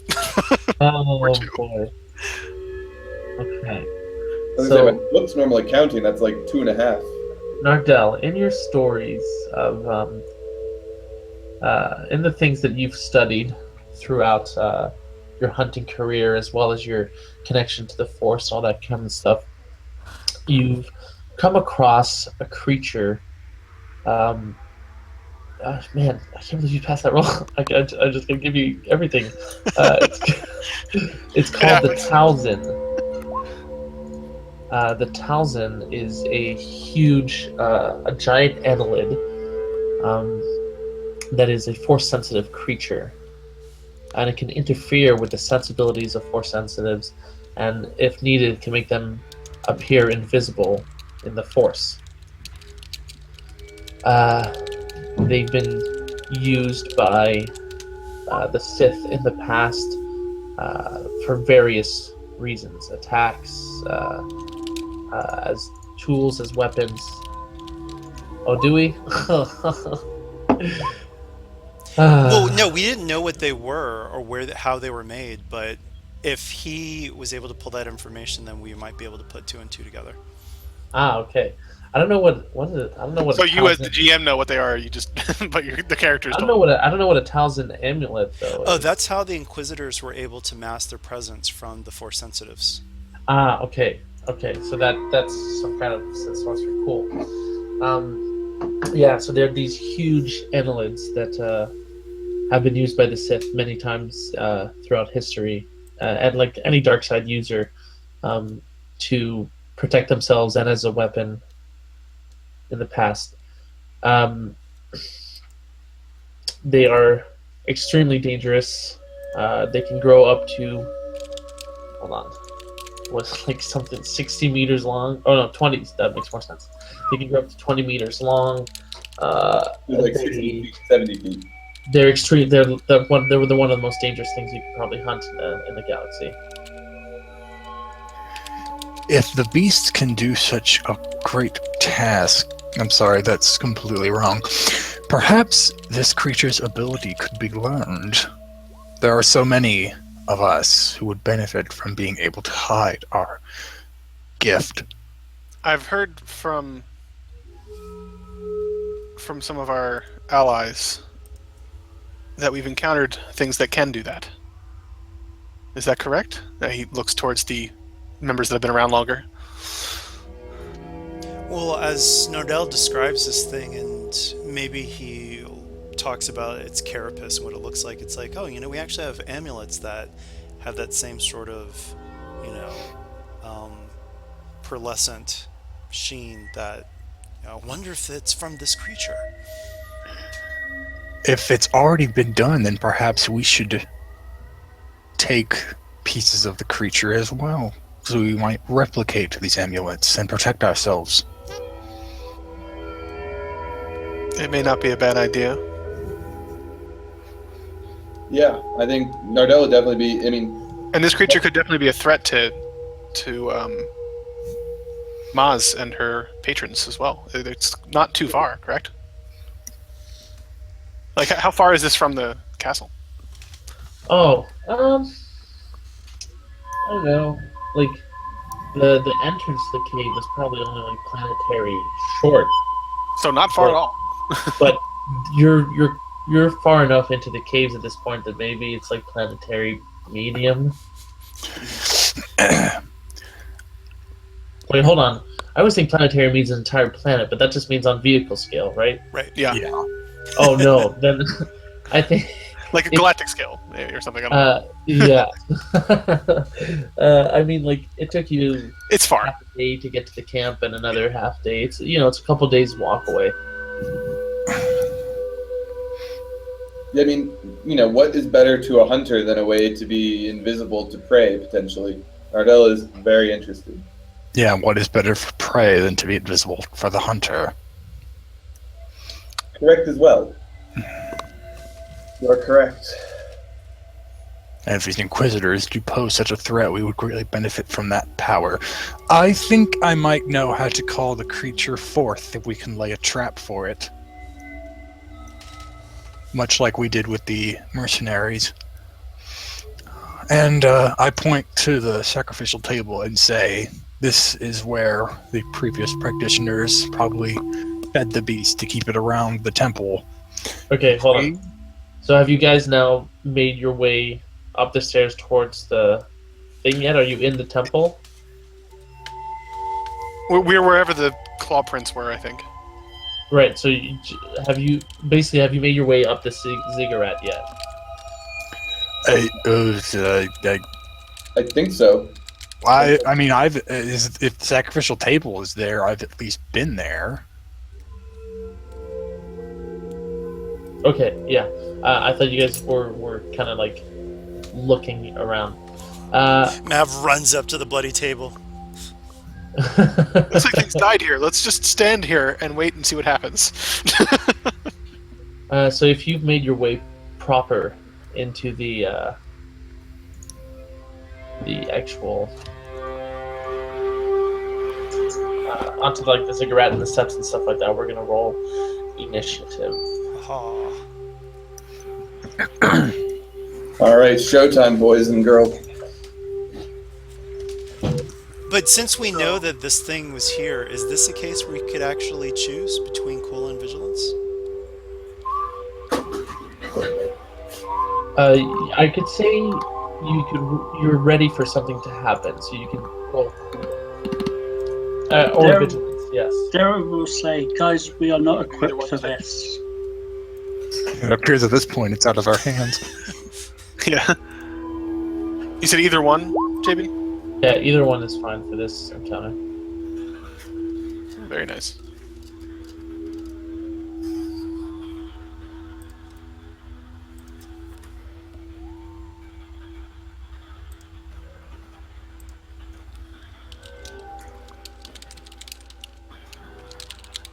So we're not getting to too low by 6. I don't think it's happening at this point, unless this is a very short fight. It's missing Dara, I think.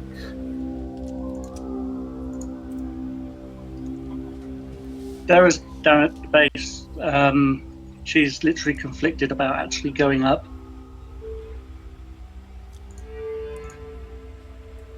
Okay, I think we still need you to roll initiative, though, for you to do anything at any point, All right. whether that be something or nothing.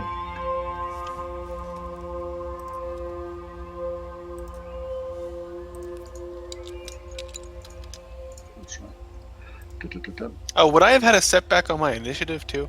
Yes. Okay, so let me do that. I think it should But be you any. can get an upgrade from that roll before. Oh, and I get an upgrade as well. Okay. So I'll roll a D2 and see which one that upgrade. Yeah, roll the setback, a yellow, and a D2. Yep, that's what I'm doing. Okay, it replaces the better one to replace. That's good. So you're up to a 3.2. You make no other gain, right? Yeah, 3.2. Yeah. All right, whenever you're ready, JB. Yeah. Ooh. Oh, okay. Oh, Dun dun dun. either there's Oh, multiples or each limb gets an initiative slot. No. Hold on, I'm not done. Oh, so both. Okay. There's 2 of them, and each one has an initiative for each limb. I just gotta look at this other number here. Alright.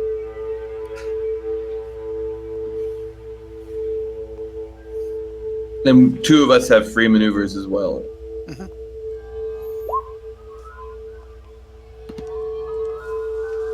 Okay, I've like lost my place.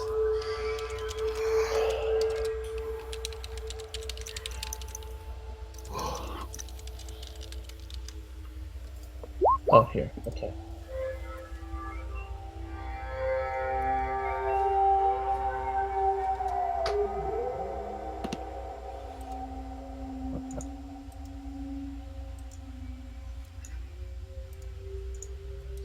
So you said it's 20 meters. So is that like silhouette 3? It's silhouette 3, but this is not what you see at the moment. No, I know. I just, means I can't make it a bonded creature. And also Nav gets a bonus. Oh man, this would definitely affect the Killians too. Oh my gosh, you're right. Yeah, these are Night Stalkers. Yeah, night hunters. Yeah. Oh, they were so much fun to deal with. Oh, I didn't realize. I forgot we had used them. These might have slightly different mechanics than what you did. Oh, it's fine. I mean, they were split. Different evolutionary structure. They've grown up on different planets. Yeah, that was like a genetic in-group. Yeah. They were so inbred on Khalil. They were Night Stalker hillbillies. But It's still, I mean, I don't want to be harsh or anything, but I would almost feel like for the Killians, it would be another fear check. I'd be Yeah, all I for mean, that if you feel. both of these things are terrifying, so everyone's going to make a fear check. Oh, fair enough. Like these guys have literally slipped out of the shadows. What difficulty fear check? Hard. Oh, and there's one more roll you added? Sorry, 1, 2, 3, 4, 5. Okay. Didn't see that last one. Just in case anyone's curious, I actually have a rank in confidence I forgot to count last time, so. Yeah, so have I. Are these things all stealthed at the moment, actually? Or no? I suppose not. I suppose not if we're seeing them, but... What was your question? Huh. Because they can, like, mask themselves, right? So... Yeah, they can hide themselves. But you didn't have to make a fear check. It was only the people from Kilia. Oh no, he said that everybody actually. Yeah, he said everybody. That Oh, was sorry, I was failure. recording. All right. It was hard. Hard. Oh. Yes. Oh, okay. That's what I thought. Ooh, ouch. Yeah, that's a lot of fails. So, yeah, so Jack, need to add a difficulty then. The same thing with... No, I have a rank in confidence, that's why I took one off. Oh, Same here. gotcha. All right, another conflict for me, apparently. And I Okay. guess a setback for these things? Hey JB, Yeah. as an alternative, because usually the triumph is like just no more fear check against creatures like this. Can I use that as an upgrade on my attack? Sure. All right, cool. So we start. And what are we? How far from them? Medium. Medium. Okay. Actually, yeah. I mean, they kind of came out of the shadows. Let's say they're long. Oh well, long is all right. I feel like we'd like some shooty people probably to lead us off. So, actually, Dara would be, like, a little ways away, right? Oh yeah, she's at the Yeah. bottom of the temple, and just so maybe we should start with Hawk. All right, Hawk is gladly to shoot first and ask questions later. Oh, and I'm. You failed, though, so you do have a setback. Ability. Setbacks. We're at long. Yeah, you're long. Okay. They are adversary 1. Adversary 1. Just putting the stuff in here.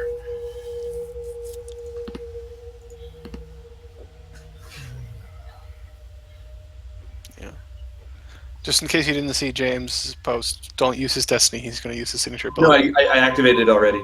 Oh, you already did it. Okay. Mm-hmm. That music is kind of... Got feedback. Yeah, when it hits that one ringing point, it's where it gets kind of bad, but the rest of it's nice atmosphere. I'm I sorry. mean, it works just in general. It's just... Oh, so these guys are not engaged with this, right? No one's engaged with anybody. All right, and they're not It's engaged, and they're not engaged with each other, correct? I would hope not.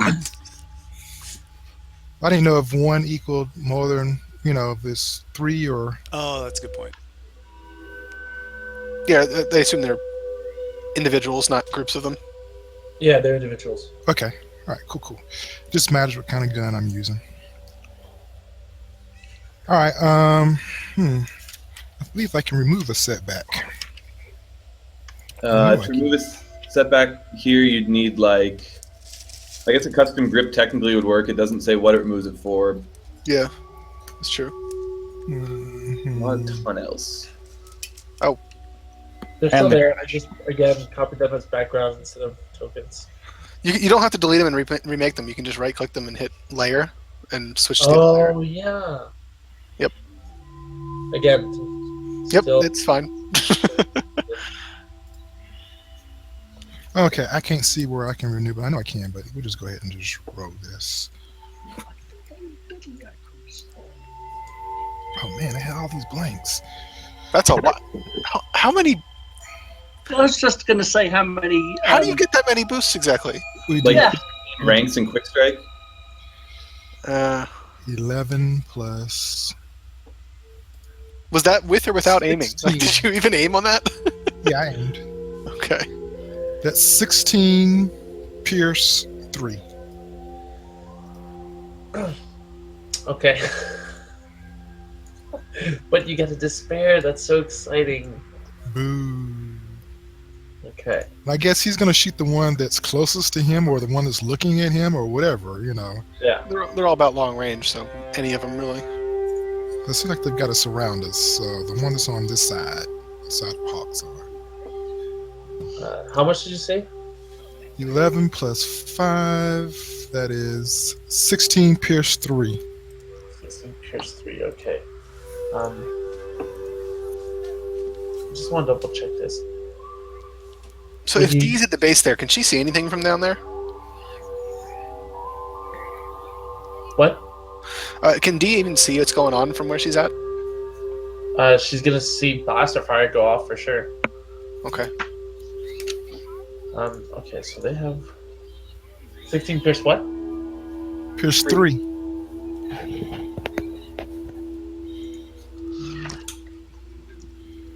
And she's got infrared vision, so she'd be able to see stuff as well.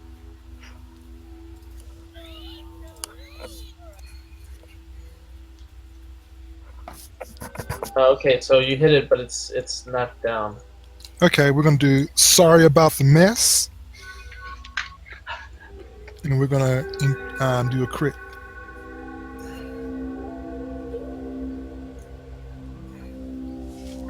So this is crit 50. Plus 50, huh? Ooh, that's like shoot him up again, right? That might be overpowered. That is overpowered. Twice in the same game. Yes. The other day, not the other day, a while back when I ran a session for one of my groups, an enemy got overpowered twice against one of my players in a row. I've had that happen too. I think it's great. They went from perfectly fine wounds-wise to down and over by like double. 7. What's your color? So same roll exactly. Right. Yeah, I don't know if we're supposed to see their bars, JB, but we can't. All right. Here's that row. Oh. Triumph. Yeah, triumph. So that'll be 11, 12, 13 with 3 pierce. Oh, do we want to figure out what the despair is before the second roll? Actually, Oh, I know what it is. Okay.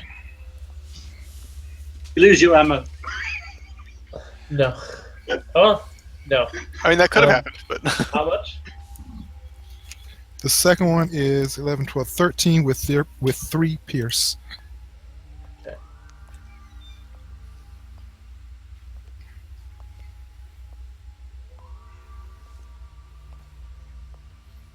Is it dead? Almost. Oh, dang it. Ooh, these are tough. Yeah. That's exciting. so is that another crit That's then? Yeah, I guess we'll do another crit. Okay. All right, so this will be plus what? 60. Life is Correct. misery. But misery loves company. 120 is blinded. Can no longer see. Well done. Perception and vigilance checks are upgraded thrice. Everything else twice. I like that word, thrice. Thrice is a good word. Okay. All right. Next. All right. I still have a triumph, so for the Who's bossy? advantages, I'm going to take strain. You know, he feels really good about his double shot there, so he's going to reduce some strain. And for the triumph, you know What do what? you crit on advantage-wise? I'm a 2 right now. And didn't you use 2 to use the second? Or no, you only have 1 weapon, right? Yeah. Correct. Since we're at long, any and I forgot to upgrade my, so I just upgrade my next shot. Can y'all think of anything for the triumph? They got to make a fear check or something like that once you've unloaded on one of them. No, I It's guess like- these guys will be on fair checks. Shoot, we're going to give a upgrade. Who do I know the most and who do I like? Oh, we like Nardell, yes. So we'll give a an upgrade check to Nardell. Or So Hawk just pops off around, blinds one of them, and just turns to Nardell, gives a big thumbs up. you take it from here, guy. All right. Here's your opening pat on the back. All right. Second one up. So if D can see anything, she can go next, or otherwise, whoever wants to, her or not. Well, I can just sit back and I can just snipe her because I got a sniper shot twice. So would she have an angle on them, JB? From where she's at? She's at the base of the stairs. Yeah, so she'd be down here. Oh. Yeah, I'd say she probably has an angle on the... let's say from the approach. Yeah, some of the two bottom ones probably. Okay, question. Okay, can I use my 2 ranks in true aim to use on my sniper shot?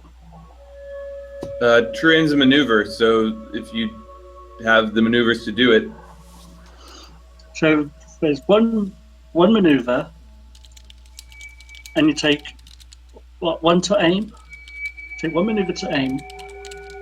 Oh wait, how far is it from you actually? Because it's long from the rest of us. How far is it from Dara? Since I've got, I can actually hit at extreme because I've got 2 ranks in sniper shot. Well, yeah, but if you don't have to, Yeah, I mean it's fine. It would be probably medium from D. If it's coming in like the side and halfway between, yeah.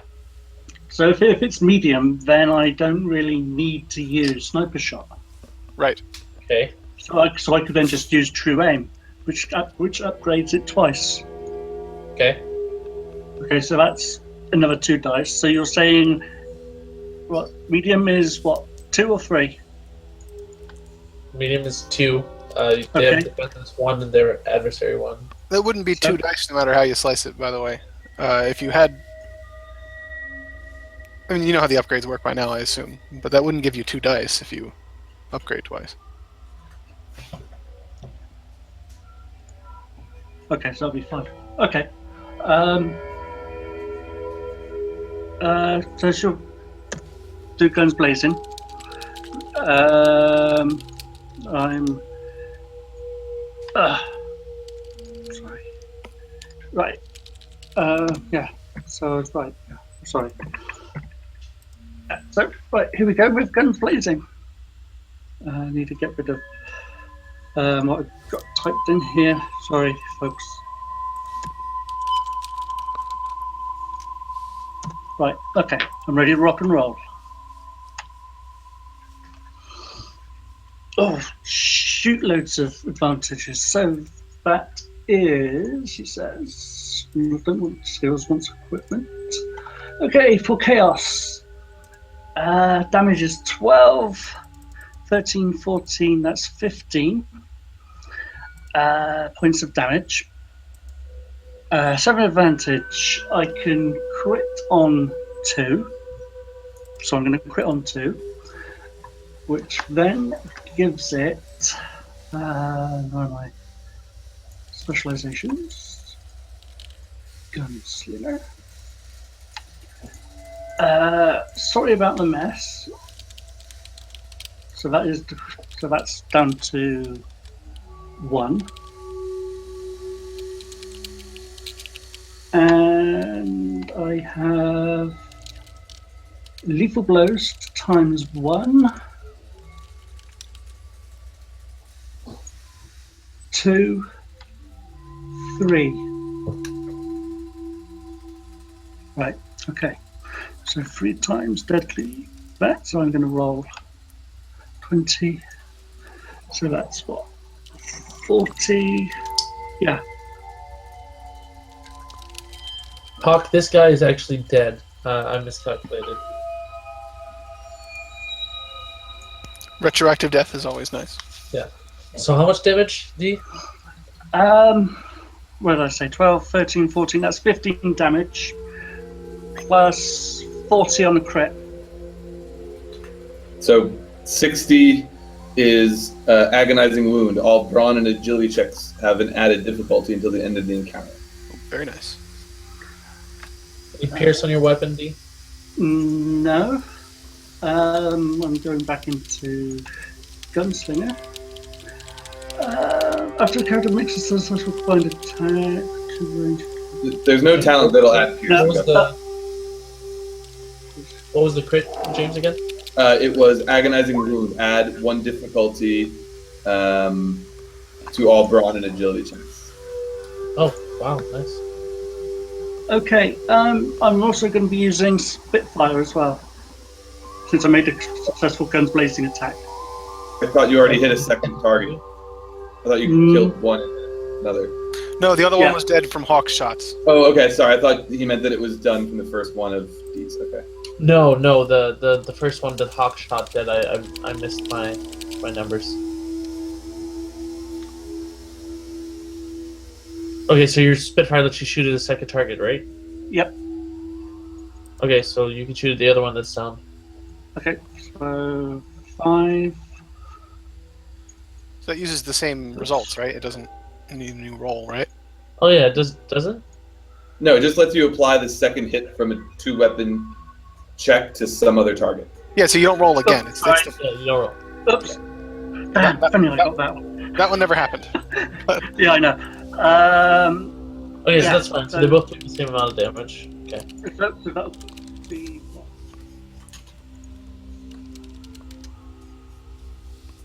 So is the other one getting critted as well? That one's just got 12. And yeah, I'm going to That roll one just for has that one 12. as well. Okay. Yeah, why would the damage change? I think it's deadly accuracy, Oh, Yeah, which only applies to 1 hit per round. So this one is plus plus 40 again. yep. 91 is at the brink. Until healed, suffer 1 strain every time it performs an action. Okay.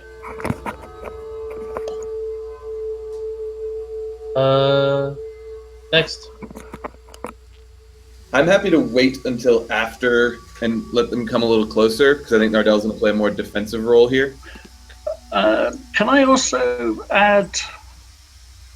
No, actually, I'm going to use those rest of those advantages as strain recovery. Well, okay. I'm going to... Never mind. How many advantages did you use for all those things on your turn?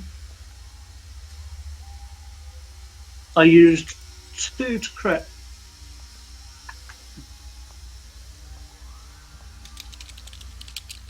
do you crit on ones? Yeah, you crit actually. You crit on twice. one. So you crit twice, so you're going to use 2 advantages. Well, plus 1 or 2, depending on No, the second. Does Guns Blazing remove the cost to do both, or does it just make it 1 or something? I forget. It's you just suffer 2 strain in order to refrain from increasing the difficulty of the check Okay. or attacking with 2 weapons. Sorry about the mess reduces it by 1 if it hasn't acted yet. Okay. Yeah. All right. So she had like a couple left. Okay, so who's next? Barring anyone else acting, Arlo could leap into the fray. Try to finish off that first one dare shot. Okay. It's at long range, right? Yeah. I'm gonna do an enhance.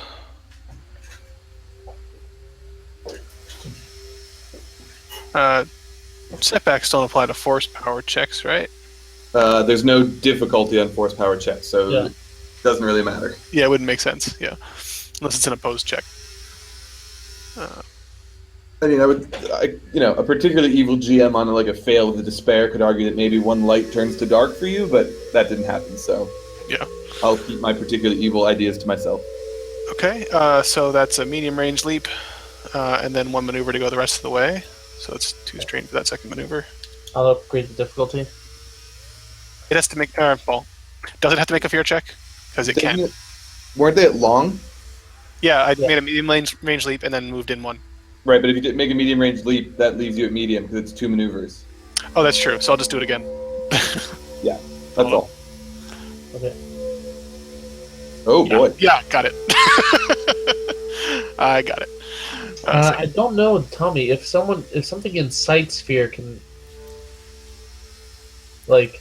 I think it's up to you whether it has to make the check, but Yeah, I mean, it's a lot of times with creatures of this nature, I don't have them make fear checks because I mean, Yeah, I don't think it makes sense. yeah, either. they're already, Yeah. you know.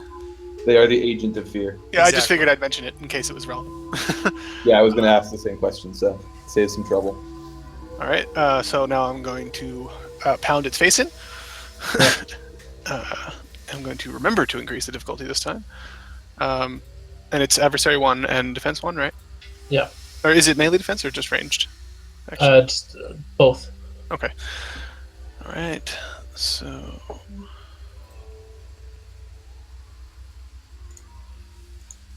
It occurs to me that I rolled the wrong dice pool last time, but it doesn't matter now.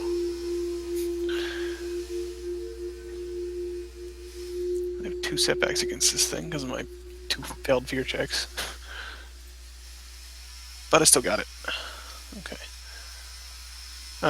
So it's only 1 hit, but it is 9 damage.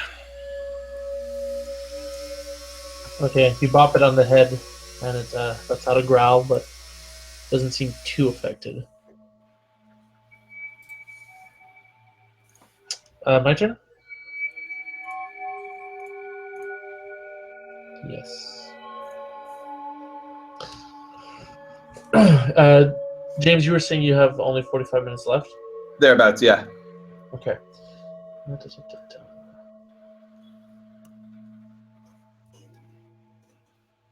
Okay. Out. Okay, I think you can make this work. Out from a hole in the ceiling comes crawling. Whoa! This huge monstrosity. That's one way to describe it. Yeah. Its scales are chitinous and, it's gross. It's gross and gigantic. I don't even want to think about it, to be honest, as a human being. Hey, you put it in there. Yes, I know. This is on you. It comes coming out and it charges down at Hawk. That's what that despair was. No! So Hawk. Nardell will take... Oh, he doesn't take any strain to use it. He will become the target of the attack. Ooh. That's why he likes him. Okay, Nardell. He's walking cover. What do I have to roll against for you? It's like, That's 5 upgrades and 3 defense.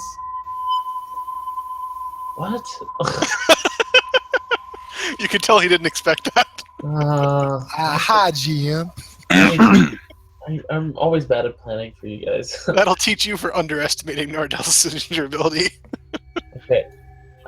So if he's silhouette 3 and you're silhouette 1, he gets a setback or added difficulty? Added difficulty.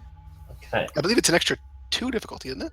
No, I think it's 2 every 2. Every 2 2 seconds. is, Yeah. Every 2 adds 1. That's it, yeah. right, so it's 0 to 2 adds 1, but 1 to 2 wouldn't.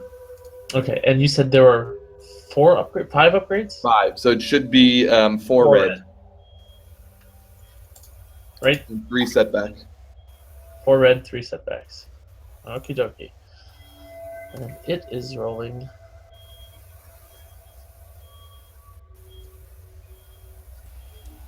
By the way, I just realized looking at this picture, I've seen this picture before, but I never realized it was translucent and you can see its internal organs. Oh, yeah, I guess I see that now too. What is this from? It's from Star Wars. Hmm. I don't know. Yeah, you can see someone holding a lightsaber down at the bottom. I can't remember. Is that? Oh yeah, it is a lightsaber. Yeah, okay, I didn't see that. It's not lit, so it's hard to tell. Okay. But this situation is. Come on, Tommy. You're just on fire today. Like, I'm usually all for the bad puns, but this is like 8 of them today. To be fair, a couple of them were great puns. Okay, so it comes at you with its gross teeth and grossness, and it comes at you, and it just it whiffs. It misses. You surprise it, and it rears back and ends up missing the strike. Crawls off in another direction. Well done. That's what we're here for. What's the name of that signature ability? So unmatched heroism lets me, with all the upgrades I've got, move to medium and take an attack for an ally. The upgrades, 2 are from Sense, 3 are from Baleful Gaze. And that's you're a guardian, right? Yeah. That's cool. Okay, next. So this thing is basically engaged with the group at the top, hasn't it? Yeah, absolutely. I mean, like yeah. Okay. I'm gonna go ahead and swing at it. Maneuver to take out my render, and then attack. Is it easier because it's silhouette 3? I'm silhouette 1. It should be, yeah. Yes. So that means it's going to be 1 purple instead of 2 by default. Yes. Okay, just want to make sure. But I assume it has adversary. It is adversary 2. Yes. Okay, so that's. Oh no, sorry, wrong one. Hold on. No, adversary 2. Hey, JB, Okay. do you want to move the token over close to Mavelian and Nardell and all them so we know where it is? Thanks. I'm probably going to regret it, but I'm going to flip as well. Mavelian dives towards the centipede. I will have your hide. Literally. Okay. Well, maybe a chunk of it. So that is 6 damage, pierce 3.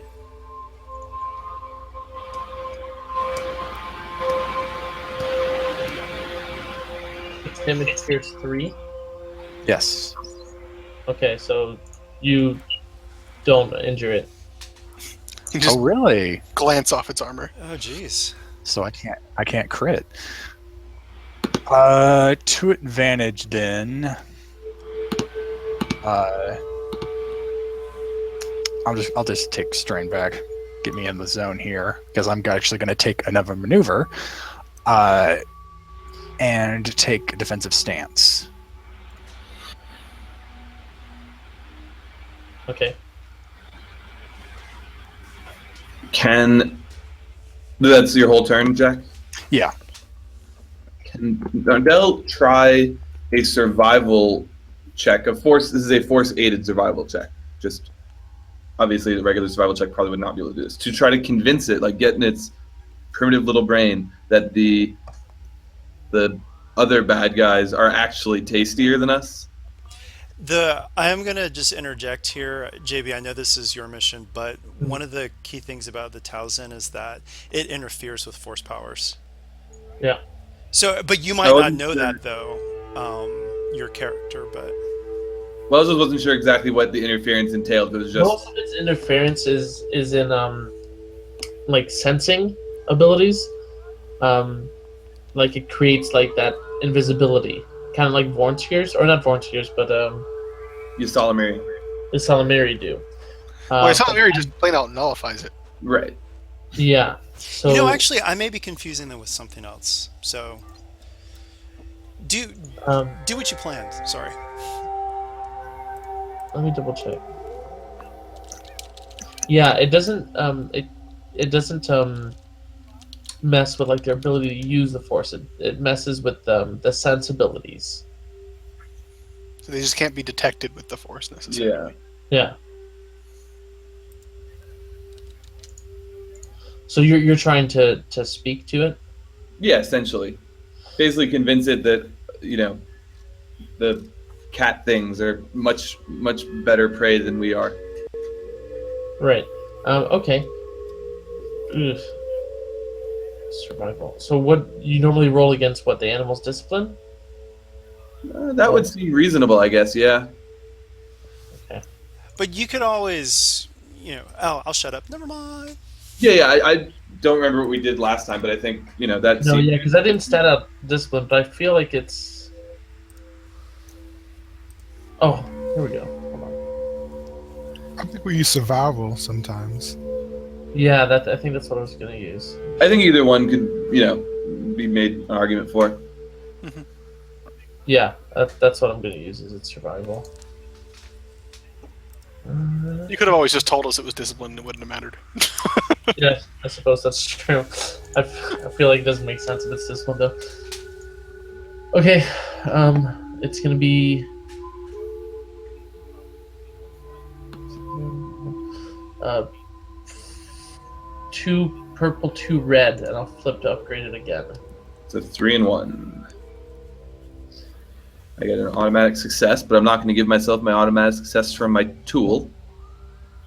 You're gonna get a setback because, well, for a reason that I'm not willing to explain at the moment yet. For reasons unbeknownst to you, but known to JB. Right. Yes. They're not right because you can get rid of some. What is it that you can get rid of setbacks for? Yeah. Outdoorsman wouldn't be the one. I mean, I can remove setback from anything with a. Okay, then you can remove it. That's fine. So basically, it has a history with these creatures. No, sorry, I wasn't going to use that. I was saying I could, but I'm not going. So I'll leave it in there. I'm not going to use the talent to remove the 2. So Okay. once per session. Okay, I get 2 boosts from Hunter for dealing with an animal. Sure. And beautiful. That works surprisingly well. Nardell's good with creatures. Okay, so what happens? So yeah, Nardell wants it to leave us alone and let's say, I don't know, go after that one or something, and I think it does that. Maybe the Triumph can make it like an ongoing kind of thing. Like that might be a little much for one. Like possibly for timings, for the sake of time, maybe just have it go after to chase those things away and end what the I combat. really like would be to recover some of its shell that either it's shed or something, but that might not make sense on this roll exactly. But No, when you what I would blocked it do- from earlier, maybe it already had loose scales, and maybe at this point Yeah. when it turns, a like a shell- piece that ended up embedded in the shield or something. yeah, What I'll do to kind of speed things along, because we do have one more thing we have to do after this, is that you'll have it turn on these things, and in the process, so we'll fall out of initiative. It'll turn on these things, and they'll start like scraping at it and biting at it and chewing at it, and then it escapes down into the tunnels. And yes, there could be pieces of its carapace for you guys to get. Lovely. We may have to warn Maz about this. Yeah, and you can always come down if you actually. We can always come back if you want to hunt Yeah. it down. If that's okay with everyone, unless you guys really wanted to. Normally, Rock would be here, and he would want to fight it. But yeah. Definitely No, come back for its better. carapace. That's actually useful. Yeah, I think we've come out with the best part of this situation. We don't have to worry about this monstrosity and. okay, so I will allow that. Cool. So you've scared off the Talzin, and the Night Hunters have gone off with it.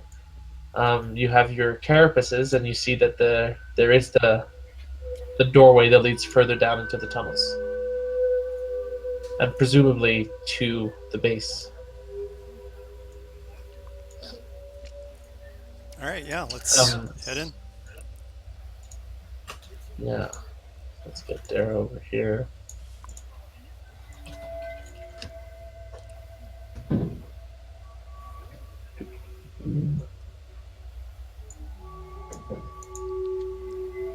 Okay, so you make your way through and eventually arrive at what is a river with what seems to be the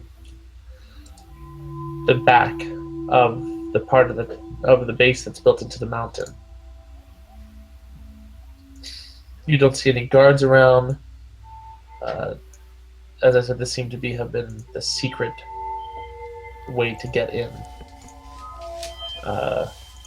There's a clear entrance here. You just have to scale, and then you can climb in, and it looks like it's kind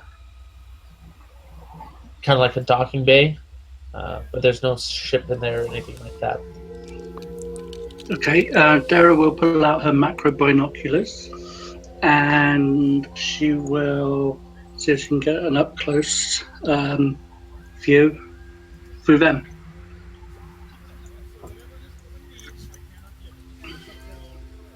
Yeah.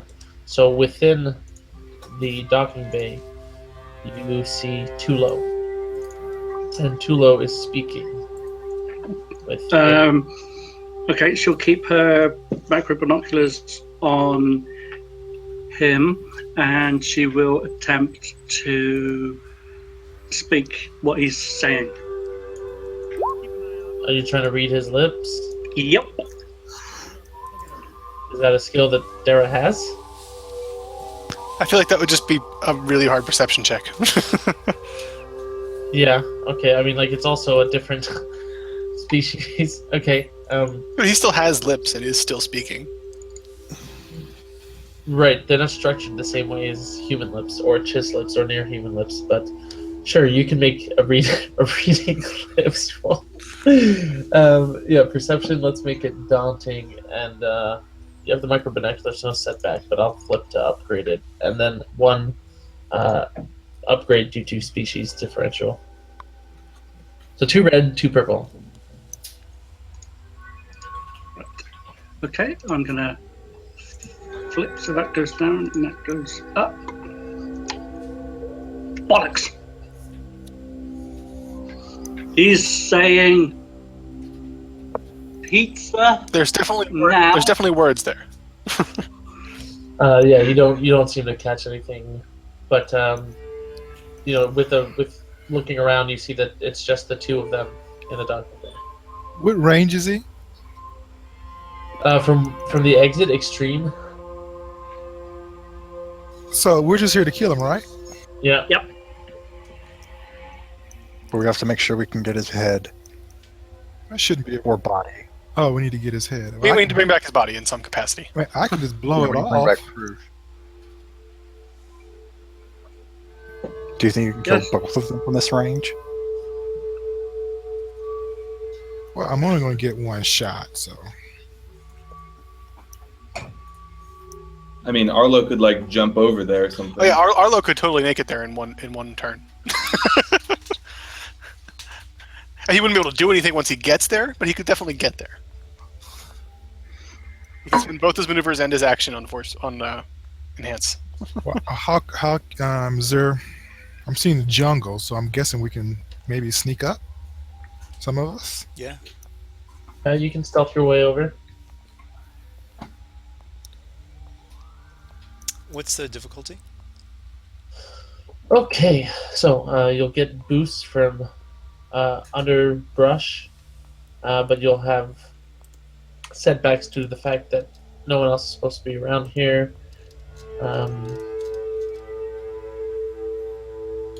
Well, I guess actually that'd be a boost. They wouldn't be expecting. Oh no, they are expecting spelunkers or quote unquote spelunkers. I just like using that word. Can Dara actually pull out a data pad with the map on it and then goes right, okay, we've got guards coming this way and that way and wherever. Guard positions, etc.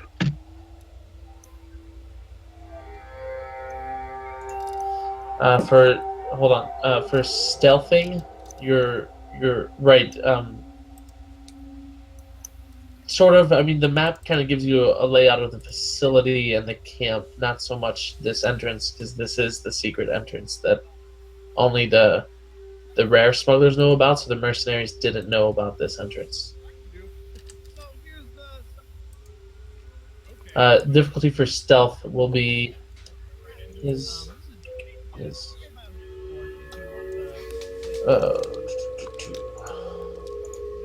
What's that in the background? that's the music. I'm actually It's like- hearing people talk. I'm hearing like what sounds like a YouTube video or something, but I can't tell who it's coming from. Could be, It's not me because I haven't got YouTube open. it could be part of the soundtrack. Could be like a ambient kind of thing. Anyways, No, I didn't hear it until just now. it'll Whatever. be 3 red for the stealth check.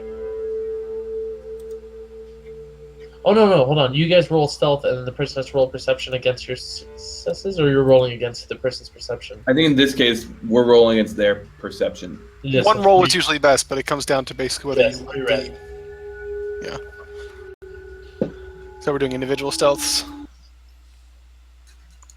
Well, for whoever wants Yes, to. but you can, as usual, assist each other. It's 3 reds. That music is super loud. If you could turn that down, JB.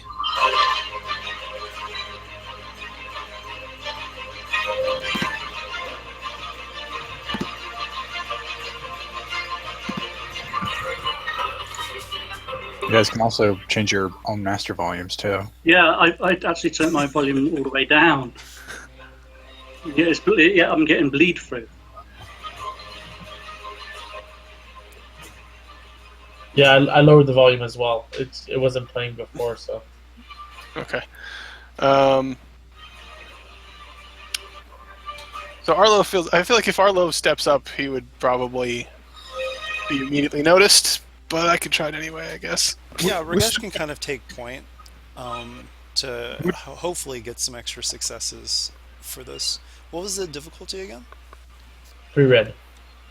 3 red. Okay.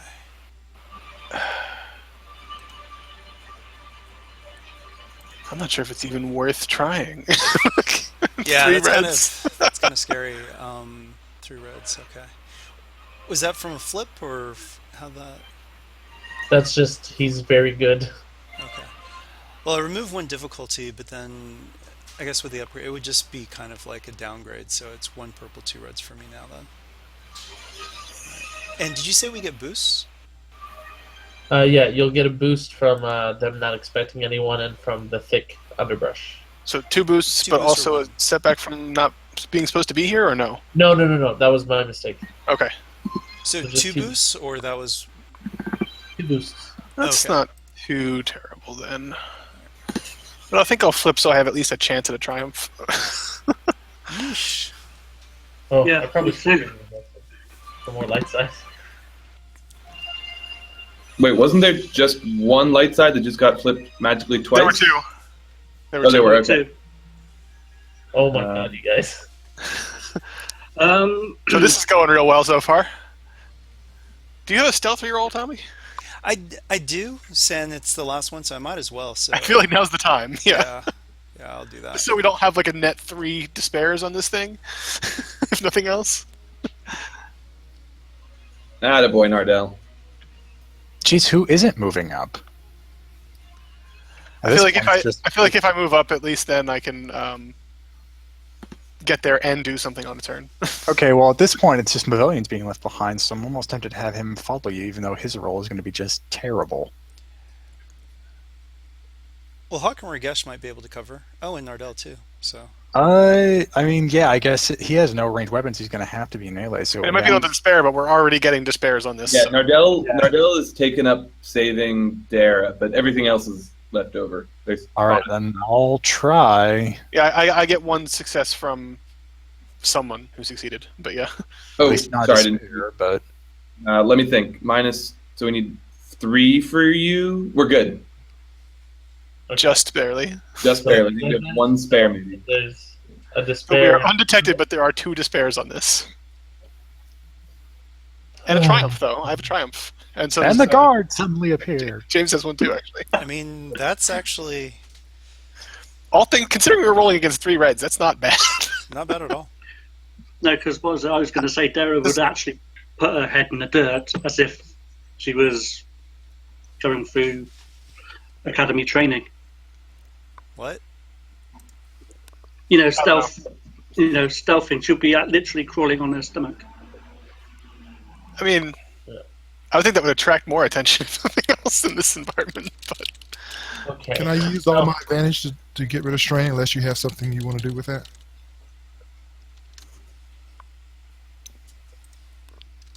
Yeah, yes, you can get rid of. Well, I mean, it's kind of a. Oh no, you're using it based on the roll, right? Yes, unless unless it's part of the road and I can't use it. I mean, it's kind of a That's fine. stressful situation, Okay, no problem. but I mean, that's a mechanic that you're allowed to use. Well, it's so, supposed to in combat. That's what that's for, really. yeah. Fuck, 2 despairs. Okay. But also 2 triumphs. One on Arlo and one on Nardell. Okay, do you guys have ideas for the triumphs while I think of something for these despairs? Maybe. Oh, okay. They're facing the other direction, so... Yeah, they're just not even looking in our direction, so we can get pretty close before Oh yeah, we get even whatever the closer despairs than are we- happen. Yeah, yeah. So before the despairs happen, we get a lot closer. Okay. Yeah, and I have 1 despair that I know how I'm going to use. Okay, both. Okay.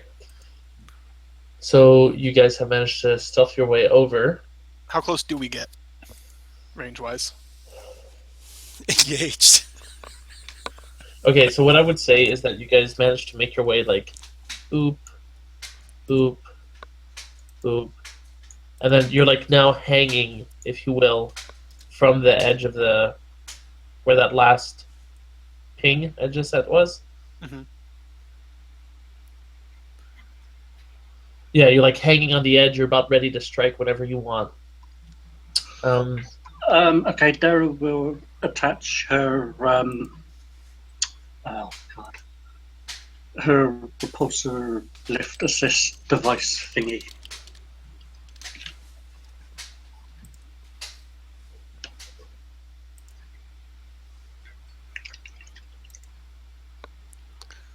Okay, so 1 despair is unrelated to the situation, and the other one is active for whenever it'll happen. So, I mean, you guys are catching them by surprise. So how close are we? Right, I would say, like, probably at this point, medium. Nice. Can I do an enhanced leap right into their faces? Or should someone shoot first? Actually, that would probably, if we're going to do something like that. Yeah, shooty people should go first, just in case. Okay.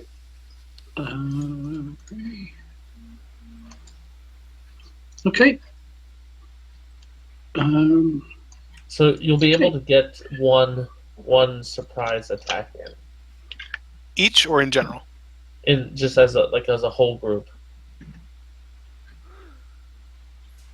So one person will get an out of initiative shot, is what you're saying? Yes, yes. Okay. So should Hawk? Maybe? Oh, or no, that's initiative. Okay. That is if we need to roll initiative. Who do y'all want to shoot? Hawk is ready. I'd say the one guy looks heavier armed. If Hawk takes the one with the heavier armor, since Hawk has the Yeah, I mean, Arlo has no problem back catching and up with penetrate. Arlo if he needs to. So, like, we don't have to worry about him running away. Okay. What's his difficulty? For shooting that guy. I thought we were doing initiative. Well, no, we get one shot before initiative. Oh right, okay. Hawk's going first. One sec.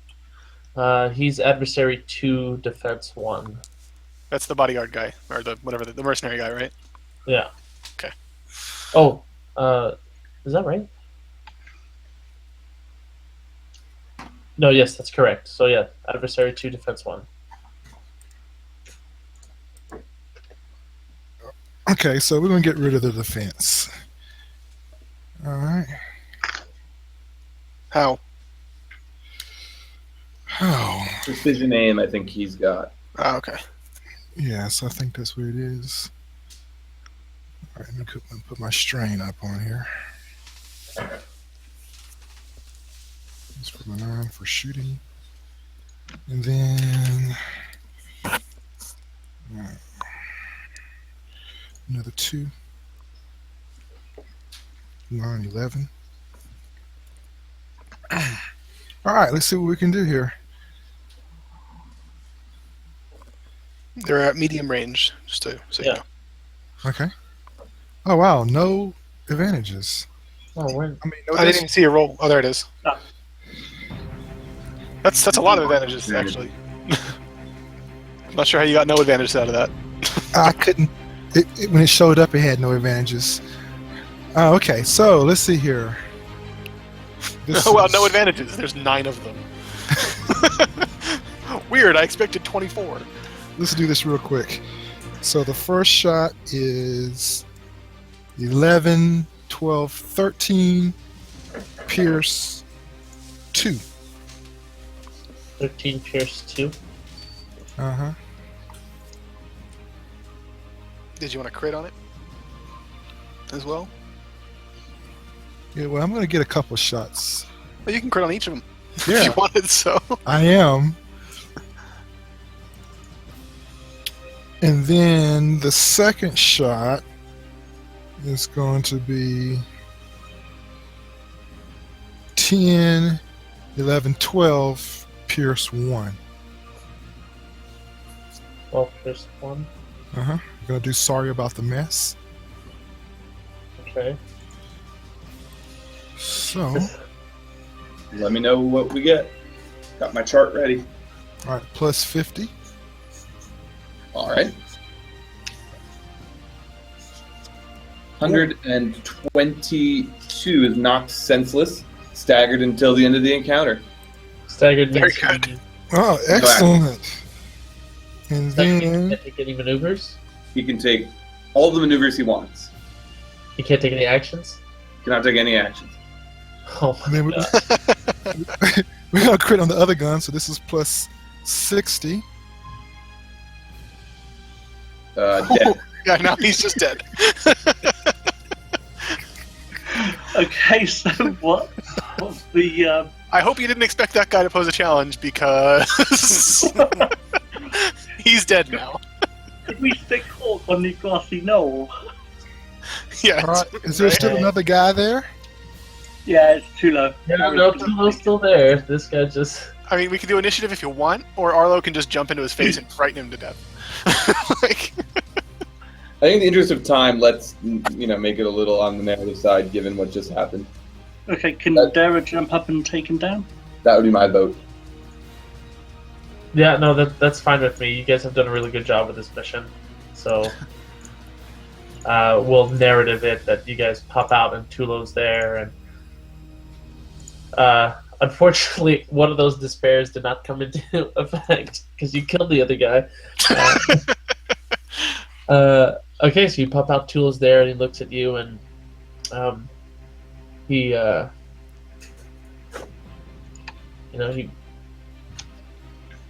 yells out for help, but it's too late. Do you guys decide to kill him, or do you grab him, or? Oh, we kill him. Oh, okay. I see what you did there with the too late, by the way. Yeah. You may Do as it. well grab him and take him. I mean, no one's going to stop us. And I feel like, if anything, wouldn't Otal Nal want to be able to interrogate him about, his... She did say she wanted him dead, very She said specifically. she wanted him dead. But she also can do that herself. We're giving her the option to get information that might help make sure this doesn't happen again or something.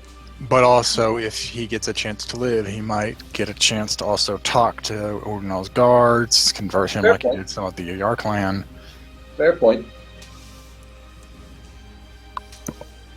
Nardell will raise the objection that he would prefer to bring him back alive, but is not going to, Yeah, Arlo would as well, but he's also not going to stop Dara from shooting him. Yeah, single shot to the forehead.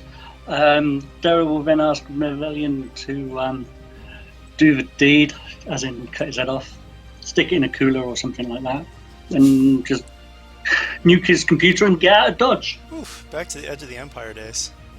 Oh yeah, that's true. We also are supposed to get information out of spice routes.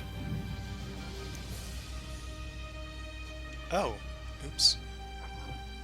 That's right. yeah, Edge, you you're gave us supposed a to- data spike.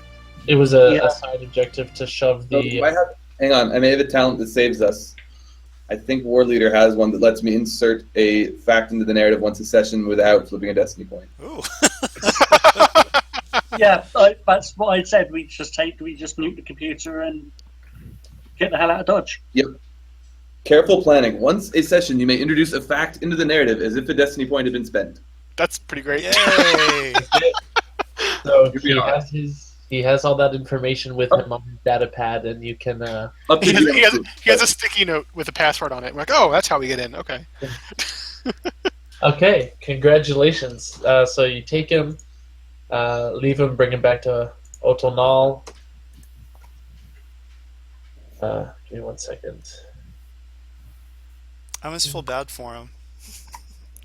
I don't. He was kind of a Who, dick. me? We really made the most of that Destiny point, huh? Those Destiny points. Just I'm just glad I have this talent because we've got no Destiny points right now. Yeah, I know. it was a perfect time to use it.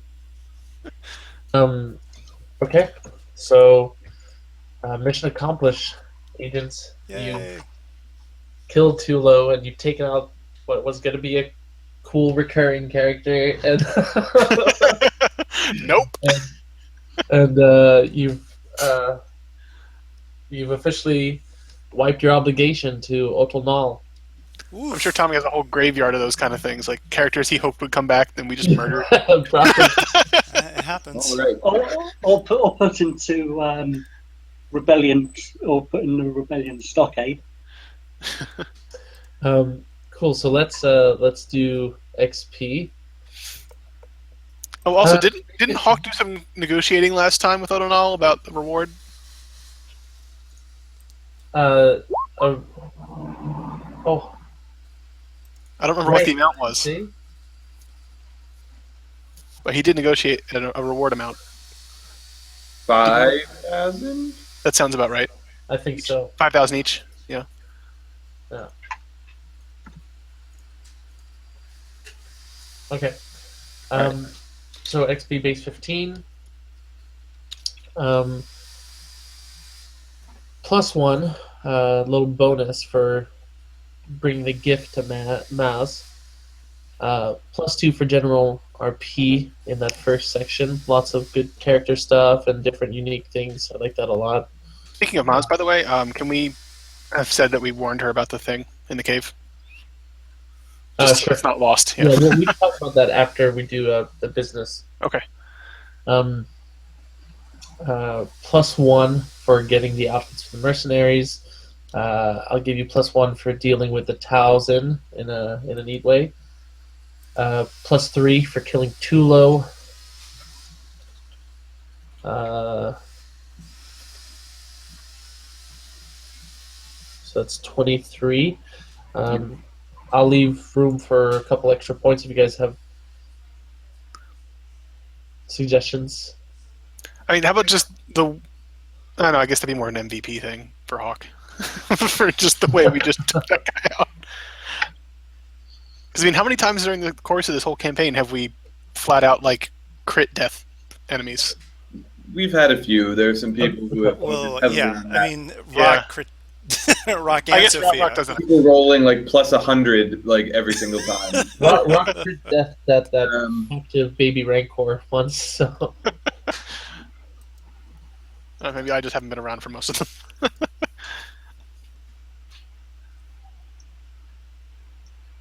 any ideas for a couple extra points from you guys? What about Rogesh's whole kind of? It wasn't really an infiltration necessarily, but like his whole scheme, how he worked his way in at the beginning by pretending to be a salvager. Freeze! Oh, that pun! I feel like that would fall under MERP, I think. Well, wouldn't the bad puns actually remove them for Ragesh? Yeah, it probably balances it out. Yeah, so I'll give you a general +1 boost to the group for like, okay, yeah. So +1 for like the way you guys handled the various aspects of the mission, and +1 for discovering like all the. Oh no, never mind. You didn't discover everything. Okay. No. 24 is a really great number. I'm Yeah. fine with I that. think we'll cap it at 24. It's just, one shy from a dedication. That's all. Yes. So let's go with MVP. I think it has to go to Hawk because of that last round. I'm Yeah, actually going to previous- nominate Nardell, though, because we used his survival Nardell's in a lot, so too, yeah. much. Plus, he saved you a fight as well. Yeah. Yeah, he did. An ugly fight. Yeah, that was not going to end well. Yeah, I might have to actually Go look ahead, at it as vote. well. Yeah.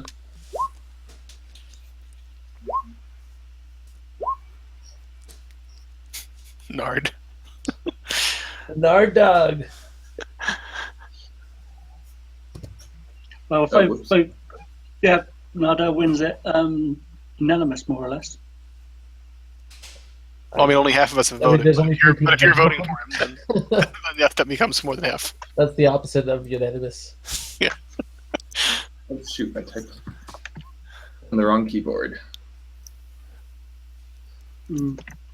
2 people haven't voted yet. So then, no, that's not unanimous at all. It might in fact the least unanimous thing possible, which would be a perfect. Yeah. But it comes down to It's either the least unanimous or the second least unanimous. Right. Oh, God. Just waiting on Jack. I'm going to go with Nardell. Okay. Guys, Second least unanimous it And is. then Merc. I thought Mav at Mav- various points Yeah. played very well, but I think everyone did a good job this time. Indeed, but There was a lot of RP in general this time. Yeah. Most of Arlo's was in text with Mav, but I think we all had a good amount of RP. I would, if I made GM nominate someone, would be Rogesh, and probably Darrow too. Both of them were like working their social. I'd have to say Ragesh, only because of the prison thing, that whole bit. No, don't, because it cancels out his bad jokes. No, that doesn't negate his ability to win Merp. From now on, Brogesh will be called Frosty the Snowman. So basically, everyone except Nardell has been nominated for this one. Yeah, Nardell, get on that RP. Jeez. Yeah. He was too busy winning. Okay, we got a vote here, peoples. 2 for Mav, 2 for Rogesh.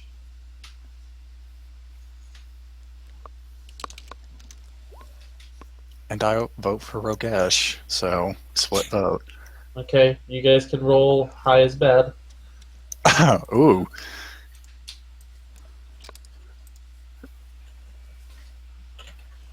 Congrats. Okay.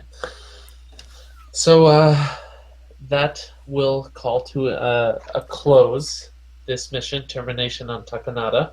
Thank you for playing. Thank you for listening. And I look forward to the next one. Yeah, that was a lot of fun. Thanks for jamming. Yeah, thanks. Oh yeah, let's do my morality. Not too bad. Could have been a lot worse. I was on a nice upward streak, but I'll take a -2. I go up 2. Yeah. Mine sort of depends on how much conflict you think I should take for brutally murdering that last guy. What are you at currently? I gave myself 7, so right now I'm at 8 because I failed the fear check. Right, but your normal morality is 21. Yeah. I mean, I don't know if you have to give yourself. I mean, like, I feel like at a certain point in morality, it's just kind of like certain things stop being immoral after a certain point. I know, like, I understand you should still They don't. take it. It's conflict, so it's not like Yeah, I know. not good points and Okay. bad points. I think I would say 7 makes sense. It could be a little less or a little more. He was already. It's not like you flat out. Well, murdered. it's like we didn't even give him a chance to fight back. Yeah. So, I mean, after the Trandoshan's head went pop, it was perfectly plausible for us to say, Right. yeah, so 3 of you are in the pit. The Trandoshan's dead. Do you really think you're going to fight us? All right, I got to run, guys. But thanks a ton. That was Yep. Thanks for later. sticking to that. And then I'll put something in the chat tonight about figuring out these shards or scales or whatever we wound up with. Yeah. Yeah, so I think what you gave yourself was fair enough, because I understand the reasoning too, that it's like a mechanic and there has to be a chance for redemption, et cetera, et cetera. Right. Ragesh is going to keep calling him Tenacious D Chrome too. All right, I'm now I think I'm going to do this until you hear light side again. I'm now at 15. Oh, I jeez. now have the strain wound flip. Oh my gosh. Yeah, pull the wedgie. Crazy. All right, Yeah. I'm gonna catch you guys later. I'll try to get this uploaded, and plus I know that I've got some older vids too that I need to get to, so I'll try to get to those either tonight or early tomorrow. Hey, Thanks for playing, everyone.